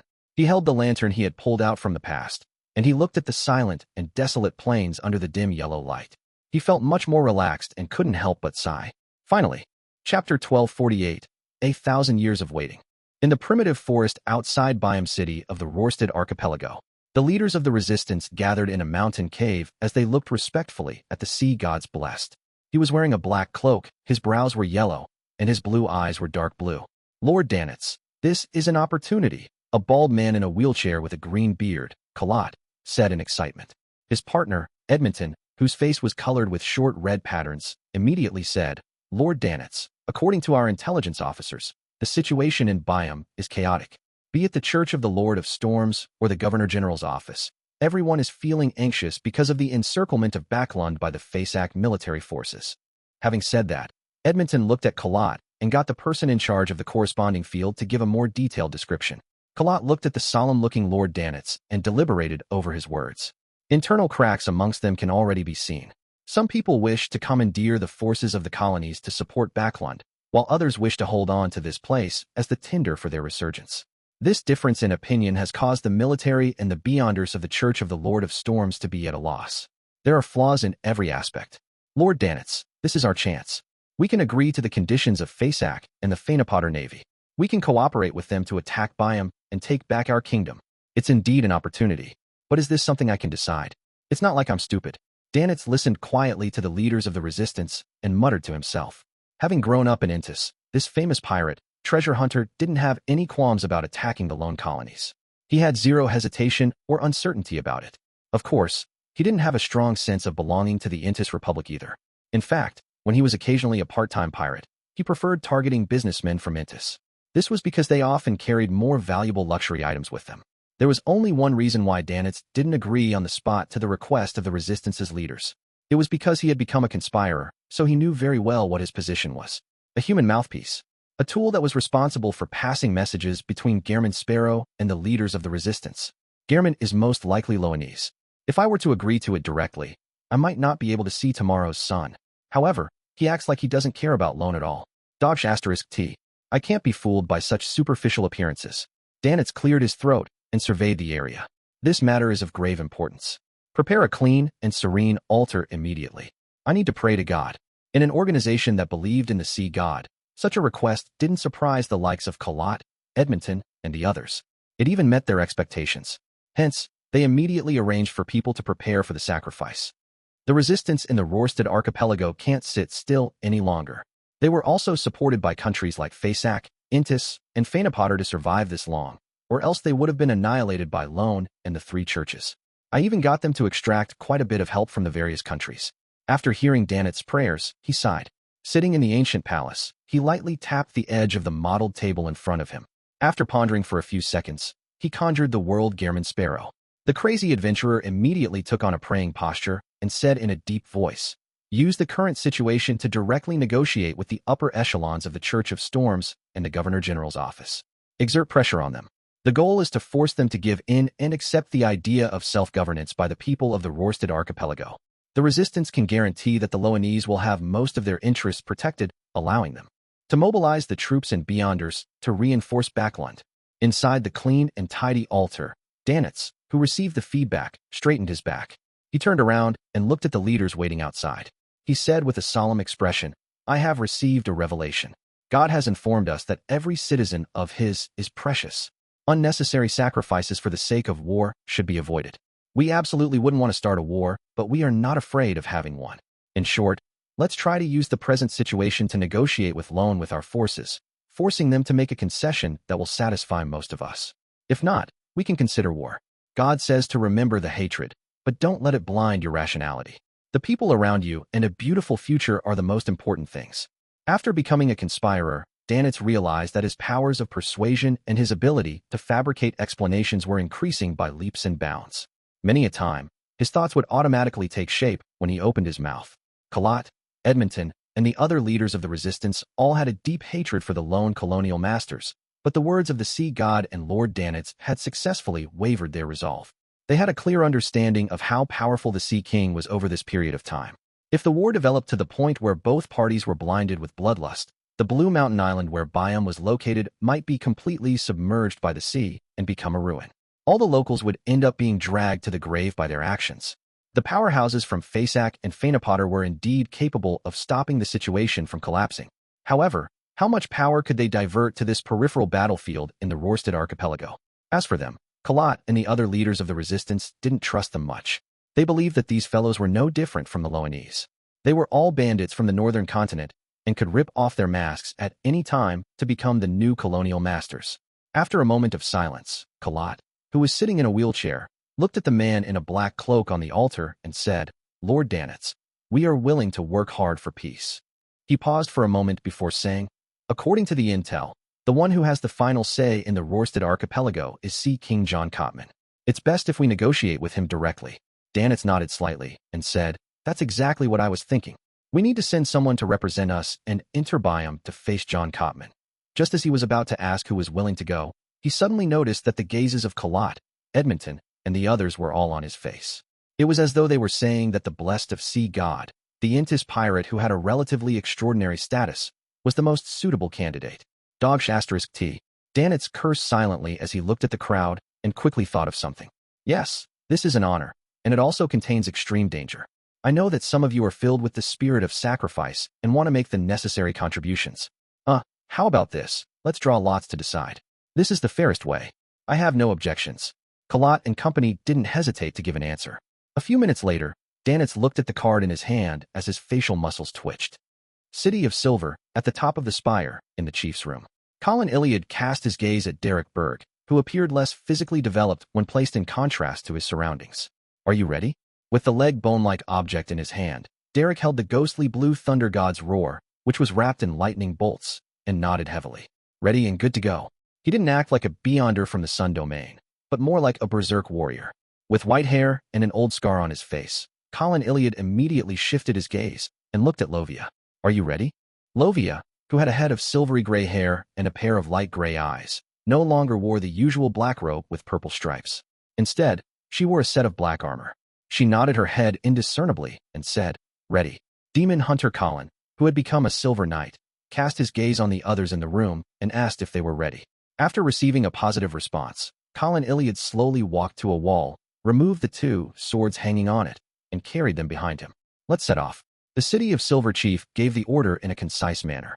The team that he led would once again head to the afternoon town camp. They would explore the giant king's court further and find a path to the real sea. Amidst the clinking sounds of metal, Lovia, Derek, and company silently followed behind the chief. They walked out of the room and down the stairs in an orderly manner. Along the way, they saw Waite Chermont and the other elders of the six-member council. They saw the City of Silver residents maintaining order in the spire. These people were either leaning on a railing or waiting at the staircase.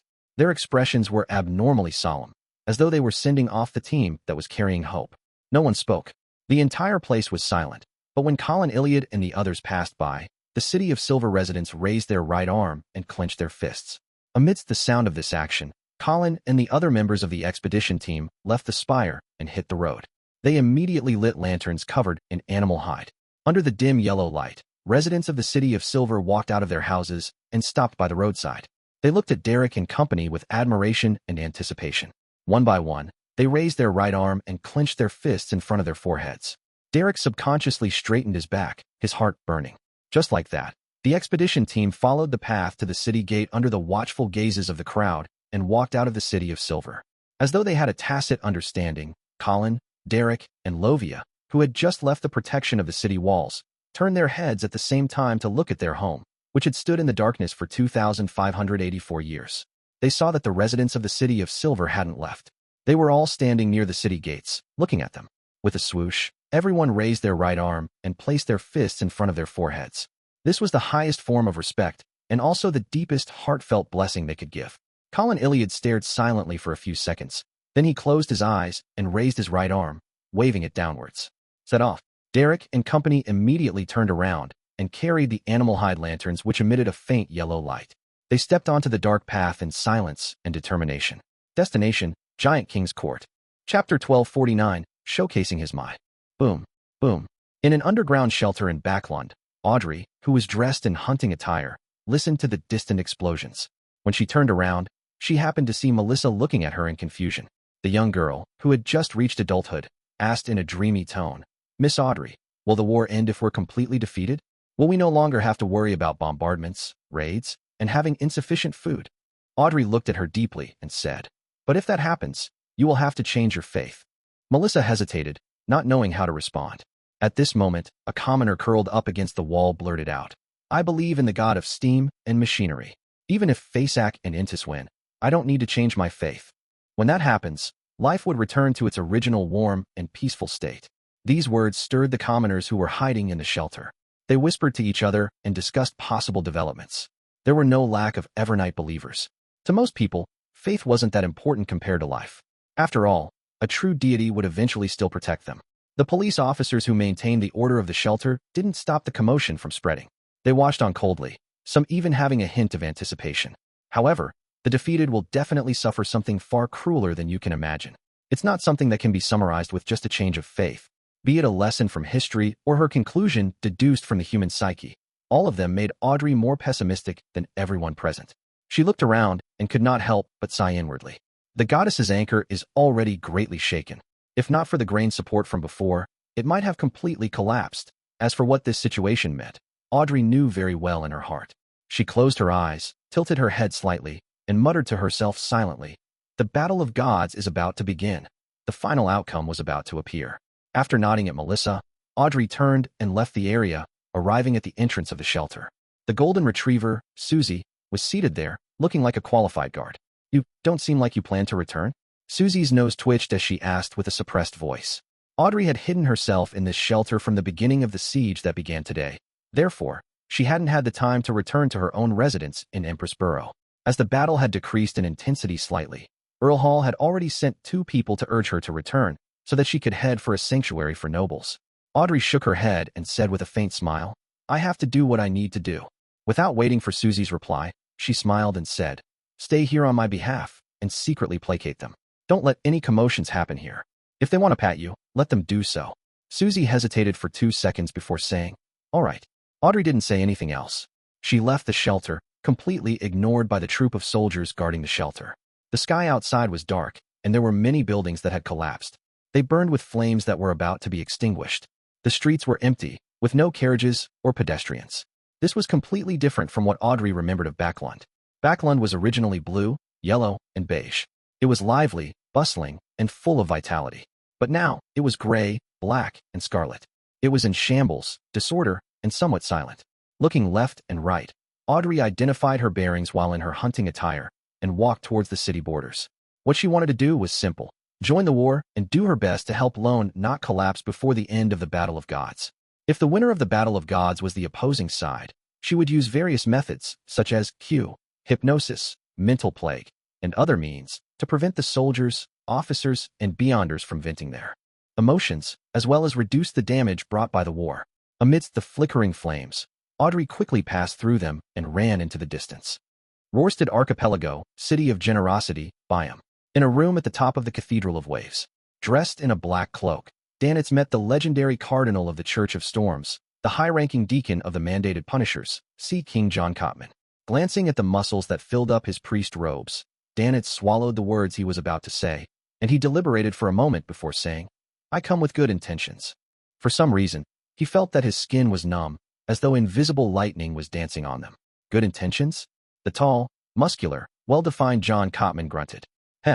I had already considered the fact that fellows from the sailor pathway are more irritable, making them incapable of telling the difference between a joke and sarcasm. Once their anger erupts, they don't even consider the overall situation. Otherwise, I wouldn't even need to speak like this. Dodge *T. Danitz mumbled to himself, maintaining his smile as he explained the resistance's intentions. John Cotman stared at the pirate whose affiliation with the Golden Dream remained unknown and suddenly sneered. "If we withdraw most of our strength, can you defend Biome and the archipelago? If you can't defend it, How are you going to guarantee that the interests of the lone migrants will be maintained when the Fasak and Fainapotter combined navy forces breached the defense lines? As a demigod, he was extremely certain that sea god Calvetua had already perished. However, he didn't know who it was that was using the name of sea god, or if that entity had the ability to protect the Rorstad archipelago. That's a good question. Only with questions can there be room for a successful negotiation. In fact, Danitz had never thought of how the resistance would defend against the Fasak and Fainapotter after Lone's powerhouses were transferred back to Backlund. He fully believed that Gehrman Sparrow and Mr. Fool behind him had the ability to protect this place. As his thoughts raced, Danitz looked at the extremely oppressive Sea King and said, "I will pray to my lord and ask him to protect the Rorstad archipelago." Oh, Sea King John Cotman narrowed his eyes and took a step forward. The aura from the tyrant pathway made Danitz involuntarily take 2 steps back. He lowered his head and prayed on the spot. "Blessed of the sea and spirit world, guardian of the Rorstad archipelago, ruler of the undersea creatures, master of tsunamis and storms, the great Calvetua, please send down your powers to protect the Rorstad archipelago." After the prayer, Danitz carefully cast his gaze out the window, but he didn't discover anything unusual. John Cotman sized him up for a few seconds before saying, "Your god doesn't seem to be responding." Ahem. Danitz cleared his throat and felt his heart beating like a drum. At that moment, the sky outside suddenly darkened. It was as if a large number of dark clouds were flying over, blotting out the sun. Sea King John Cotman instinctively turned his head and looked out the window. He saw a shadow cast over the border between the sea and the sky. With his control of the archipelago's waters, scenes of the overall situation rapidly surfaced in the Cardinal's mind. The Rorstad archipelago, along with the surrounding seas, was shrouded by thick fog. It became indistinct and surreal. A seabird flew past and attempted to land on the dock, but it failed to pass through it, unable to set foot. The commoners in the archipelago continued living normally, aside from noticing the brewing storm. John Cotman's dark blue pupils dilated significantly. He subconsciously turned his head to look at the sea god's blessed, blazing Danitz. Danitz's mouth gaped slightly as he forgot to close it. His shock was not lesser than the shock Sea King experienced. A few seconds later, the fog dissipated and the shadows faded away. Everything in the Rorstad archipelago returned to normal. Danitz blinked. When Sea King John Cotman looked over again, Danitz chuckled and said, "My lord has responded to my prayers." As he spoke, the pirate with a bounty of more than 10,000 pounds slapped himself inwardly. T. You actually dare to suspect Mr. Fool. Isn't this the might of Mr. Fool? John Cotman remained silent for a few seconds before saying, "I will consider your proposal carefully. I will immediately convene a meeting with the key figures in Biome to discuss this matter. I will give you an answer in an hour." Danitz lifted his chin slightly and laughed. "I will wait patiently." With that said, he followed his instincts as a hunter, and he indifferently bowed before leaving the room. Amidst the creaking sound, silver bolts of lightning lit up in the blue eyes of John Cotman. In the ancient palace above the fog, Klein threw the curtain back into the metal pot and sealed it again. He had used the power of a Sequence 1 attendant of mysteries and stirred the power of Sapphira Castle to respond, creating a shocking effect for John Cotman. In another half a day, the attendant of mysteries beyonder characteristic will be separated, and the rest can be used to concoct the miracle invoker potion. Yes, when it's only at the Sequence 2 level, I can attempt to use the power Sapphira Castle to shatter it, and let the beyonder characteristics, such as the Scholar of Yore and Bizarro Sorcerer, to seep out in a shorter amount of time. That will lower the risk brought by the potion. Klein mumbled before rapidly returning to the real world. He wasn't situated in the dark moors anymore, but the frozen dusk of the Giant King's court. He had entered the Giant King's court before the City of Silver's expedition team arrived at the afternoon town encampment. Under the orange light, Klein felt the degeneration and exhaustion of his body. He cast his gaze at the magnificent and beautiful buildings situated high above. The countless palaces and towers still had the remnant glory of the Second Epoch, as though they were a manifestation of myths. No, it was a myth. Before the City of Silver's exploration team officially took action, Klein planned on attempting to open the palace where Dark Angel Sasra was sleeping. This way, if there were any accidents, the City of Silver's expedition team would still have time to make targeted preparations. As for Klein himself, it would definitely be much safer for him compared to the others since he was using a historical projection. Chapter 1250, Behind the Door. As he had the information from the City of Silver's previous explorations, Klein knew which places were dangerous and how to avoid them. It didn't take long for him to follow the small path, pass through the waning forest, barren tunnel, and use the ancient elevator to arrive at the residence of the guards. After waiting for a while, until the curtain above the gray fog split into two, separating the attendant of mysteries beyond her characteristic. Klein reached out to pull his past self out. He didn't know if the other divine kingdoms would isolate the fog of history, but at least without the giant king's court having its owner present, no one would be able to stop his attempts. Unfortunately, this matter involves too many levels. I can't obtain any results from divination. Otherwise, I will feel more at ease. Klein shook his head and muttered to himself. He was in no hurry to jump into the fog of history. He first took out 2 items and handed them to his projection. One of them was a deep black wooden box. It contained the ashes of giant guardian Grozel. Klein had never forgotten his promise. He had originally wanted to wait for Little Son's second exploration of the giant king's court before handing him Grozel's ashes and getting him to help do the burial. However, due to various matters, he ended up coming to the forsaken land of the gods and entering the giant king's court. As for Snowman's ashes, Klein planned on scattering it into the Golden Sea just as he was about to leave the forsaken land of the gods. It was a sea churning with the divine blood of the ancient sun god. After handing over the urn and the black iron key from Vice Admiral Iceberg, Klein followed his usual practice and leaped into the fog.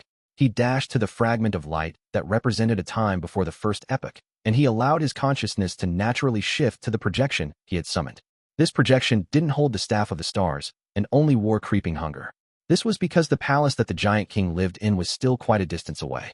There were many troll statues blocking him, so Klein couldn't guarantee that he would reach his destination in 5 minutes. Right on the heels of that, he made the glove on his left hand transparent as he disappeared from where he was. In the next second, Klein appeared outside the guard's residence with the huge black iron key. He hadn't teleported too far away. Yes, in the giant king's court, it's clear that most of the powers within have weakened. Only a guard acknowledged by the divine kingdom can perform at relatively normal standards.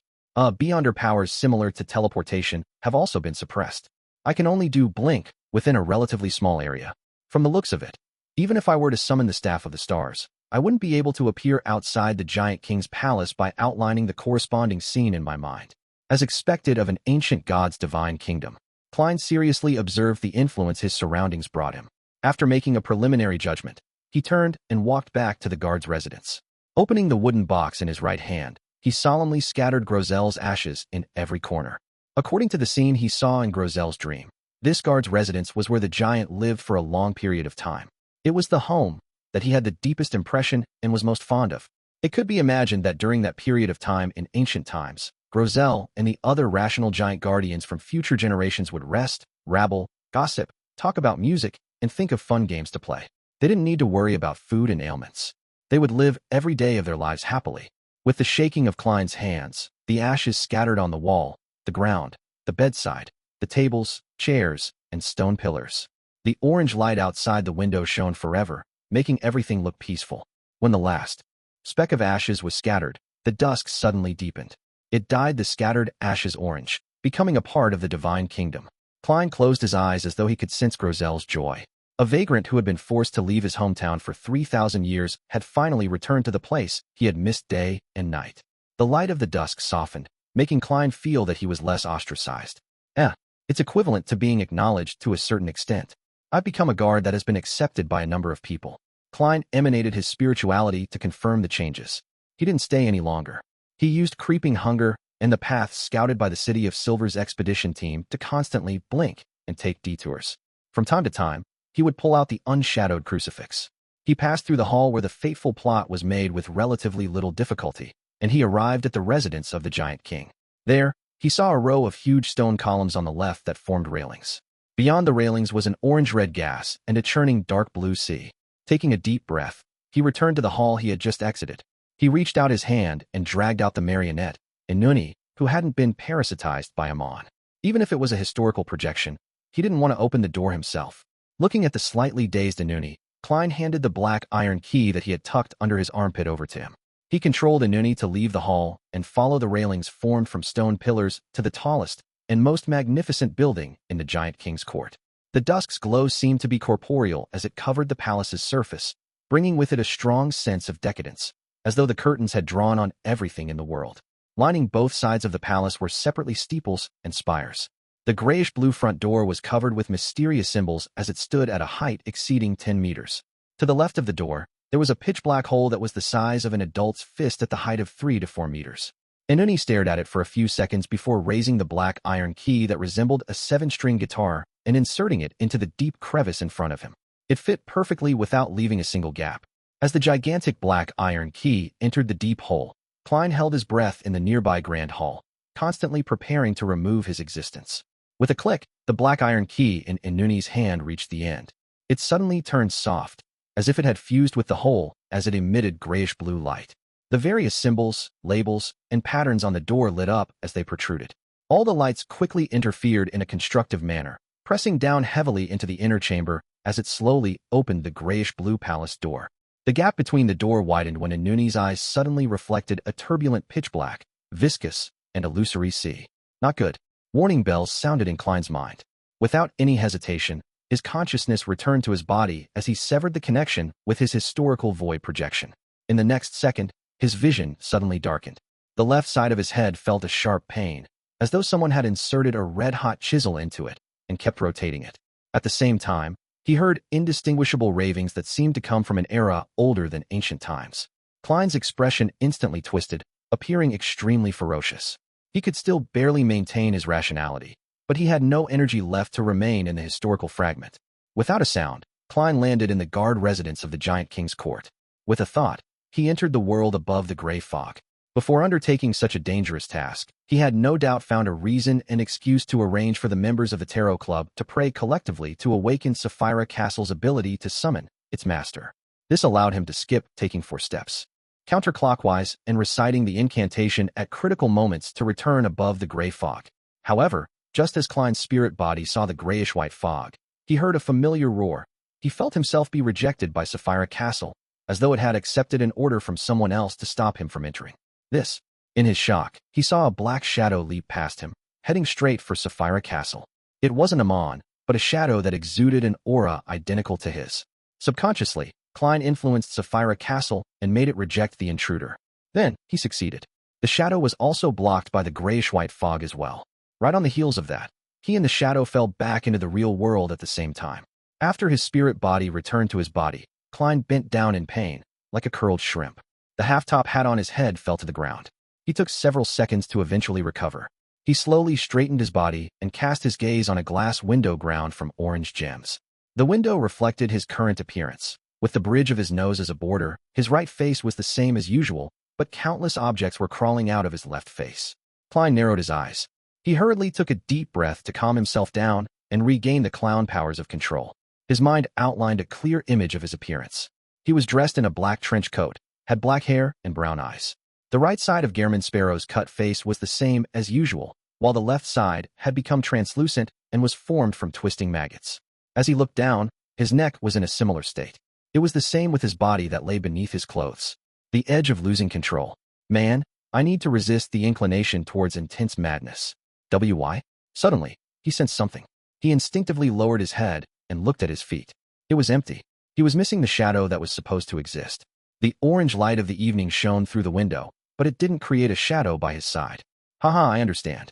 Klein bent down and laughed uncontrollably. He suspected that the seawater that surged out from the Giant King's palace had not only drowned his marionette and historical projection, but it had also used the latter to slice off his own shadow, causing his spirit to lose its completeness. He was unable to completely suppress his inclination towards losing control. As for the shadow, which was slightly equivalent to him, it could also affect Sapphira Castle. This resulted in a situation in which both parties were unable to head above the gray fog. As long as I get rid of that shadow, the problem can be solved. The corner of his right forehead twitched as he straightened his back. At that moment, the orange light that shone from outside was dyed gold, becoming rather resplendent. It made the entire Giant King's court seem to retrograde from dusk to noon. With a thought, he cast his gaze out the window as an image appeared in his mind. In front of the tallest and most magnificent building in the Giant King's court, Marionette Inuni stood there, facing the door. It was dark past the door, impossible to see anything clearly. Suddenly, Inuni turned around and looked down. His face was covered in a shadow, and his hair turned deep black that draped over his shoulders and curled up slightly. On his back, there were pairs of dark, illusory wings. In the grand hall nearby, a pure shadow's lower body was pressed against a stone brick as its upper body came over in a ramrod manner.